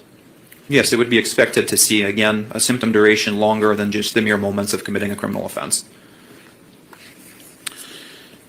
Doctor, I want to quickly return back to some of the other records that had been mentioned. You indicated that you did have an opportunity to review the medical records from Bell and Health from two different stays that Ms. Schabusiness had, one in 2012 and one in 2014.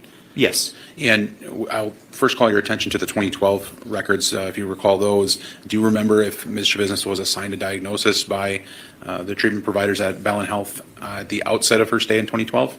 She was assigned a diagnosis of mood disorder not otherwise specified. So she was not assigned a bipolar diagnosis at that time, is that correct? Correct. And then in 2014, did she likewise have some sort of diagnosis following her 3-day stay in Bellin? She was again assigned a diagnosis of mood disorder not otherwise specified, and they did add, which is not a diagnosis per se, but they noted alongside the diagnosis a history of psychosis. But in looking closer at the records, that history of psychosis derives squarely from an adverse medication reaction, which prompted the initial inpatient stay. So she was prescribed sertraline, and then only after that did she begin to have psychotic symptoms, and those symptoms resolved as soon as that medication was discontinued. Again, she was not assigned a bipolar diagnosis in 2014 either. Correct. Dr. Seipel, you indicated that you did have an opportunity to review Dr. Litton's report from July 3rd of 2023? Yes, I did. And what type of report from a forensic standpoint was Dr. Litton's report? It appeared to be a combined competency and NGI report. In your experience and training, is it best practice for someone to engage in a combined report of both competency and NGI? Typically, a separate report would be submitted to address each issue independently. What are some of the reasons why you might not combine those two reports? For one, there can be information introduced in the issue of criminal responsibility that might be inappropriate to be contained within a competency report. A competency report is not supposed to contain incriminating information with regard to the alleged offenses, but also from a psychological standpoint, it makes it difficult to parse out which data and which arguments are directed at each respective issue if they're addressed alongside each other in the same report. Is it particularly concerning if you come to a conclusion that a person is not presently competent, that you would also rely on that information to form an NGI opinion? I would say that it's not inappropriate if that's a data point that is considered, but that there should not be a strong linkage in that reasoning, as again, it's two different legal issues pertaining to two different time points.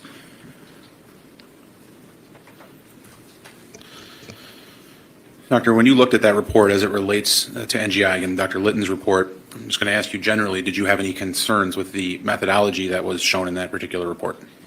I found that it seemed appropriate data sources were consulted, at least that's what the methods section suggested in that report, although there was essentially no discussion or review of the discovery materials that were reviewed, and really no account from a defendant's perspective of the alleged misconduct, which are very critical pieces of information that would always be included in an NGI report. So those pieces of information that you just discussed, like the account of the offense and the specific discovery materials outlining the offense, why is it important to include that type of information in the report? Because again, the statute for NGI pertains squarely to the moments of the alleged offense, and that is the data that most directly captures those moments. And so it becomes somewhat of a black box issue if those moments are not discussed in the report and inferences instead are appearing to be made based upon presentation at other time points. That's not sound professional reasoning with regard to the issue of NGI. And I want to talk about information being based on other time points. Did it appear to you that Dr. Litton relied very strongly on her personal observations of Ms. Schabusiness in the interview? I would say it seemed that the symptoms that were portrayed during the moments of that interview seemed to weigh heavily, as well as the mere fact of a bipolar diagnosis being assigned roughly a year before the alleged offenses. Were you able to determine whether or not Dr. Litton actually assigned a diagnosis herself? It seemed implicit in the report that she concurred with the bipolar diagnosis, although it was not explicitly stated. For instance, I am assigning the defendant a diagnosis of bipolar disorder. Is that typical in your experience to not assign a diagnosis during such an evaluation? In an NGI evaluation, as the identification of a qualifying mental disease or defect is critical and necessary to support an NGI plea, it would be essential for the diagnosis to be very explicitly indicated. And that was not done here? I would say, again, it was not explicit, rather it was more so inferred, being embedded in text. And Doctor, the report from Dr. Litton, does that include a relatively lengthy or specific discussion of the observations of Dr. Litton from the interview that occurred in June of 2023? Yes, the greatest details seem to pertain to that which would have been her second contact with the defendant. And you personally had contact with the defendant within about a month of that particular interview, is that fair? It would have been roughly like 3 or 4 weeks per my estimation. Okay. The observations that Dr. Litton is making of the defendant, her actions, her behaviors, her psychotic state, did you witness those same things when you met with Ms. Schabusiness? I did not notice the evident distraction that was evidently apparent during the interview with Dr. Litton. The defendant easily maintained focus and was able to supply coherent, relevant responses to questioning. She remained behaviorally appropriate and was able to engage in detailed discussion of her legal situation. There was a brief moment in which she referenced claiming to see a supposed green train within the room, which is something that was evidently very distracting during the interview with Dr. Litton. I essentially ignored when that symptom was mentioned, and there was no further mention of it thereafter, and there was no evidence that she was in any way distracted by that or any similar psychotic symptom.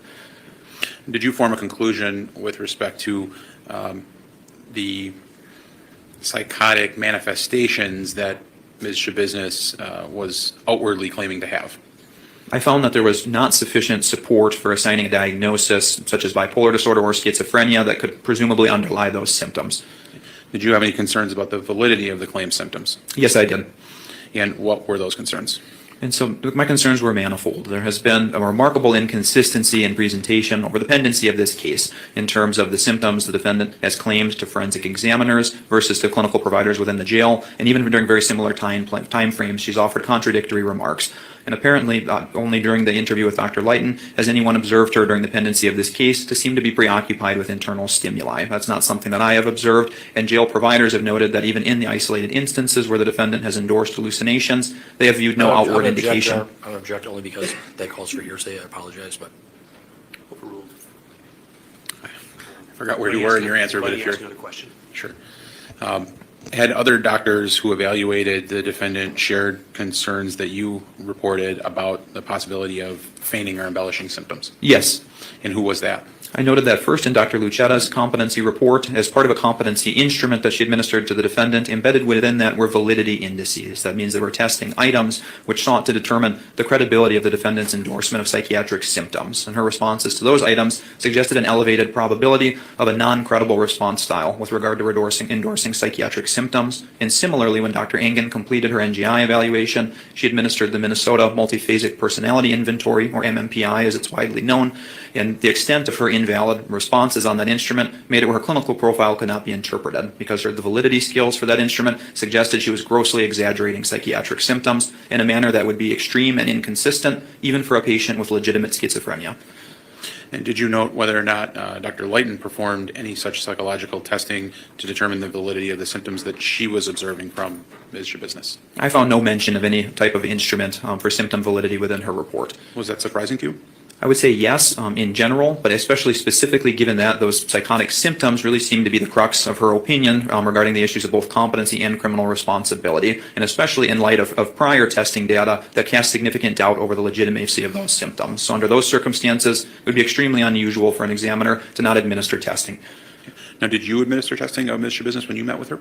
I was prepared to administer testing upon entering the evaluation, although her clinical presentation suggested such testing would not be necessary to reach an opinion regarding her adjudicative competency.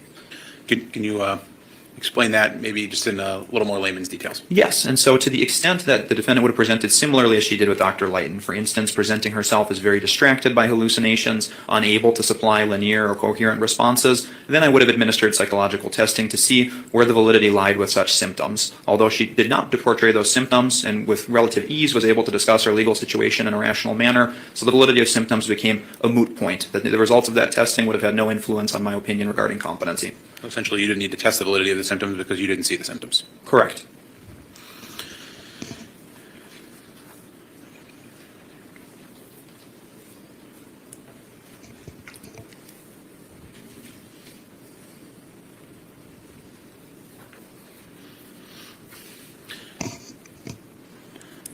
Now, Doctor, you also had an opportunity to review the report of Dr. Engen, which I believe you previously mentioned. Is that right? Yes. Now, Dr. Engen's report is a report on NGI and not competency. Is that right? Yes, it is specifically and solely to the issue of NGI.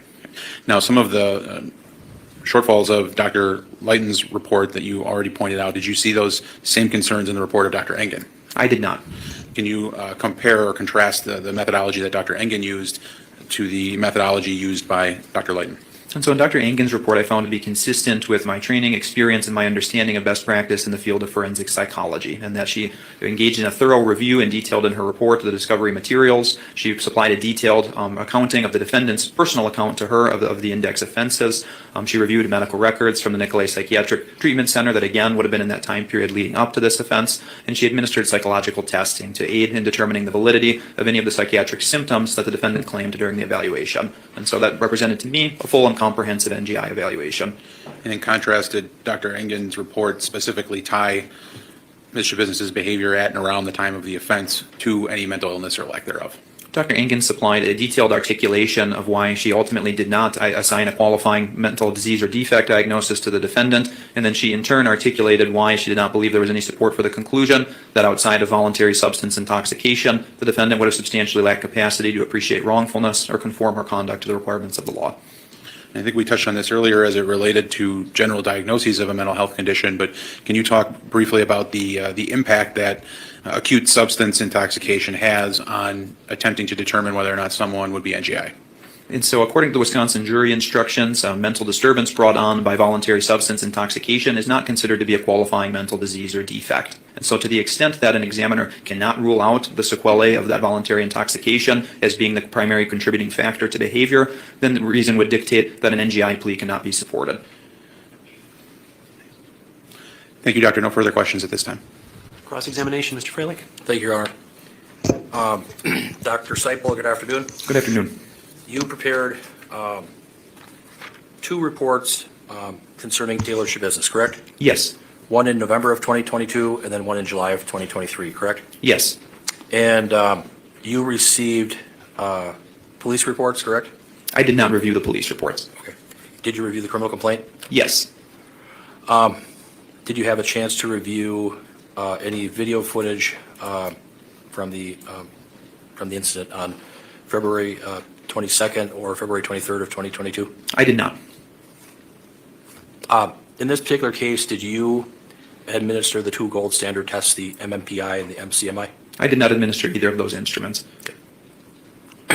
Yet you criticized Dr. Lighton for not doing it, correct? Yes. Now, you've been a licensed psychologist since February of 2022, correct? Yes. That's when you obtained your license to practice and do evaluations and reports and all of that, correct? My license enabled me to practice independently, although I performed all of these evaluations under supervision from September 2020 up until that time. Okay. In September of 2020, that's when you were a fellow? That's when I began my postdoctoral fellowship in forensic psychology. Okay. When you've had a chance to review Dr. Lighton's curriculum vitae, correct? Yes. You've had a chance to review her evaluation from July 3rd of 2023, correct? Yes. As far as experience level, she has more experience than you. Is that fair? I would say she's been a practicing psychologist longer, although the extent to which she has conducted NGI evaluations, I don't know if she has more experience than me. You understand that she worked at Mendota Mental Health in the past, correct? Yes, and typically NGI evaluations are not performed for patients already within the State Mental Health Institute. And with regards to Dr. Christina Engine, she works in the Wisconsin Forensic Unit as well. Yes, she is employed by behavioral consultants in the Wisconsin Forensic Unit. Would she be a colleague or a coworker of yours? I would say we are similarly employed, although we practice typically in different areas of the state and have pretty minimal contact with each other. And the two of you are aligned as far as opinions in this particular case, is that fair? Well, we opined on different issues, so I would not agree with that statement. But the ultimate recommendation is the same, correct? I guess I'm not sure what you're asking, sir. That you and her both find insufficient evidence to support the special plea, the NGI plea. I would say I did not offer an opinion with regard to NGI, so again, I can't agree with that statement. Okay. You've had a chance to review Brown County Jail records, correct? Yes. You reviewed Bell and Health records that I sent, correct? Yes. You had a chance to review the Nicolay Psychiatric Center records through Brown County, correct? Yes. You reviewed a lot of mental health records, correct? Yes. Fair to say that Taylor Denise Schabusiness does have a mental health history. Would that be fair? I would say in general terms, yes, she has had contact with mental health treatment. And fair to say that she was the subject of a civil commitment in 2021, correct? Yes, it is my understanding that she became subject to a 6-month civil commitment during the course of her inpatient treatment in 2021. And she was found by a court of law to be mentally ill, at least in 2021. Is that fair? According to that court order, it would suggest that, yes. And then she was on a medication order in order to take psychotropic medications for that same period of time, correct? Yes, it is my understanding she was court ordered to medication compliance.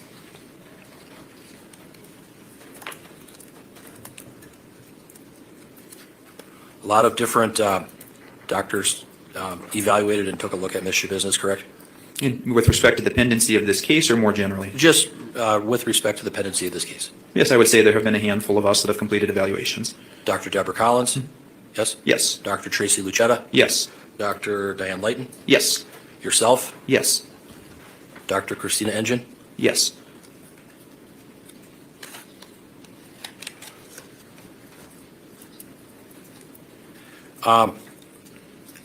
With regards to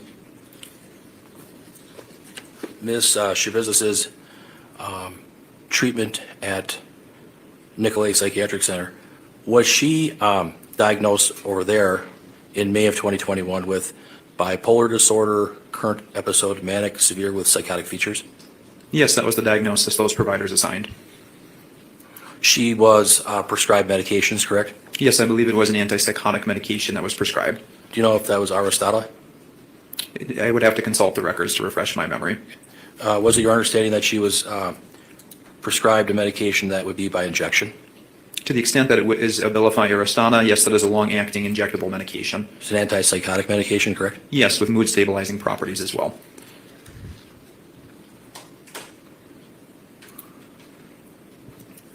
And fair to say that through Brown County, through Nicolay, that Ms. Schabusiness was given a diagnosis of bipolar disorder. Yes.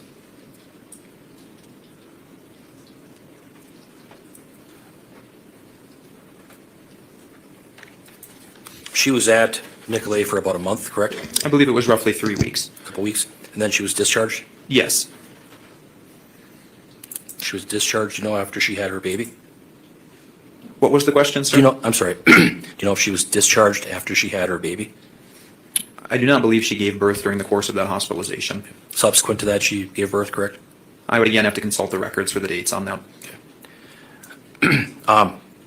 When you looked at all these records, did you come to find that there were some references to Ms. Schabusiness suffering from paranoia? That word was mentioned in the records on some occasions, yes. And was it mentioned that she had experienced some delusional thoughts? Again, that was a word that has been used in the records, yes. And was it mentioned in some of these records that we're talking about that she did suffer from distractions, inability to focus or concentrate? Yes, there were some notations of those concerns as well. Was it such that, in gleaning through the records, analyzing them, that she had auditory or visual hallucinations on occasion? Yes, and most specifically that first admission to Bellin, as well as the admission to the Nicolay Psychiatric Center where I saw the hallucinations mentioned. Was that mentioned in 2021? Yes, upon her admission to Nicolay when she had heavily been abusing methamphetamine recently. You've been a doctor for some time. You've got a PhD. You've got a lot of education.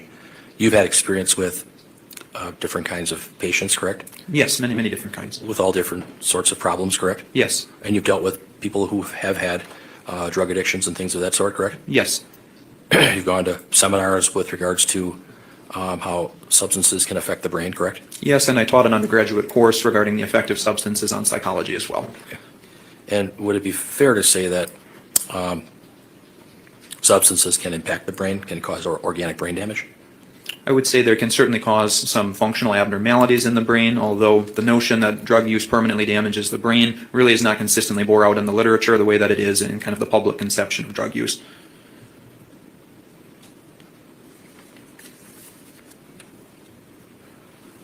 Drug use can also exacerbate mental health problems, correct? It can exacerbate them or cause them of their own accord, yes.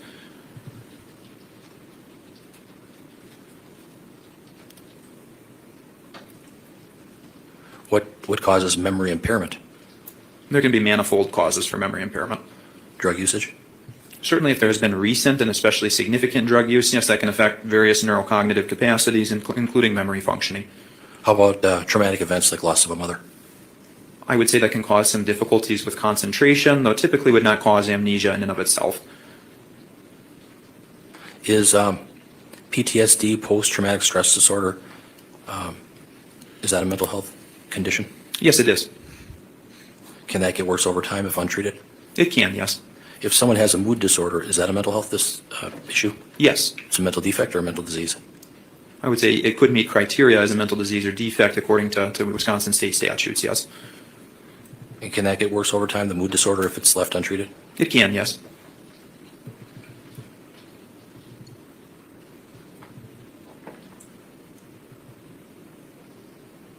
People are not subjected to a civil commitment order unless they have a mental health condition, correct? Is that fair? It would require a clinician to opine that they have a mental illness, yes.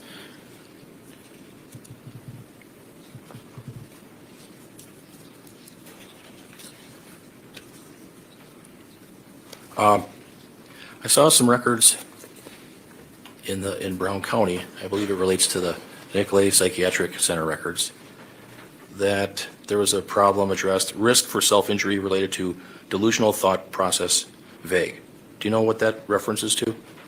I believe I recall seeing that verbiage in the records, but I wouldn't be able to supply context without reviewing those records. Do you know if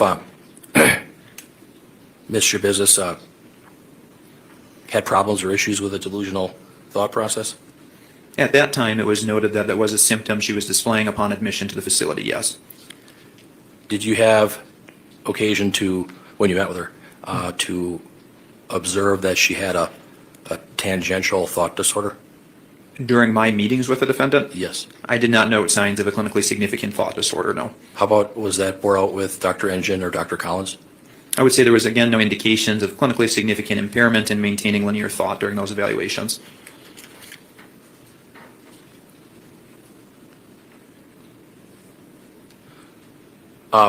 In your review of the Brown County progress notes from Nicolay Psychiatric Center, did it have references to Ms. Schabusiness identifying demons in her life?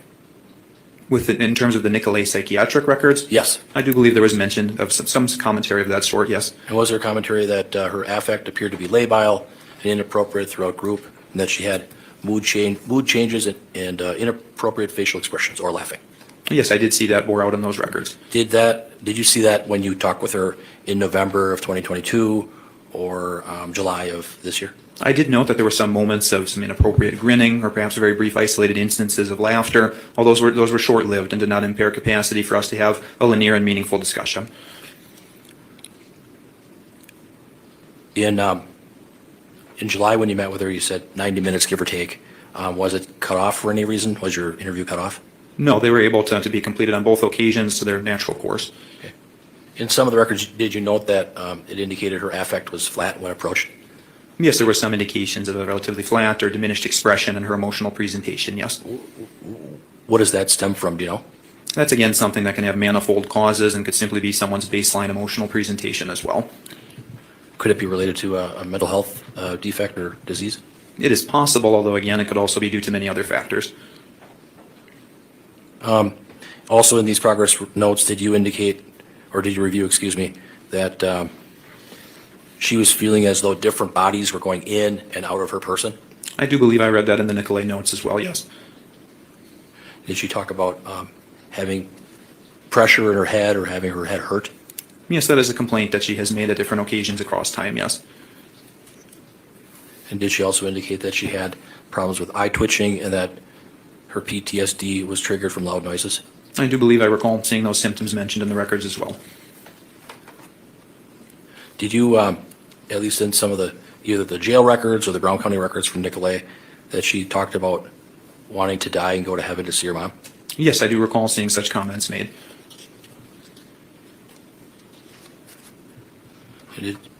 In reviewing these records, because there were a lot of them, did she indicate at least in the records when she was at Brown County at Nicolay that she was hearing voices that would get heavier at night? I do believe, yes, there was a pattern of time of day seeming to impact symptoms at that time, yes. And the time of day would be more at night, they'd be more pronounced at night than the daytime? For my recollection of the records, I do believe that was the pattern that was mentioned. And she was encouraged to connect with a dual therapist to address mental health and her AODA issues. Is that fair? And consistently over time, she has been referred for substance abuse treatment, yes. And in those records from Nicolay, it also talked about that she would have racing thoughts that would get overwhelmed and that she'd hear voices in her head. Yes, those are symptoms I do recall seeing in the records.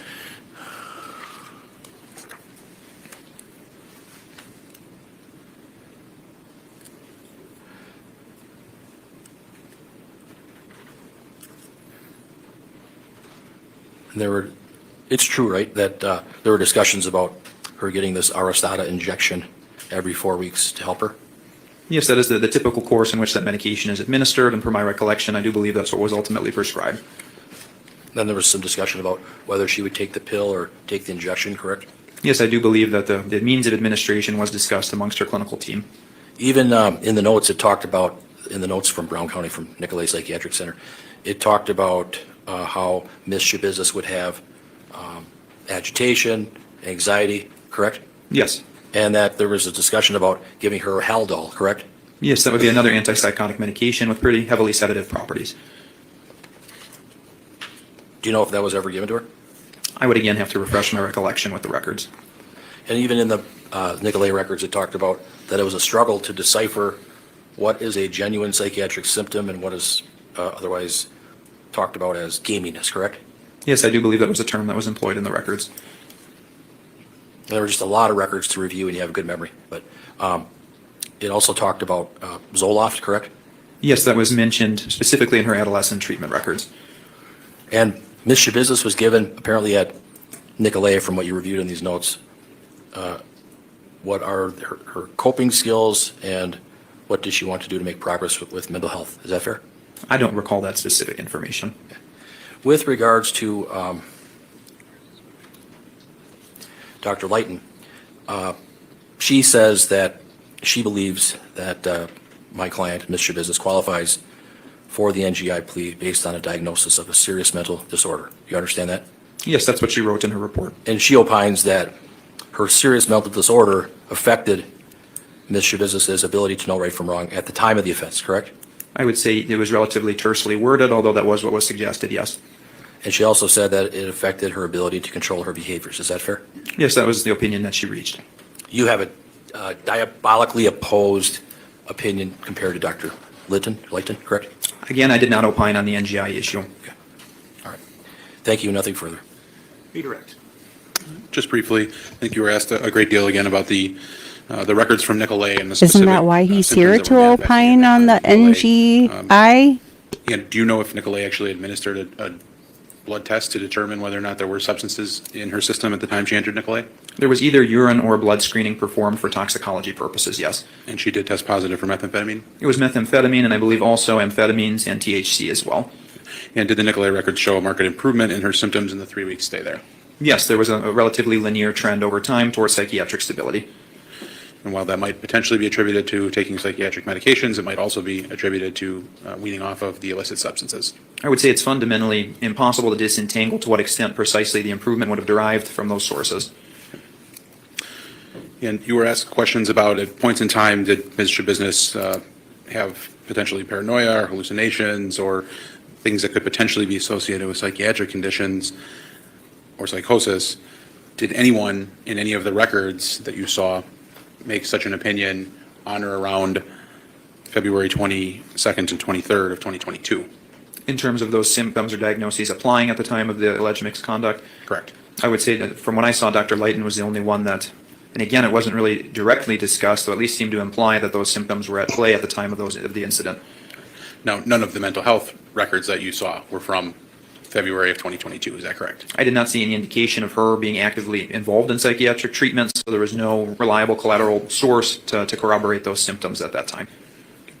And again, just to clarify, I think you've done a good job of this, but you were not asked to opine on the issue of whether or not an NGI offense or an NGI defense is appropriate for Ms. Schabusiness in this case. That is correct. I was only ordered as a competency examiner. Thank you. I have no further questions. On those topics, Mr. Freilich? No, Your Honor. Thank you, Dr. Slade. You can step down. What do you think in the chat? State's next witness? State calls Christina Engine. Do you want to hear my thoughts on what I think?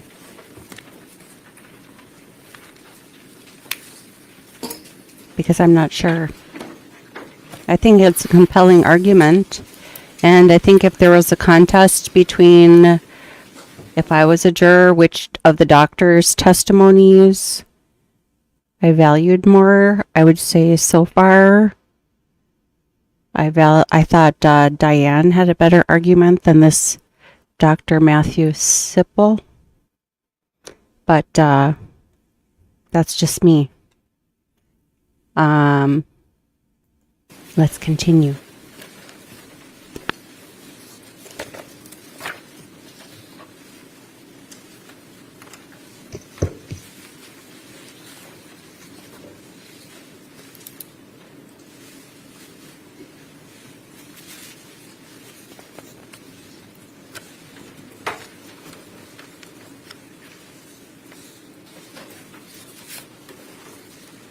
Director, if you just step forward here, and then before you have a seat.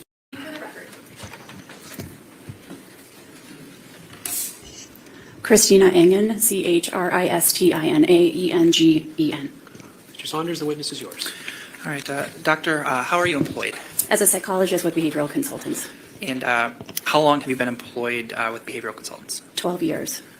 And do you have any degrees? I do. I have a PhD in counseling psychology from UW-Madison, which I earned in 2010. All right. And I guess what do you do as a psychologist with behavioral consultants? I conduct almost exclusively criminal forensic evaluations. And we've heard that term a few times. What is, forensic evaluations? What does that mean? The court principals will approach a psychologist with a psycholegal question, so a psychological question that applies to the legal situation, and our job is to help answer that and to provide information to the trier of fact, the judge or the jury, to help them answer that question. Are some of those evaluations that you're asked to conduct what are referred to as NGI evaluations? Yes. And I guess, what does NGI refer to? It's for the plea of not guilty by reason of mental disease or defect. It's an evaluation of criminal responsibility. And you have performed those evaluations in the past? Yes. Are you able to approximate how many NGI evaluations you've completed in your career? Over the course of 12 years, approximately 250 NGI evaluations. And are those typically done at the request of a court? Yes. Have you, in your career, in those 250 evaluations, reached an opinion that somebody would be appropriate for an NGI plea? Yes. And contrary, have you formed the opinion that they are not, they don't fit for the NGI plea? Yes. All right. And Doctor, do you maintain a curriculum vitae with respect to your educational background and qualifications? Yes. All right. Showing us in Mark Exhibit 12. Do you recognize that? Yes. And what is that? It is my curriculum vitae. And does that appear to be up to date? Yes, All right, that's a document that you prepared. it is. I'd move 12. Any objection? No objection. 12 will be received. Do you maintain any licensures? Yes, I'm licensed to practice psychology in the state of Wisconsin. And are you also board certified? I am. What does that mean? I'm board certified by the American Board of Professional Psychology. Applicants can specialize in several different areas of psychology. My area of specialty is forensic psychology. And do you maintain any professional memberships? Yes. And what are some of those? With the American Psychological Association and the Wisconsin Psychological Association. In addition to your employment, do you also, or have you had any teaching experience in this role? Yes. All right, and what are some of those? I've provided guest lectures for Marquette Law School, for trainees at Mendota Mental Health Institute, once for the Department of Correction psychologists. Doctor, then I want to ask you about this case. Did you become or asked to become involved in an NGI evaluation of TaylorSchabusiness? Yes. And how did you become involved in that? I was court ordered to conduct an NGI evaluation. Were you retained by the state of Wisconsin? Appointed by the court. By the court, but not the district attorney's office? Correct. And you weren't retained by the defense either? Correct. And is it's the case that most of the evaluations you perform are at the request of the court? That is correct. And did you ultimately prepare a report with respect to your findings regarding that NGI evaluation? Yes.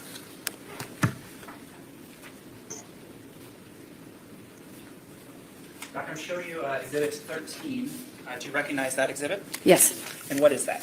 It's a copy of my report. Does that contain your I guess, factual findings and ultimately your opinions with respect to the NGI evaluation? Yes. I'd move 13. Any objection? Subject to cross, Your Honor, no objection. 13 will be received. So I guess generally, can you describe the process that you undergo to conduct an NGI evaluation? Yes, the evaluation consists of a clinical interview, so a meeting with Ms. Schabusiness. I also conducted a full discovery review, so review of all of the police reports, videos, documents of that. And then I also, in this case, reviewed her available medical records, which included a prior competency evaluation, records generated through Brown County, and then in this case, I did administer psychological testing. Okay. So I want to first start with the clinical interview that you mentioned conducting. What date was the date that you met with Ms. Schabusiness?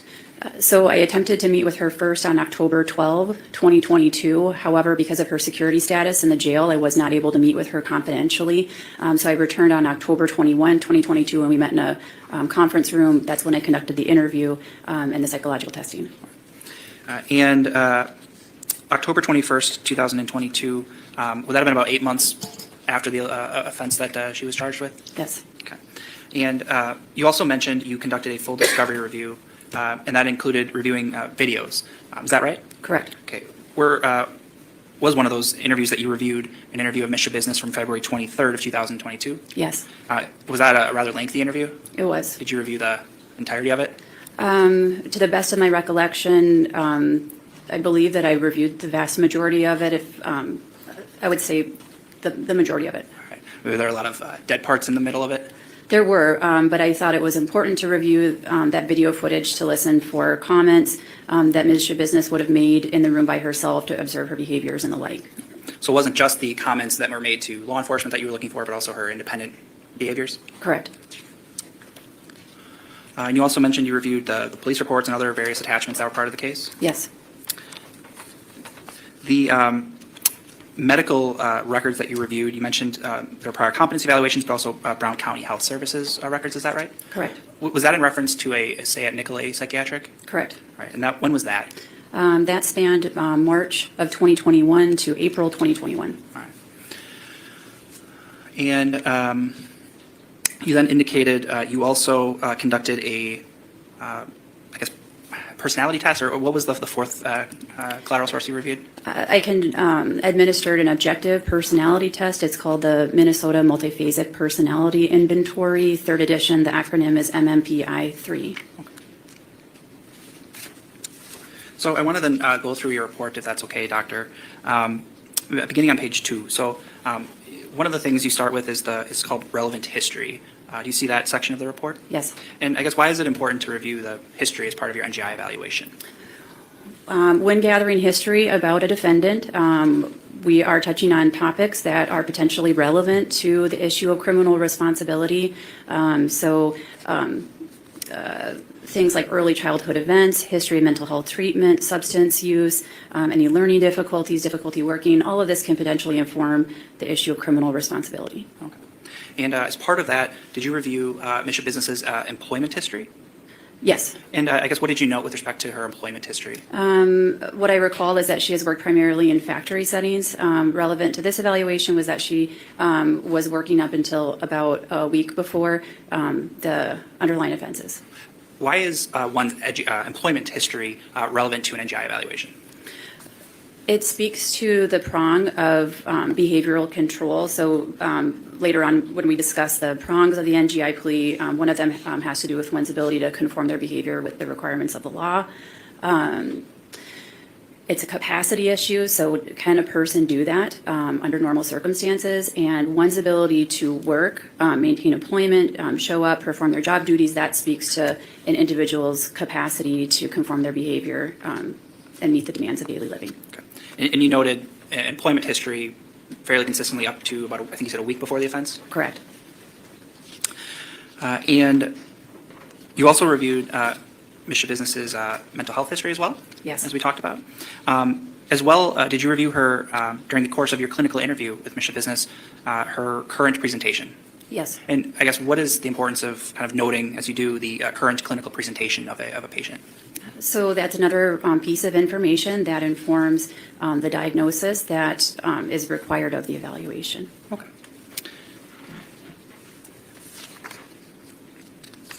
As part of the clinical interview with Ms. Schabusiness, do you get a narrative from her about the alleged offense? To the extent that I was able, I did. Ms. Schabusiness recalled the time period leading up to the offenses, but then she reported that she had no memory for the offenses themselves, and she did not. She reported she did not regain memory until after her arrest. Okay. With respect to Ms. Schabusiness recalling the time period leading up to the offense, what sort of information did she provide? What I learned was that she had been living in Texas and returned to Wisconsin in early 2022 to tend to legal matters. She made a court appearance. I believe she was sentenced to 5 years probation. She was making arrangements to have her community supervision transferred to Texas so that she could resume caring for her newborn baby, who was in the care of her grandparents. She was working. She had started Suboxone treatment to maintain sobriety, and I understand that she struggled during this time period, was feeling what sounded like to me some alienation in the workplace, not feeling like she was connecting with her coworkers, and then began to, she reported to me she was hearing voices that were telling her to relapse on methamphetamine. Okay. And some of those, you mentioned, employment, you mentioned some arrangements with respect to childcare. Why are some of those acts kind of relevant from an NGI evaluation standpoint? Again, it speaks to the issue of one's capacity to conform their behavior. So all of those are very goal-directed tasks. And those are all kind of leading up to the date of the events? Correct. With respect to February 21st, 2022 specifically, did she have a narrative about sort of the timeline of events leading up to the events? Yes, on February 21st, 2022, she recalled that she was socializing with friends. They had come to the residence she was staying in. I believe they were smoking marijuana. She expressed an interest in finding methamphetamine, and so she said that she went on a, quote, meth hunt, end quote. Did she indicate whether she had ingested methamphetamine leading up to the homicide? Yes, she told me that she took 52 hits of methamphetamine. Did she also refer that amount as, quote, a lot? Yes. All right. And did she indicate at some point that night meeting up with the crime victim, Mr. Therian? Yes. And then you indicated around the time of the alleged offense, she reported having no memory of that time. Correct. Did she, and then you indicated she regained her memory sort of in speaking with law enforcement? Yes. Was that professed amnesia of a concern to you? It was notable. As I indicated in my report, I found her self-reported amnesia to be inconsistent with my review of the discovery material. So specifically, I observed her describe in great detail to the detective the details of that evening. So that stands in contrast to her self-reported amnesia in the present or at the time of the October interview. You also indicated during the interview with Ms. Schabusiness you performed some psychological testing, is that right? Yes. What testing did you administer? It was the MMPI-3. What is the MMPI-3? It's a very well-established psychological instrument dating back to the 1940s, very well researched and respected. So this test can provide indication of different types of psychopathology or different types of mental illness. It also contains a number of validity indices to help psychologists understand the response style of the test taker. So the validity indices, I think I said that right, that you mentioned, I guess, what does that mean? What that means is that built into the test are several items that, when they're all combined at the end, they'll indicate if a person is answering questions in a forthright manner, if they're minimizing their symptoms, or potentially if they're exaggerating their symptoms. So is this test like a true-false questions, or how does the test administered? Correct. It's a true-false instrument. And I guess what were some of your findings with respect to Ms. Schabusiness's performance on the MMPI test? Well, first, let me be clear that the test does not say anything about Ms. Schabusiness's functioning. In February of 2022, it only provides information about her functioning at the time of the test. So what was relevant from that was that there was indication of symptom exaggeration. She responded to items, she endorsed a number of symptoms that individuals with genuine mental illness would not endorse. The frequency, number of unusual symptoms that she acknowledged was greater than those with genuine mental illness. And then there was also indication of non-credible memory impairment built into those, the results of those validity indices. So I just want to go back a little bit. That's a good point. So this testing is sort of in the moment as you're meeting with Ms. Schabusiness, is that right? Correct. But why is it still something you administer in the course of an NGI evaluation? So getting back to that term of response style, that's very important to understand if the individual is being forthright in their account of information that they provide to me. And what I found with these elevated indices indicating the exaggerated descriptions of mental illness, unusual descriptions of mental illness, is that the information that was being reported to me needed to be interpreted with caution. Ms. Schabusiness's self-report could not be taken at face value.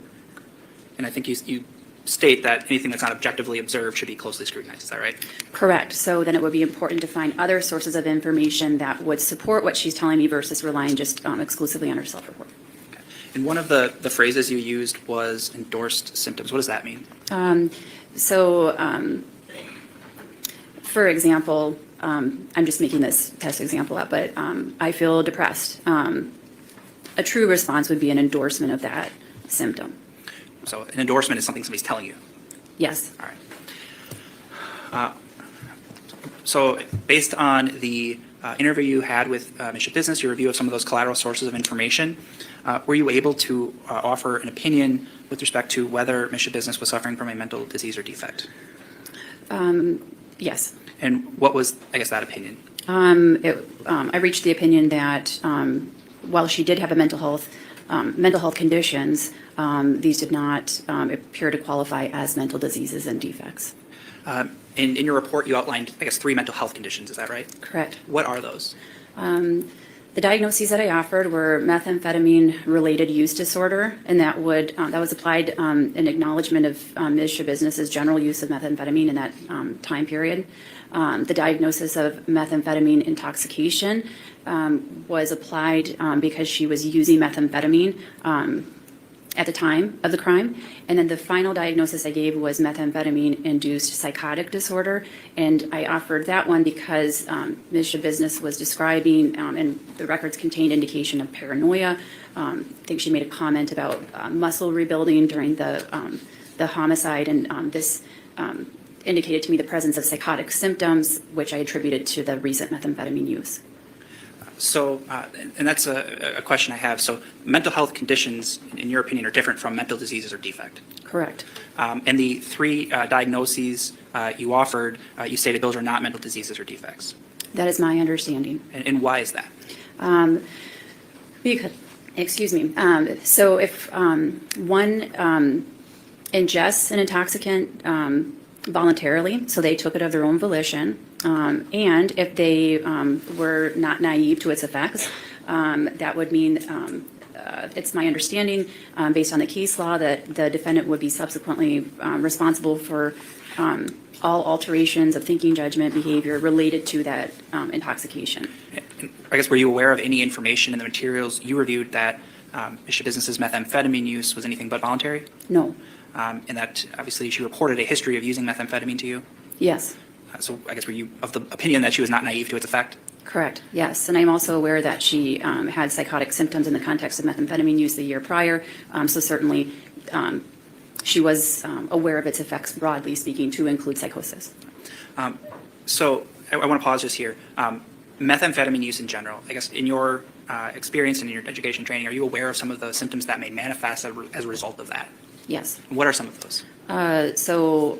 Excessive energy, decreased need for sleep, and then oftentimes we see in the field of forensic psychology that it can induce psychotic symptoms, so misperceptions of reality, and paranoia.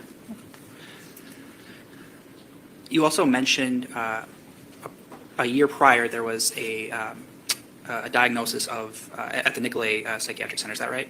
Yes. And did you consider, I guess, the applicability or the appropriateness of a bipolar I disorder? I did. And what was your conclusion with respect to that propriety of that diagnosis? After considering the diagnosis of bipolar I disorder, I did rule it out because I am aware that being intoxicated or having a methamphetamine-induced psychosis can look virtually similar or indistinguishable from a manic episode with psychosis. So the two look similar. And so what I would be looking for if I were to support a bipolar I disorder diagnosis is the presence of that of the psychosis and the mood elevation when there's no methamphetamine use present. And are you aware of any of those symptoms absent in the context of methamphetamine use? I am not aware of a time ever that Ms. Schabusiness displayed psychotic symptoms or elevated mood outside of the methamphetamine use. I guess you are aware, though, that bipolar I diagnosis was applied to Ms. Schabusiness in April of 2021. Yes. Are you aware, though, that there was concerns about recent methamphetamine use around that same time? Yes, I believe that she tested positive for several drugs, including methamphetamine at that time. So that's why that's not a diagnosis you are willing to give to Ms. Schabusiness. Objection leading. Just clarifying the testimony. I'm just clarifying the testimony. Overruled. Thank you. So I guess in sum then, is there any mental disease or defect that you would diagnose Ms. Schabusiness with? Yes, also offered at Nicolay, or Nicolette, I'm not sure the pronunciation. There was a diagnosis of, I believe it was polysubstance abuse or something to that effect, meaning multiple substances were being abused at that time. I believe that's an appropriate diagnosis for her. I do believe I believe firmly in the diagnoses that I offered in my report. Okay. But those are not diagnoses that I guess are mental diseases or defect? Correct. Okay. Did you also then reach an opinion with respect to the, I guess, second question or the second part of the NGI evaluation, whether she was responsible for the conduct? Yes. Okay. And what was that opinion? I found insufficient support for the conclusion that as a result of a mental disease or defect that she either A, was unable to conform her behavior to the requirements of the law, or B, was unable to appreciate the wrongfulness of her conduct. What are some of the reasons you reached that conclusion? Well, first, and most importantly, I was not able to find support for a diagnosis that would qualify as a mental disease or defect. So really at that point, then the analysis could end. That's a requirement of the plea. But I found in my report, I outlined various different factors, but focusing on the two issues, one's ability to conform their behavior to the requirements of the law and one's ability to appreciate wrongfulness. First of all, I did pull from her behavior outside of the moments of her known intoxication to observe that she was able to engage in very goal-directed behavior. So I assumed that any alterations in her behavioral control were directly related to the methamphetamine use. So that was the first issue. And the second issue having to do with wrongfulness, it was my opinion that she did demonstrate appreciation of wrongfulness. There were several comments that were made to law enforcement, expressing apologies to the victim's sister, indication that she was trying to conceal the body was dismembered because she wanted to conceal it. These all speak to awareness of consequences, appreciation of wrongfulness, that she grasped wrongdoing had occurred. And did you also consider, I guess, the validity of the professed amnesia for the time surrounding the offense? Yes, I did not find the self-reported amnesia to be credible. First of all, there was that disconnect between what she was reporting to me in the interview as compared to the recollection she had during an interview with the detective immediately thereafter. And then I also found indication in the results of the MMPI-3 that she was not, that she was reporting non-credible memory impairment.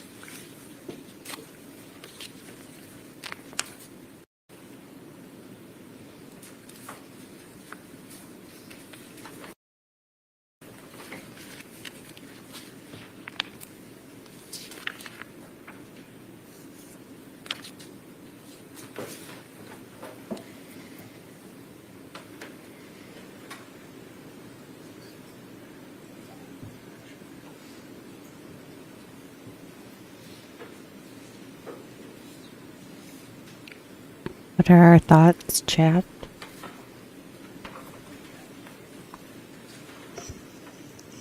Anyone? Bueller? Anyone? Do you have just a few more questions, Doctor? Your report was done in November of 2022, is that right? Yes. And subsequent to that time, have you had the chance to review any other NGI evaluations conducted in this case? Yes. And who authored those reports? Diane Litton. Okay. And in your review of Dr. Litton's report, did any of her findings or conclusions alter your opinion from November of 2022? No. I guess the same opinions you're testifying here to today? It did not alter my opinion.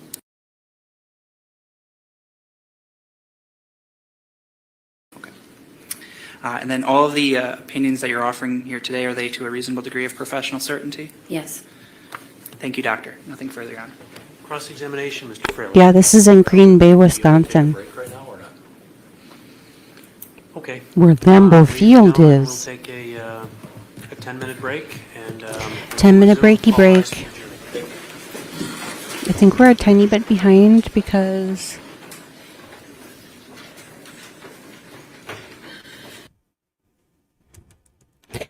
dun, dun, dun, dun, dun.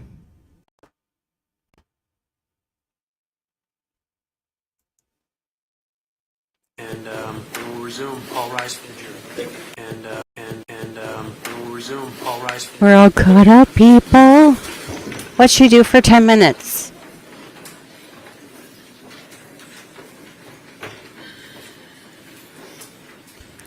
Dump the whole pan of chicken legs in the bottom of the... Oh no! Patriot Polywog is making chicken. She's got the oven on.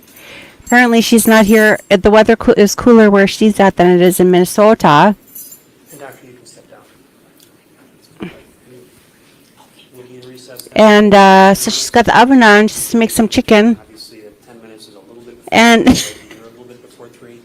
she says, oh my god, I just dumped the whole pan of chicken legs in the oven to the bottom of the oven. Thank God I had a liner and salvaged it. Sorry, I was listening though. God. BJ Barlock, you crack me up. You crack Crime Spies right up. Well, thank goodness you do have a liner at the bottom.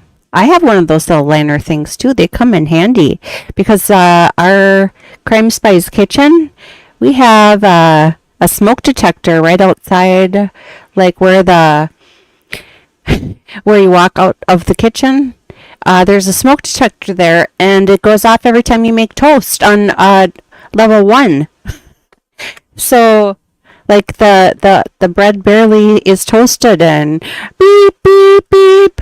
And when I finished the basement, I thought, oh, this will be smart. I'll put a smoke detector down there that'll say fire.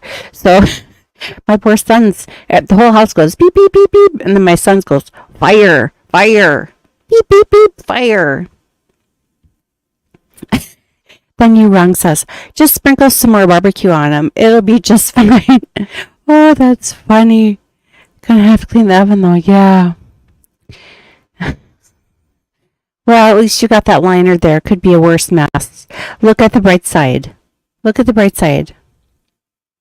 Well, we got 10 minutes to 10 minutes.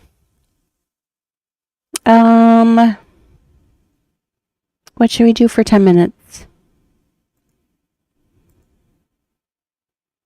Oh, I did want to go over, let's see, how would I go about doing this?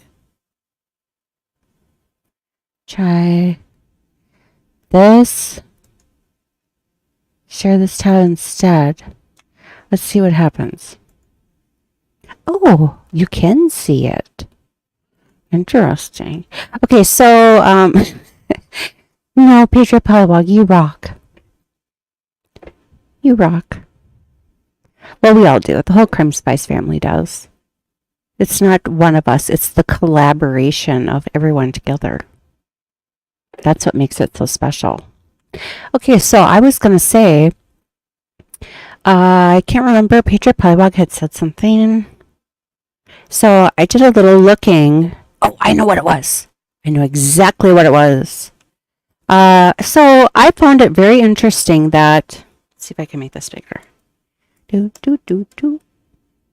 found it very interesting that when Dr. Diane What's-Her-Face testified, you know, she had said going back to like 2000, what did she say? Going back to, oh, pardon me. Going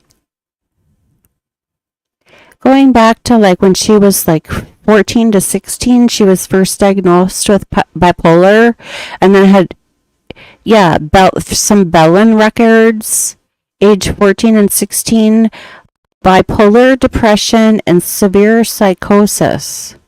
And then she went on to say something about as recently as January 4th of 2022.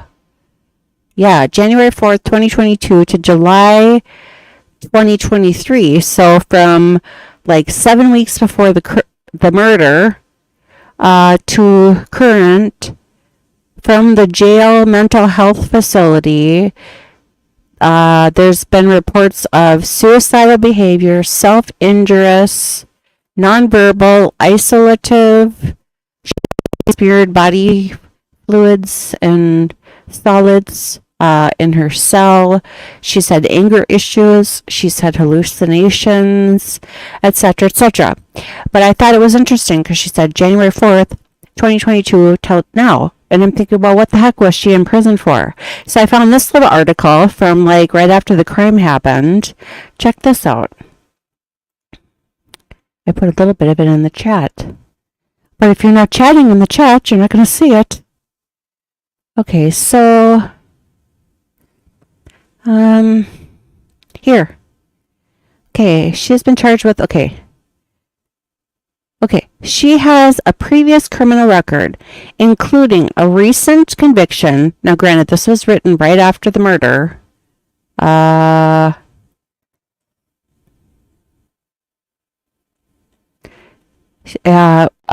mean, it was like right after the funeral. She has a previous criminal record, including a recent conviction for fleeing, eluding, and obstructing a police officer. She had been sentenced, check this out, to 3 months in jail on January 4th with work release privileges, according to online court records. It is unclear whether she was out of jail on work release at the time of Thyron's death, February 23rd.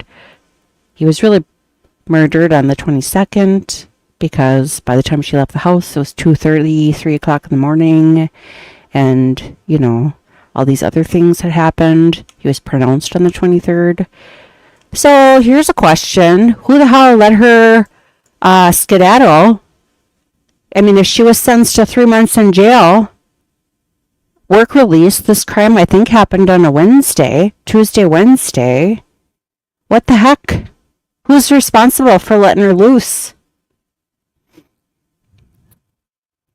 Woke DA encourages and enables repeat offenders.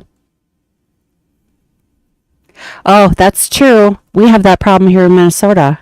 Because, we had the George Floyd thing. I think that's terrible. So who's responsible for letting her, skirt?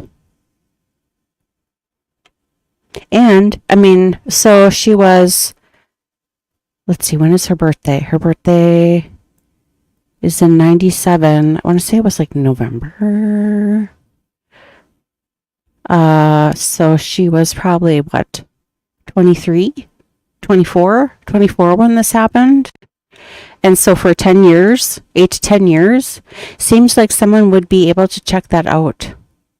Let's see. TaylorSchabusiness. Criminal. Green Bay criminal lookup? I don't know.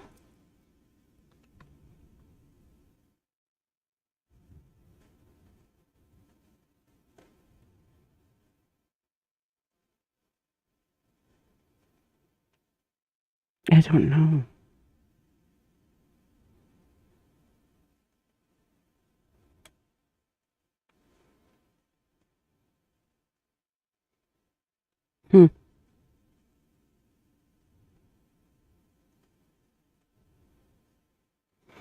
The search is not helping me.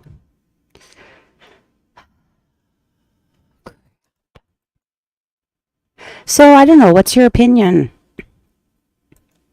Do you think that Dr. Diane had a more compelling argument? Or do you think that the two state doctors have a more compelling argument? I don't know. I don't know what I would do. I mean, she definitely doesn't look stable. That's my opinion.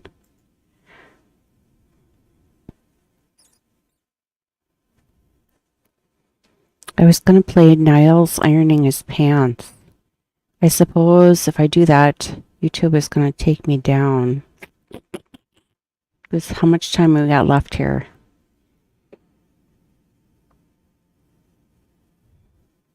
One minute, 17, 16, 15, 14.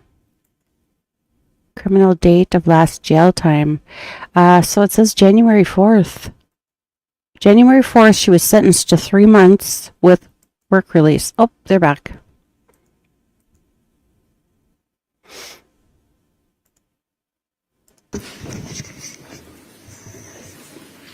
And so January 4th, this crime happened on the 22nd. She should have been in prison until, April 4th? Who's responsible for letting her loose? Inquiring minds want to know.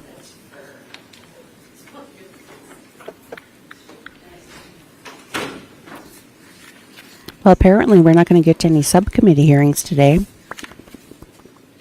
Wonder if they were spicy.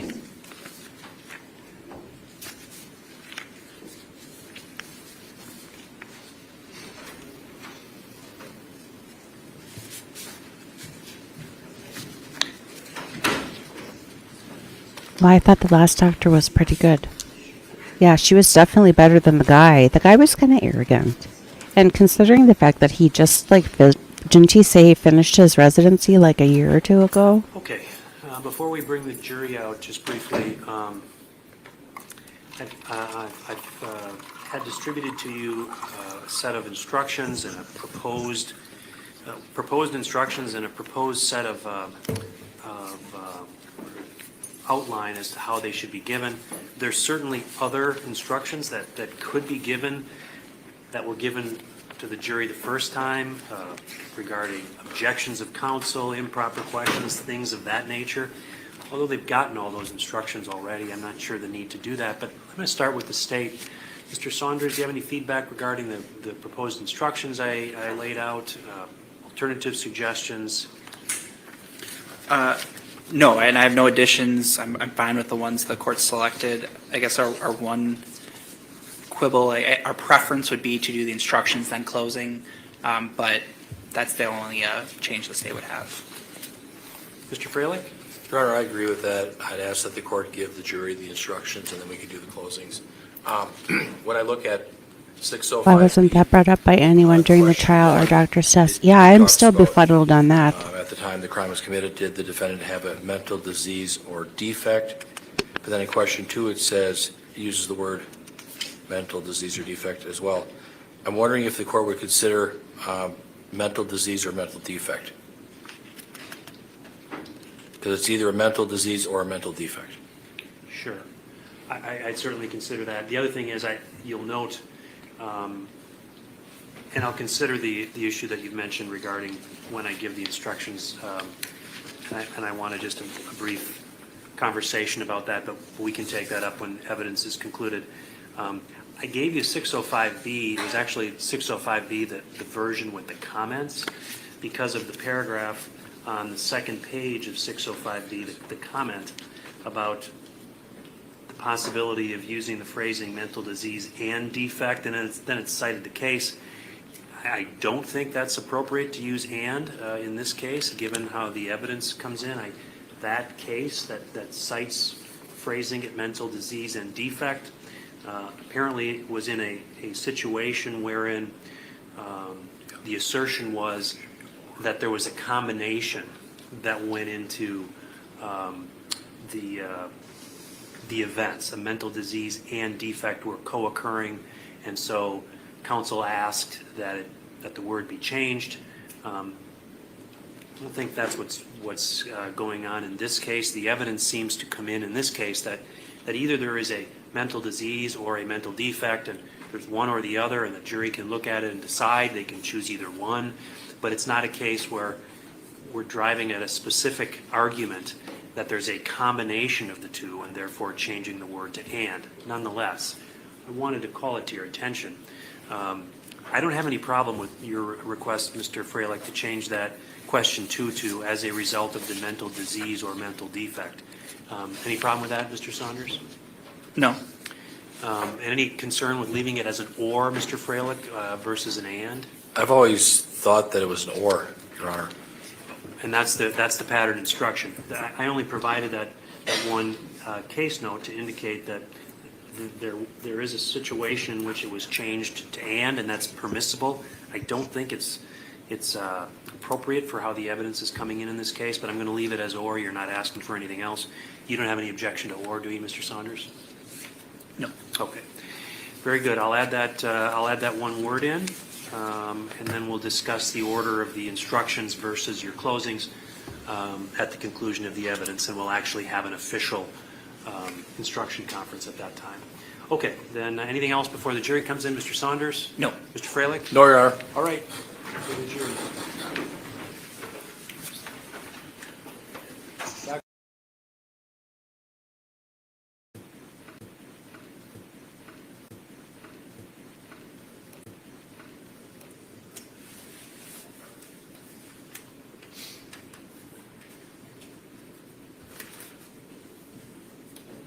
I guess that's as far as I can go.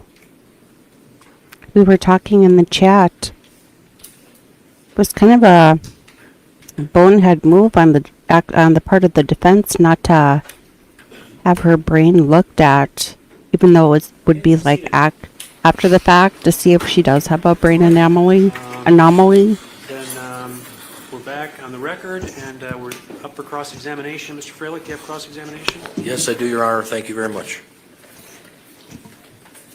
Dr. Engine, good afternoon. Hello.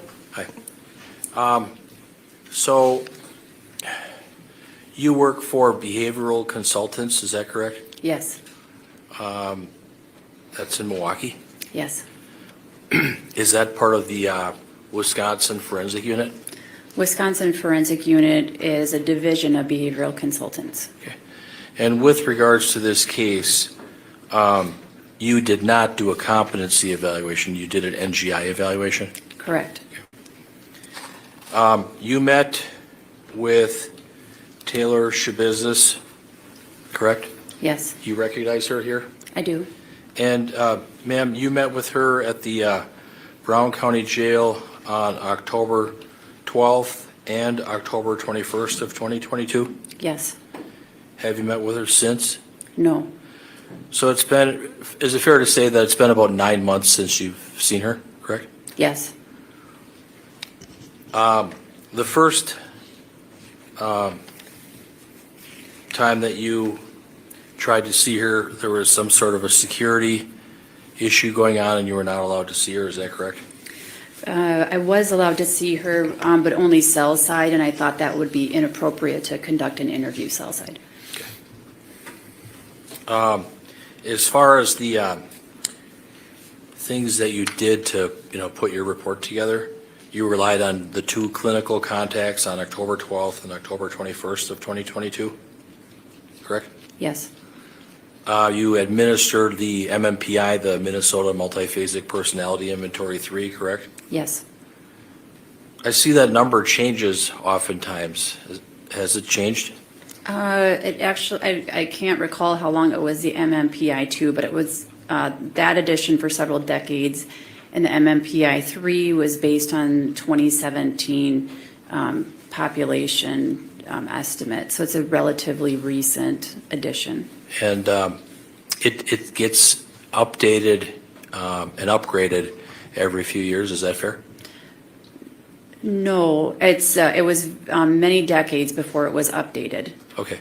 And it's essentially a true-false test?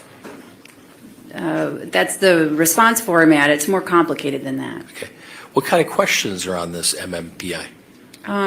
So I provided, an example that I made up, but there's various statements, and the respondent is asked to respond true or false if they agree or mostly agree with the statement, or disagree or mostly disagree with the statement. Strongly disagree? I can't recall the test instructions, but something to that effect. Do people that have, education issues or lack of education, do they struggle with the MMPI? There is a reading level that's required to administer the MMPI. I don't recall it off the top of my head. How many questions are on the MMPI? About 335. Okay. How long does it take to get through the test? In the case of Ms. Schabusiness, I believe it was completed within about 90 minutes, maybe an hour and 45 minutes. Sometimes longer if you have difficulty reading? Could be. So that was done. You reviewed some police reports in this case? Yes. A criminal complaint and some video footage, is that fair? Yes. Photographs? Yes. How did you get that information? It was provided as part of the entire file. That's standard. It comes along when we receive a referral for an NGI evaluation. Was it sent to you by the district attorney's office? My office would have taken care of that. I received it from my office. Okay. And then you looked up some information on CCAP, the Circuit Court Access Program? Yes. Basically A search on the internet of her background? correct. Specifically her prior record? Yes. And then you looked at some Brown County Human Services records? Yes. Would that be the Nicolay Psychiatric Center records? Yes. Okay. So you looked at those? Yes. And then you looked at some jail records? I did not. I requested the jail records, but they had not been received. And was there a request to see some Purveyor Health records? Yes. Did you get to see those? No. Okay. Did you review any Bellin Health records? No. Was it your understanding that TaylorSchabusiness had had some treatment stays at Bellin Health in the past? Yes, I understood that she attempted suicide at age 14, resulting in the admission to Bellin. And what about at Prevea? Was it your understanding that she had gone there for some mental health treatment as well? Yes, outpatient treatment. Okay. So you were missing the Bellin records and the Prevea records, correct? Correct. Now,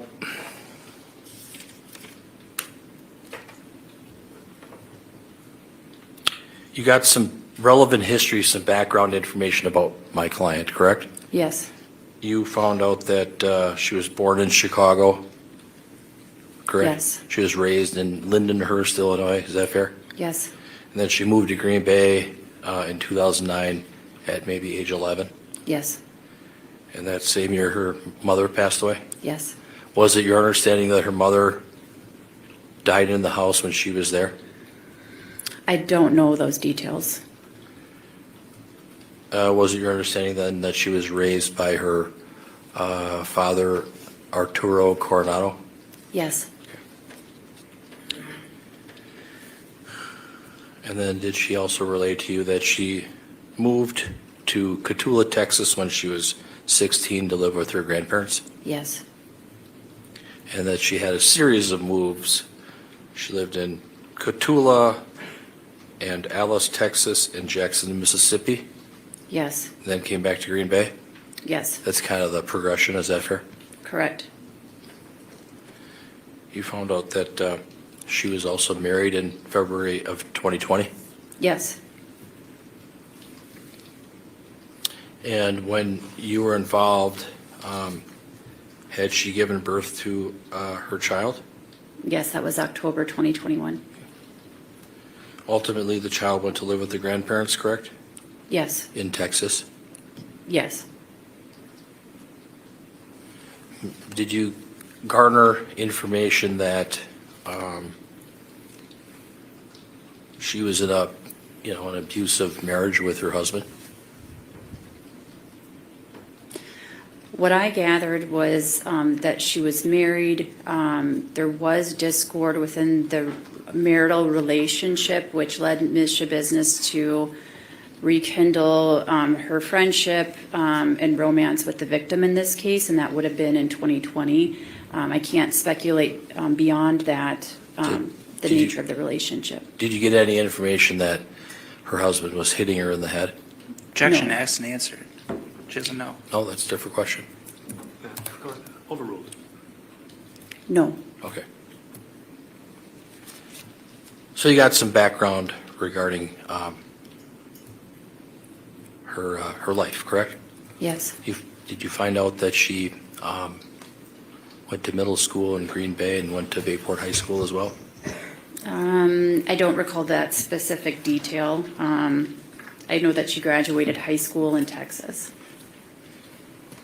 As part of the educational, assessment, as part of your report, did she report a history of some learning disabilities or difficulties?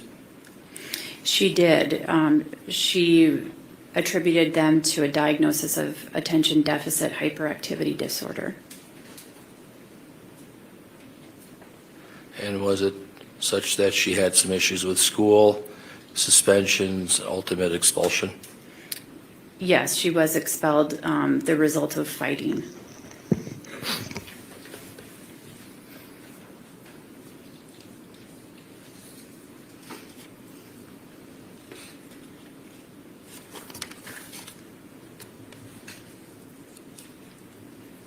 The information that you have, as far as your November 14th, 2022 report, it's somewhat stale. Is that fair?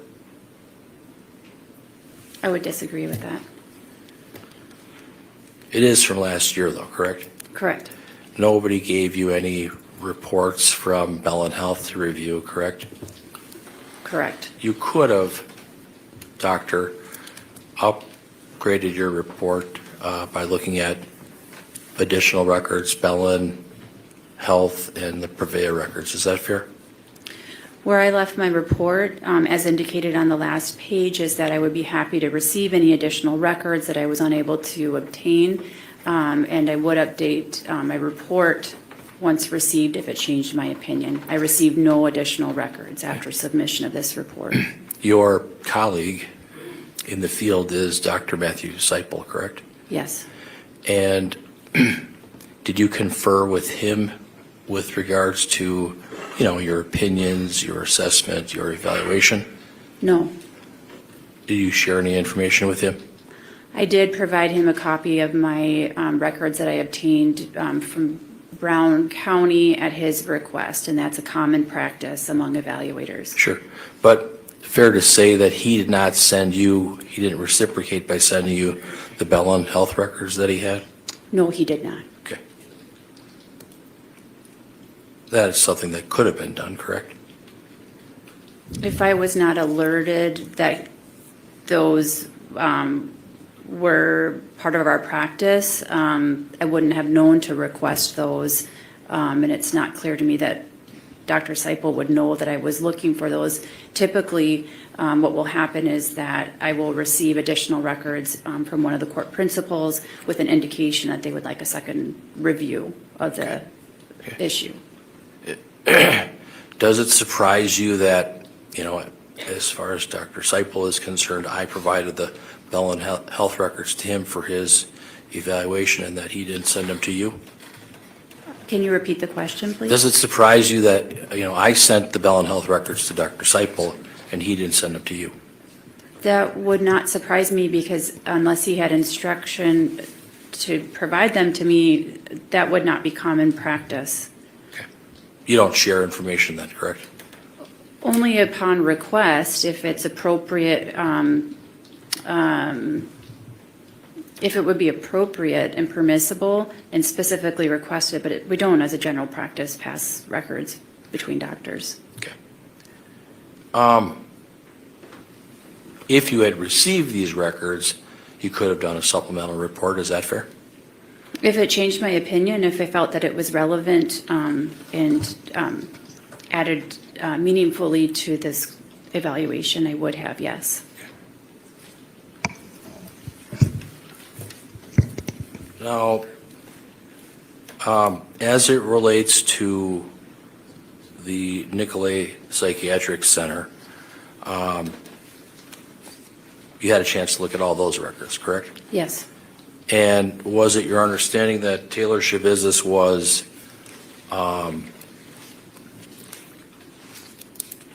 committed and she was sent to that facility for, mental health treatment, correct? Yes. And you were aware, tell me if you were you aware of an order for civil commitment for her? I was not. Okay.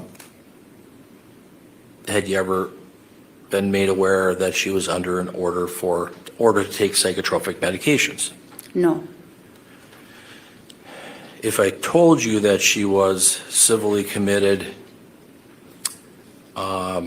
in April of 2021, where a court of law, determined that she was mentally ill, would that cause you to have any concerns?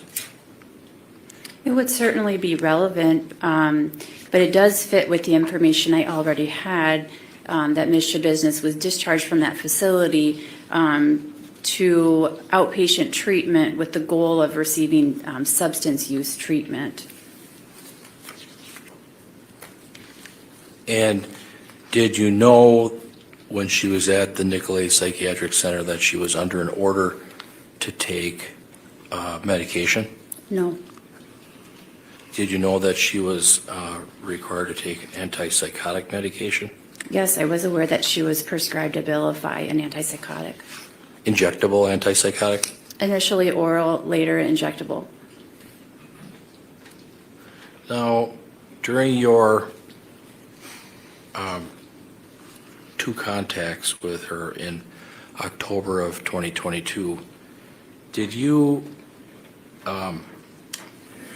get a sense that she was suffering from any kind of auditory or other hallucinations? She reported that to me, but her behavioral presentation to me was inconsistent with her self-report. And the quality of her self-report was not consistent with genuine psychosis. Did you gain any information that she was suffering from a mood disorder when you met with her?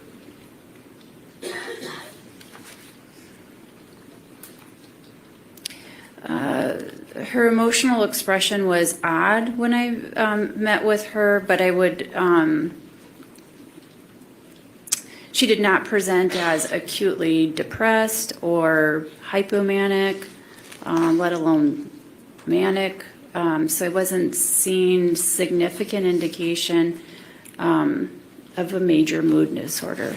You did see in the Nicolay records that there's a diagnosis for her of bipolar 1, correct? Yes. With psychotic features, is that correct?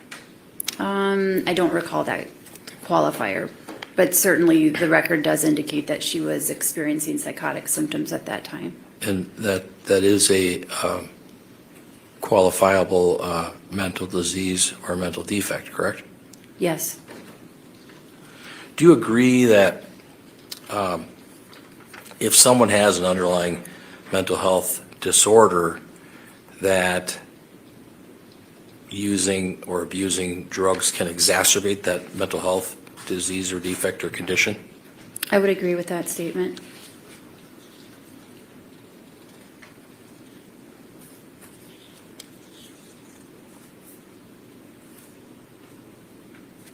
Did you notice that Ms. Schabusiness was a poor historian when you asked her questions and asked her to expound on whatever topics of discussion? Where I found that she provided a sufficiently detailed history. Where she was lacking was when I asked her to describe her recollection of the underlying offenses. Did you note her to have memory loss or memory impairment? I did not, aside from that self-reported amnesia, I did not detect memory loss. How much time did you spend with her on October 12th of 2022? Do you know? I would estimate about 15 minutes. 15? Yes. Okay. And then, doctor, on October 21st, 2022, how much time did you spend with her then? I can't recall. My best estimate would be about 3 hours, but again, that's 9 months old. Long time ago, right? 9 months, yes. Okay. Do you agree that methamphetamine use does cause brain damage? It does have that potential. And how about adolescent long-term marijuana use? Same thing? I'm less certain about that. Okay. Certainly, if you're using heroin or cocaine or drugs like that, that can cause brain damage as well. Yes.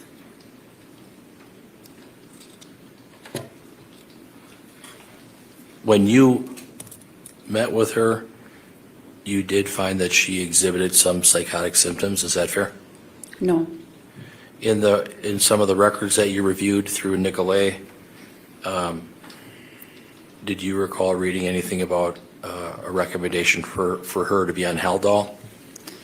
No. And then to be clear with your last question, I did not personally observe psychotic symptoms during the moments of my evaluation of Ms. Schabusiness, but I did see in the record indication of past psychotic symptoms, to be clear. Okay, yeah, thank you. Did you see in the records there was a recommendation for her to be on Haldol? No, I don't recall that.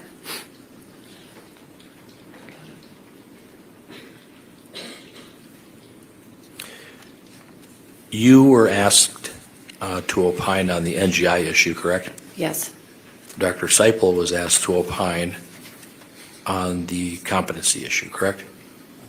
That is correct. We're not talking about competency, we're talking about NGI. Is that fair? Yes. You had a chance to review Dr. Layton's report, is that fair? Yes.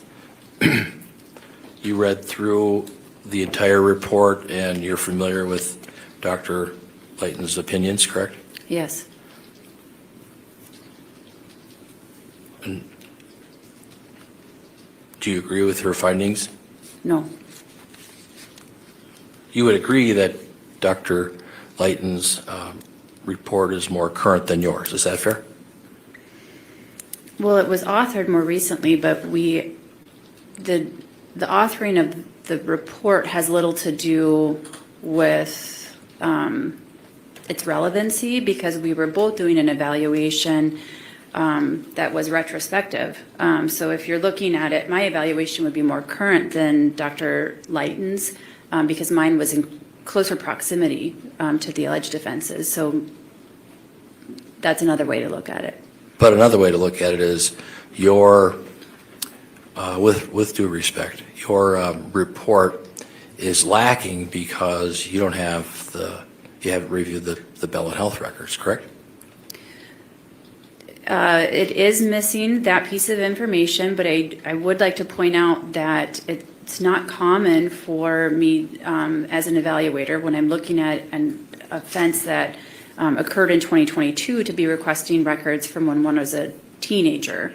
Those would not be, they're certainly generally relevant, but they say little about what was going on in 2022.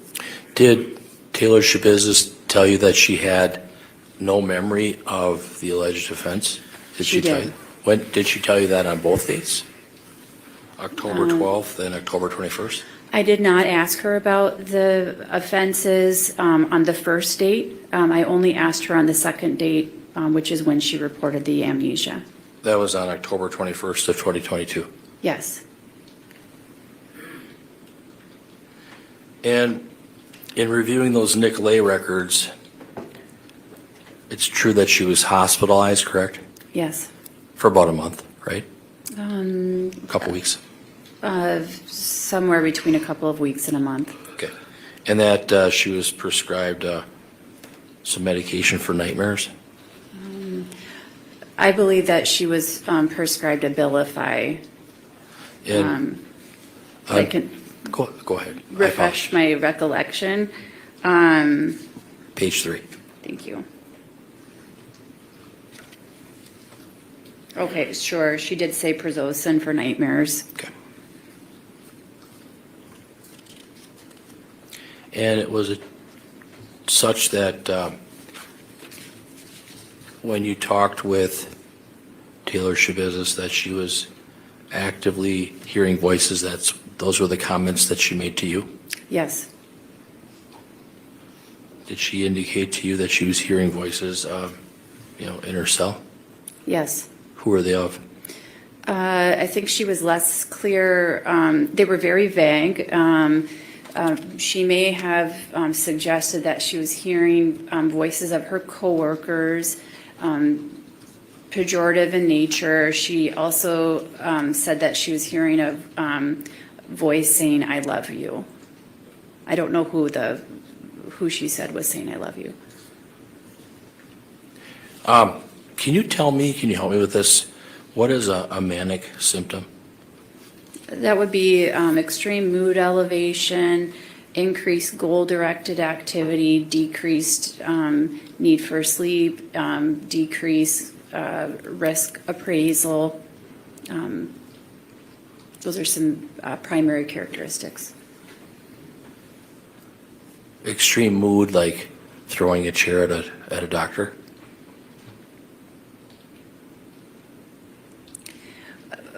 What I gather that you're referring to is the evaluation of Dr. Layton of Yes. Ms. Schabusiness. I'm hesitant to characterize that as a product of a manic episode. As far as you understand, it happened out of the blue, correct? Yes.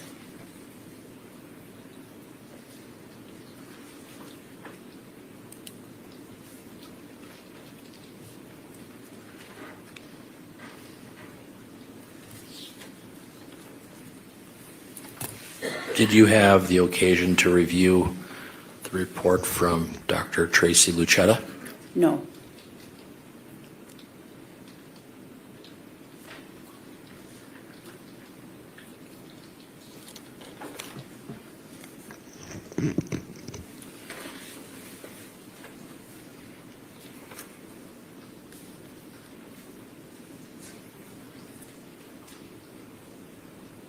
this is a yes or no.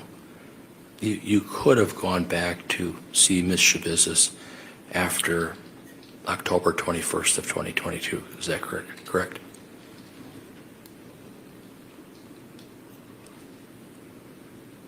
If you're looking for a yes or no answer, I'm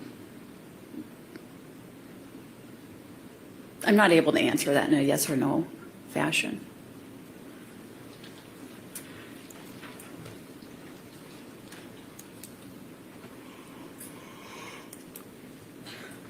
The fact is you didn't, correct? That is correct.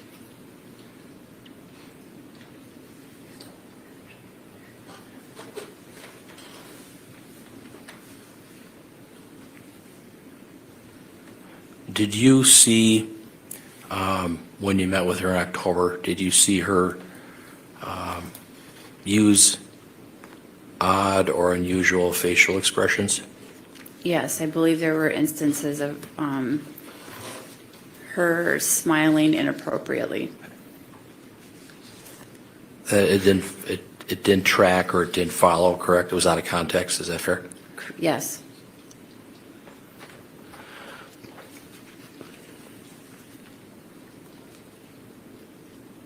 Okay, I have nothing further. Thank you. Redirect, Mr. Saunders. Doctor, I want to pick up on questions towards the end there. You were asked to describe what a manic episode or manic symptoms are. Is that right? Yes. With respect to a bipolar 1 diagnosis, one of the requirements is a manic episode, right? Yes. And how long do those typically last? They can last for quite a long time, and then that would be based on my experience that they can last as long as months, oftentimes until treatment is administered. The diagnostic criteria sort of requires there to be a week of manic episode. Is that fair? I would need to look at the DSM, but that would make sense. All right. So you said that you were hesitant to say the instance of chair throwing was a manic episode. Is that what you said? Yes. And can you explain why? There are many reasons for a person to throw a chair. One of them could be due to a manic episode. But before I would make that conclusion, I would want to have compelling evidence that such a diagnosis is appropriate. And that would need to include objective evidence, meaning observation over time when a person is not being, thinking that they're being viewed, things of that nature. So I guess then, would some of that objective evidence be to consider time periods both before and subsequent to the manic episode that you're observing? Yes. Why would that be helpful to know? It would speak to consistency of behavior. There's a lot of information that can be gathered by looking at behavior over time. When is the onset?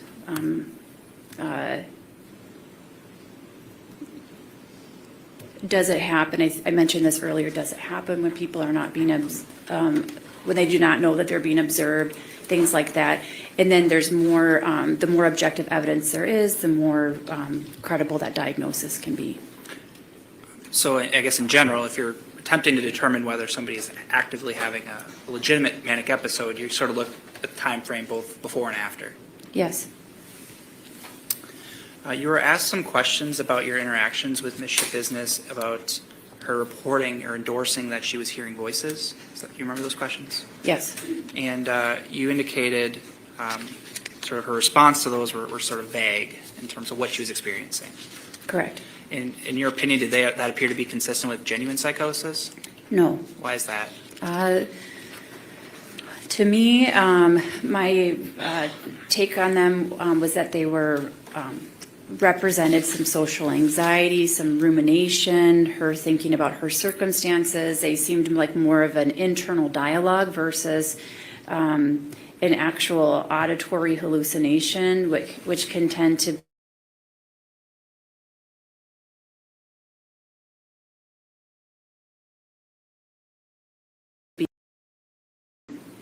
more bizarre. You also will see behavioral indication that a person is responding to internal stimuli or the auditory hallucination. So you'll see indication, maybe the person won't even say that they are experiencing these voices, but they'll be distracted, have a difficult time completing their thoughts. It's a lot more subtle of an expression than simply saying, I'm hearing voices. And none of the sort of other things you are trained to look for you observed in Schabusiness? Correct. And in addition, you've already testified to concerns about exaggerating of symptoms. Yes.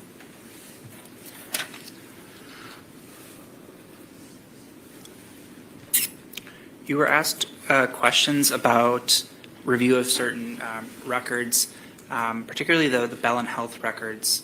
You were aware that there was a prior attempt of self-harm previous in Mr. Business's history? Yes, at age 14. Okay.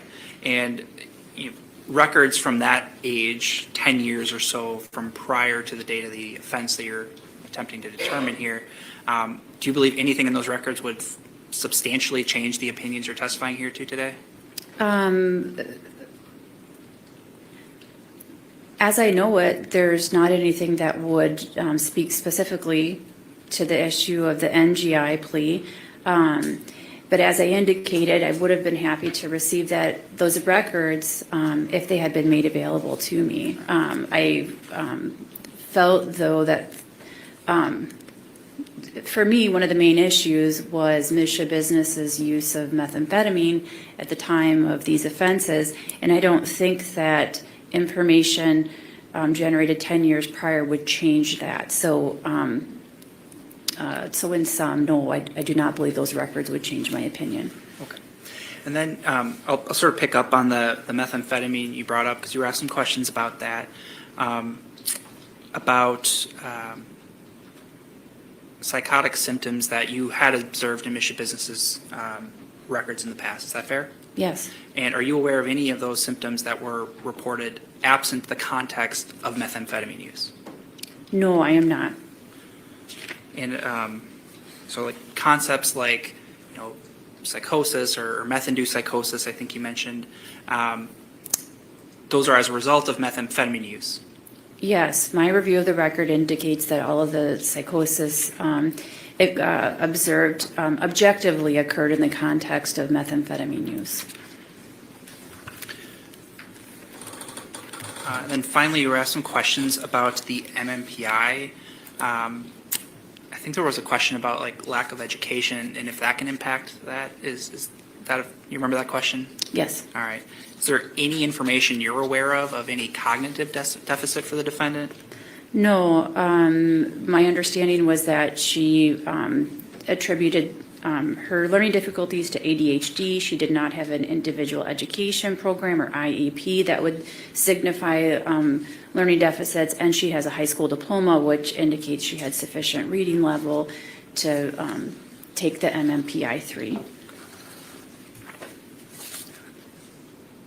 Thank you, Doctor. Nothing further. Anything on those topics, Mr. Freilich? Did she say that she had concentration issues? I don't recall that. When you talked to her, she was very quiet, correct? She was soft-spoken. Didn't give a lot of information, correct? I disagree with that. I obtained a reasonable history from her. Okay. It wasn't like she gave one-word answers, No, but the responses were short. Is that fair? no. Okay. Nothing further. Anything on that? No. Thank you, Doctor. You can step away. Thank you.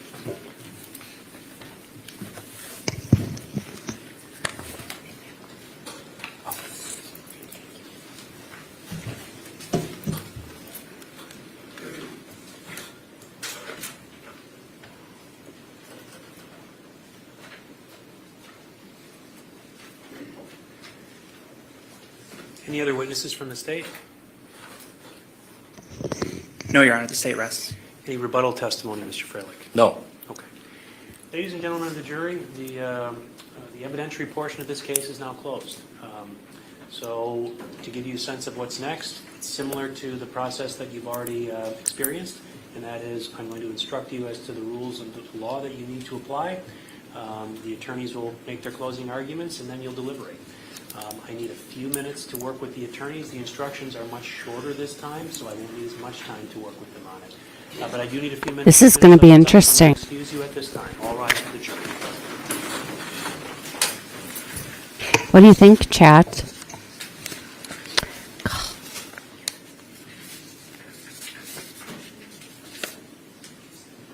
I'm having some weird power.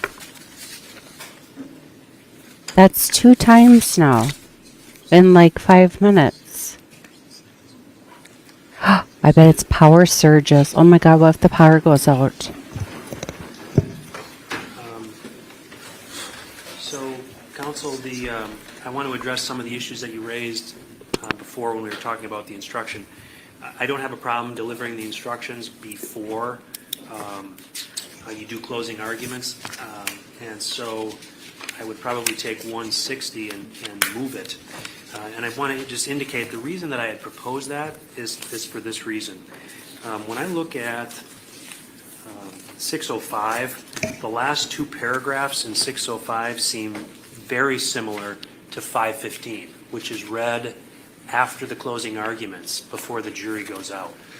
And so I was looking for something as a way to kind of conclude the matter, as opposed to the last argument is made and I just say, go.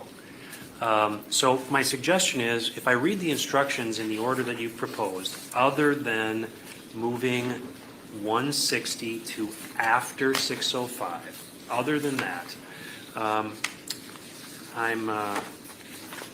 proposing that I give a modified 460 just before the jurors leave.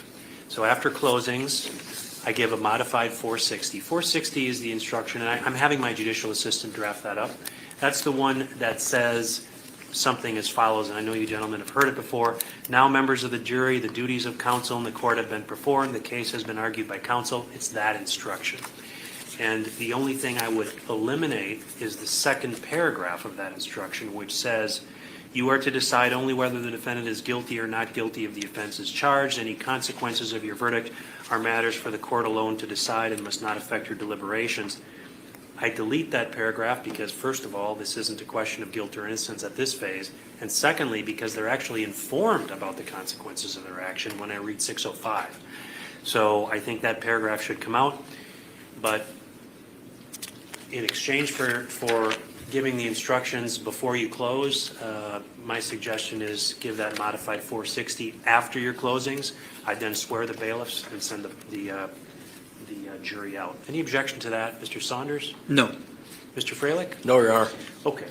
I gave you the proposed verdict forms, and what I noticed as I was looking at them, there's spots for the dissenting jurors to sign, but there was no spot for the foreperson. My judicial assistant is making that change. So what I'm going to do is I'm going to go make these revisions and then bring them back to you. But there are a couple of other things I need to call to your attention. First of all, a change that I made in 100, the opening instruction, is in the 3rd paragraph. You should have that. I put it in bold.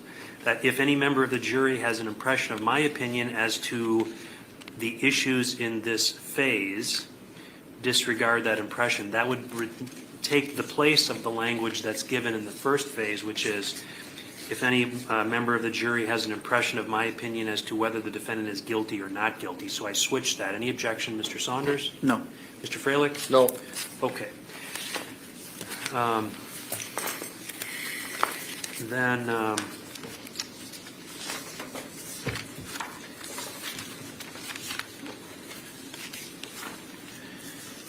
Mr. Freilich, I need to speak with you, and perhaps you need to speak with your client about whether you want me to give 315.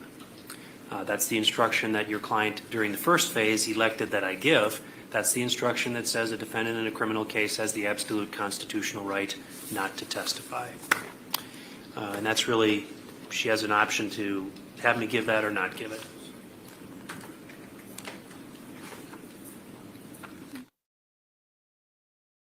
Talk to my client. We both agree that you could read 315. You're asking that I give that? Yes, I am. Mr. Business, you've had an opportunity to speak with your attorney about that decision? Yeah. Okay, and I know you spoke with him about it at the beginning of the first phase.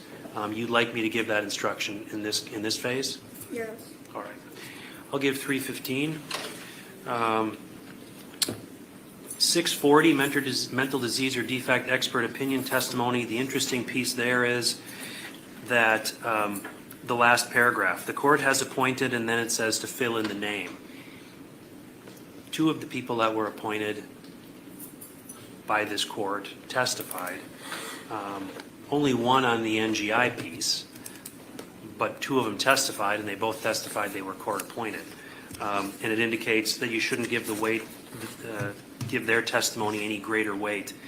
I think probably both of their names should be in there, but I could see an argument that only Dr. Engen's name should be on there because she was appointed on the NGI. On the other hand, they were both appointed by the court, and the notion that they shouldn't be given any greater weight than anybody else seems to apply to both of them. Mr. Saunders, any opinion on that? Not really. I guess the preference would be to include both. Mr. Freilich? It would be my position that we would only use Dr. Christina Engen because she's the one that did the NGI evaluation.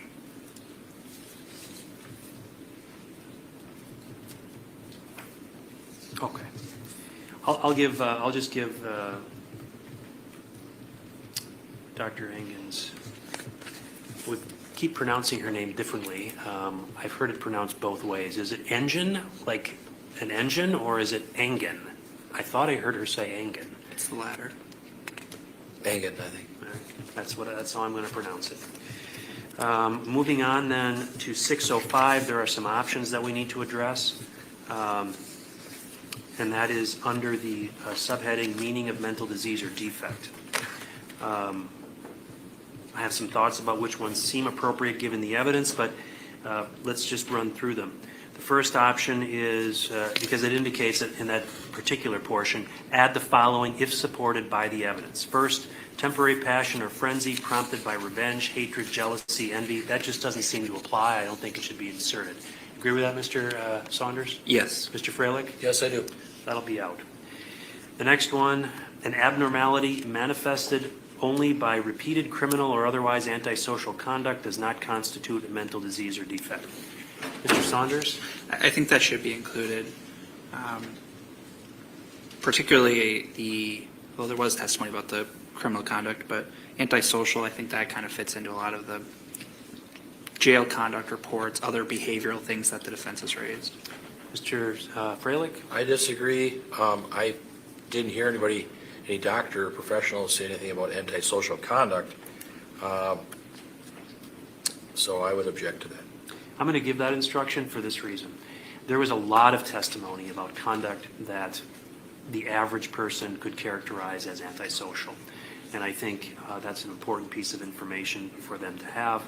So I'm going to keep that in. I note Mr. Freilich's objection, but that's going to be the order of the court. The next one, voluntarily induced state of intoxication by drugs or alcohol or both does not constitute a mental disease or defect.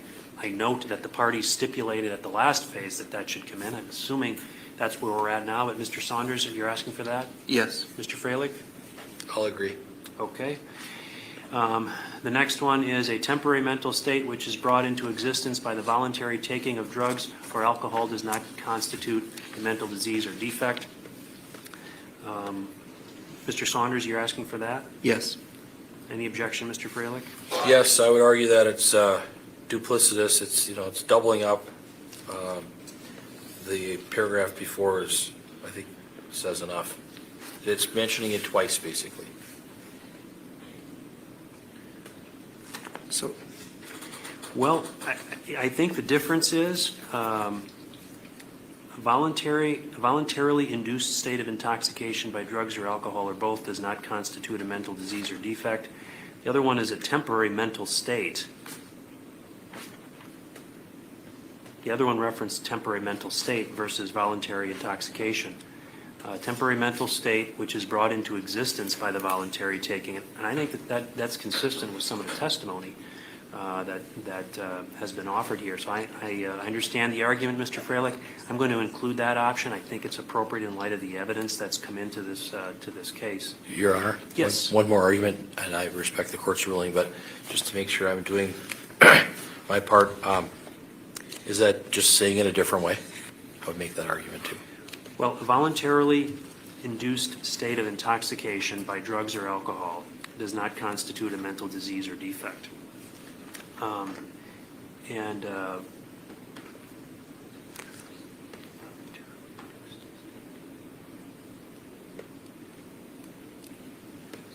was just saying it a different way, in my opinion, my humble opinion.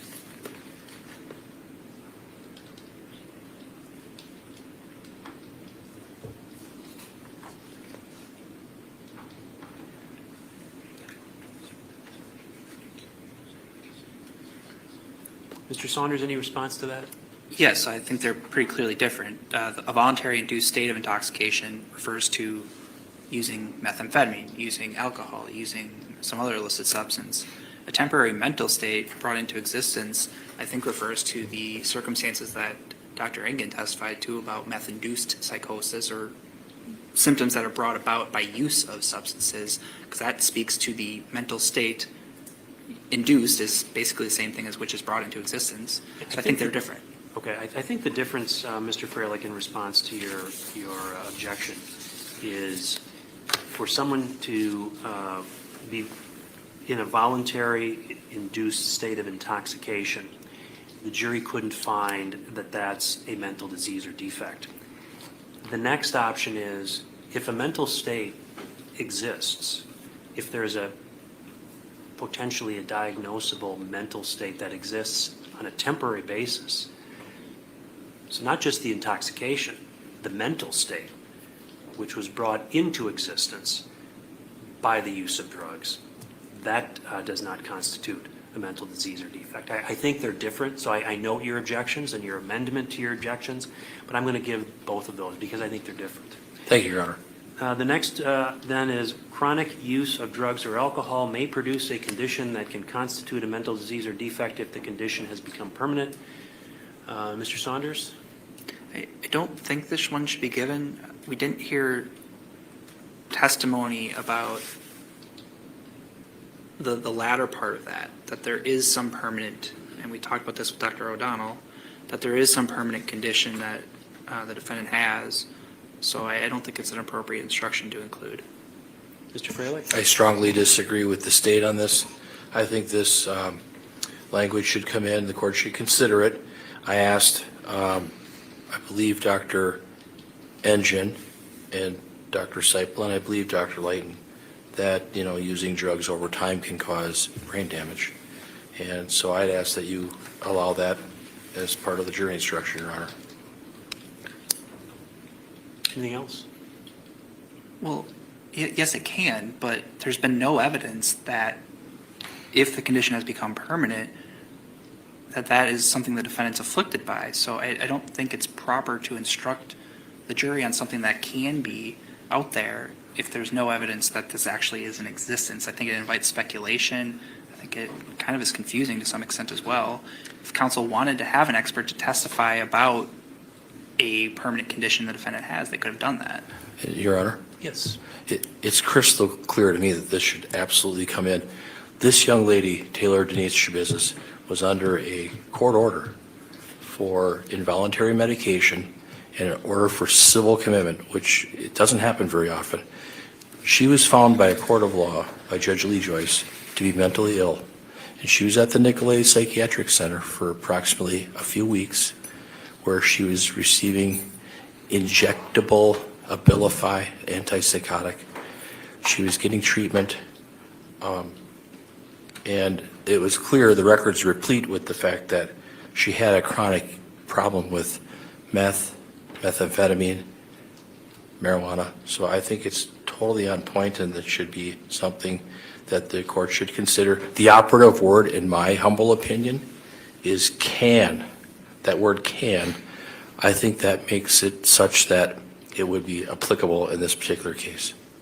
I think the focus is if the condition has become permanent. And whether that's supported by the evidence. There's no doubt that chronic use of drugs or alcohol has come into this case. I'm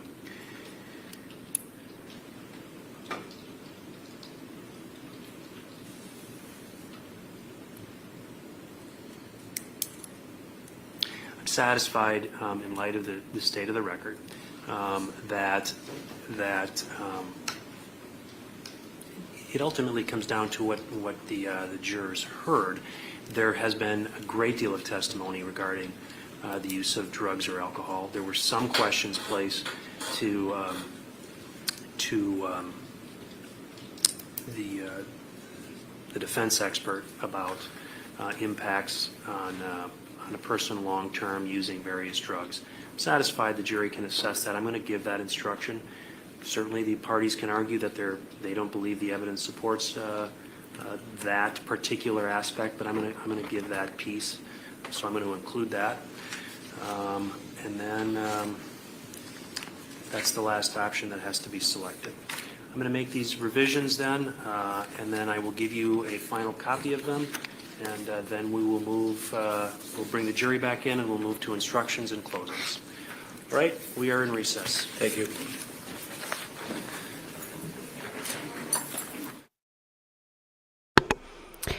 Well, what do you think, people?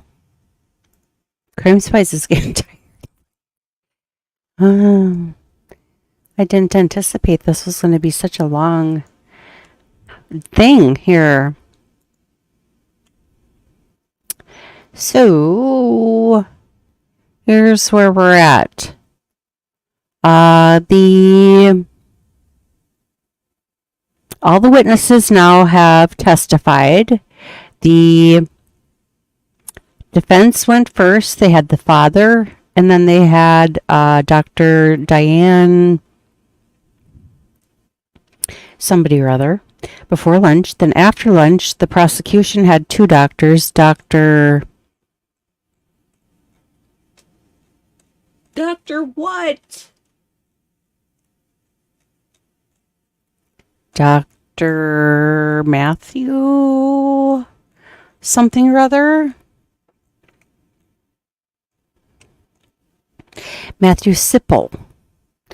And then following him was Dr. Christina Engin. Engine.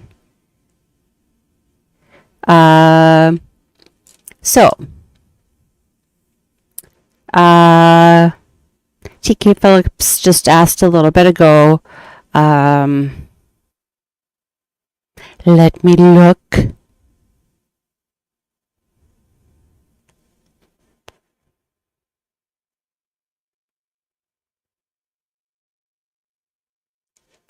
The jury's already said she's guilty. Do they now get to decide if she's sane or not? If she goes to prison or hospital? And I said, correct. She's been found guilty on all three charges. This phase number 2 deals with her competence, whether or not she was sane, which means she'll go to prison, or insane, which means she'll go to like a mental state-run prison mental hospital. And then I said, according to you wrong earlier, the mental hospital is even worse than prison. Petra Palabog says, I have respect for the defense attorney. Having been brought in after attack and such a brutal case, I feel he's done a good job trying to defend her, even though she's a psycho. Yeah, I was going to say the same thing. Because, at least he's trying. We all remember Letitia's attorney, Will Cook. And he just, he'd bang his head on the table. He'd run his fingers through his hair, and his hair would go, expand throughout the day. I don't really think he tried very hard. But this guy, I think he genuinely is trying. And it does sound, I've mentioned this a few times, it does sound like after he took over this case, after she beat the shit out of the other attorney, she wasn't cooperating with Dr. Diane, what's-her-face, etc. But then, for some reason, when this attorney was brought on board, and then she went to go meet with Dr. Diane. You know, she behaved herself and whatever. So apparently they have some kind of rapport. Like I said the other day, I can't believe she's loose, but I don't know. I mean, he's trying, considering the case he's been given. I think he's done a good job of defending her.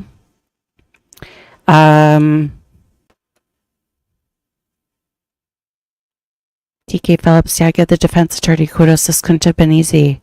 You wrong. It's not a hospital. It's prison for people who too insane to be around even other inmates. Just look at how we have historically run our mental institutions. I'd rather deal with general population than be in a mental ward locked to a bed. Yeah, so it's not like she's going to have some kind of picnic if she gets found insane.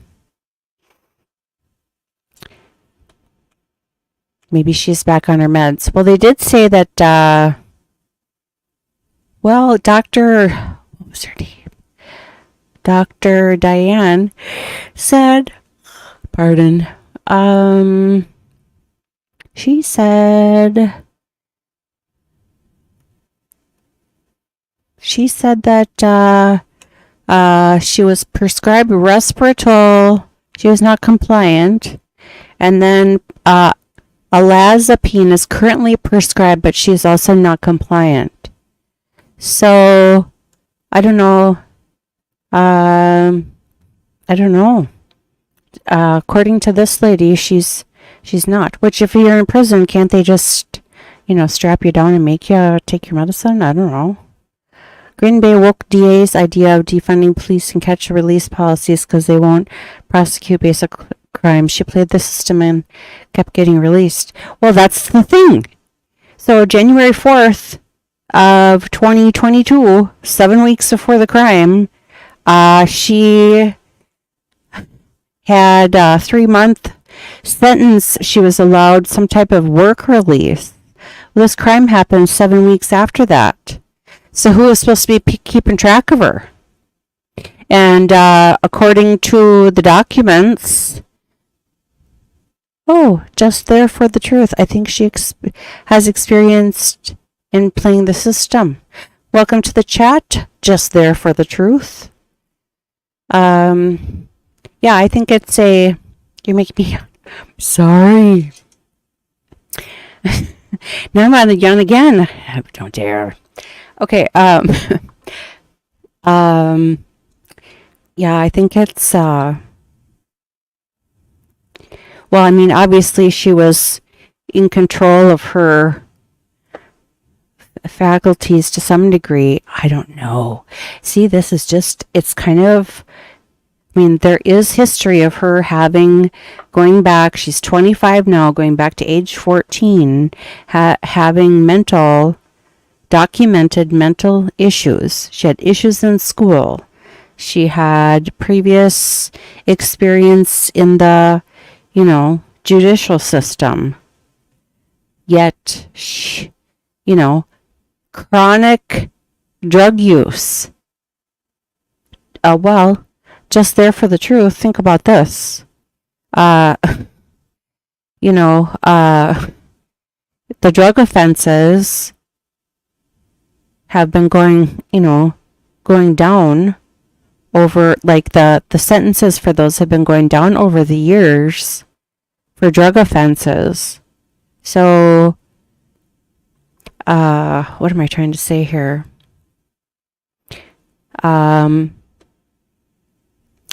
Especially with stuff like meth. I don't know. I've never used meth. Drugs do not excuse what she did. Right, but here's my question. Because she knowingly took them, she knowingly knew what their effects were going to be. Obviously, if she's an experienced, drug user. But my question is, did she already have a mental deficit? And so she's a ticking time bomb once she starts introducing the drugs into it. That's kind of what I'm thinking. Like exacerbating. And the judicial system, if they knew she had a mental disorder, and a drug problem, they drop the ball. Or, yeah. Yeah, it's a gross case, isn't it? I have no sympathy for this demon-infested creature of a woman. No, I don't either. And I guess, I mean, she's going to be in prison for the rest of her life. But she does look like she's got, that's my opinion at least, she's got some kind of mental defect. And the drugs just made it worse. And the judicial system fucked up. There, now you have my opinion. So if anybody has to blame, aside from her, obviously, I think second in line should be whoever was continually over and over and over lenient within the judicial system. Minnesota's even worse. Look at all the people that burned half of our city down. Did anybody go to jail? No. No sympathy whatsoever. There's a lot of people who do drugs that don't murder anyone, right? She invited demons into her, messing with satanic things she didn't understand. Very true. Very true. Very true. Well, it'll be interesting to see what happens. I'm so glad this isn't very long. I forgot how much these are kind of tiring, these cases, these trials. But I really wanted to cover this one. Well, so far all the ones we've done have been, we did Letitia, we did Bleefnick, Megan, and now TaylorSchabusiness. We're still on YouTube. Otherwise we'd be listening to some Prince or something.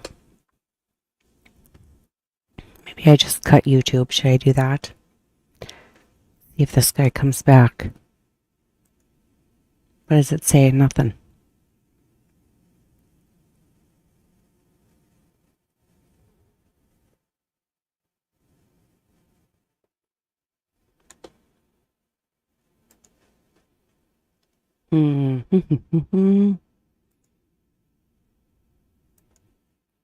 Well, for those of you watching on YouTube, there's only 2 people. I appreciate both of you. But I would suggest that you come over to Rumble. Because they're gonna... Judges finalizing jury instructions and closing arguments. And I'm kind of running out of things to say because I'm running on empty. Who sings that song? Running on empty. I had demons in me when I grew up pagan. I'd expel them before I got my life in order.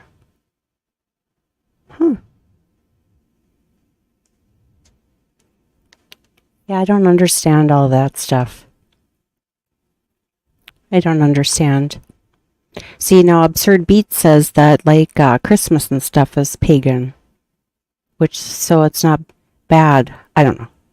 I don't even want to get started on it because I don't understand it. Okay. It is hot in here. Okay, so for those of you on YouTube, I would appreciate it if you come over to Rumble. I'm going to put in the chat, share, copy. I'm going to put the link in your chat, YouTube people. And then I'm going to cut the stream so we can at least like watch something to take our mind off of this gruesomeness. There. So just click on that link over there on YouTube. And then they're finalizing jury instructions. So we're going to watch something interesting. Goodbye for now.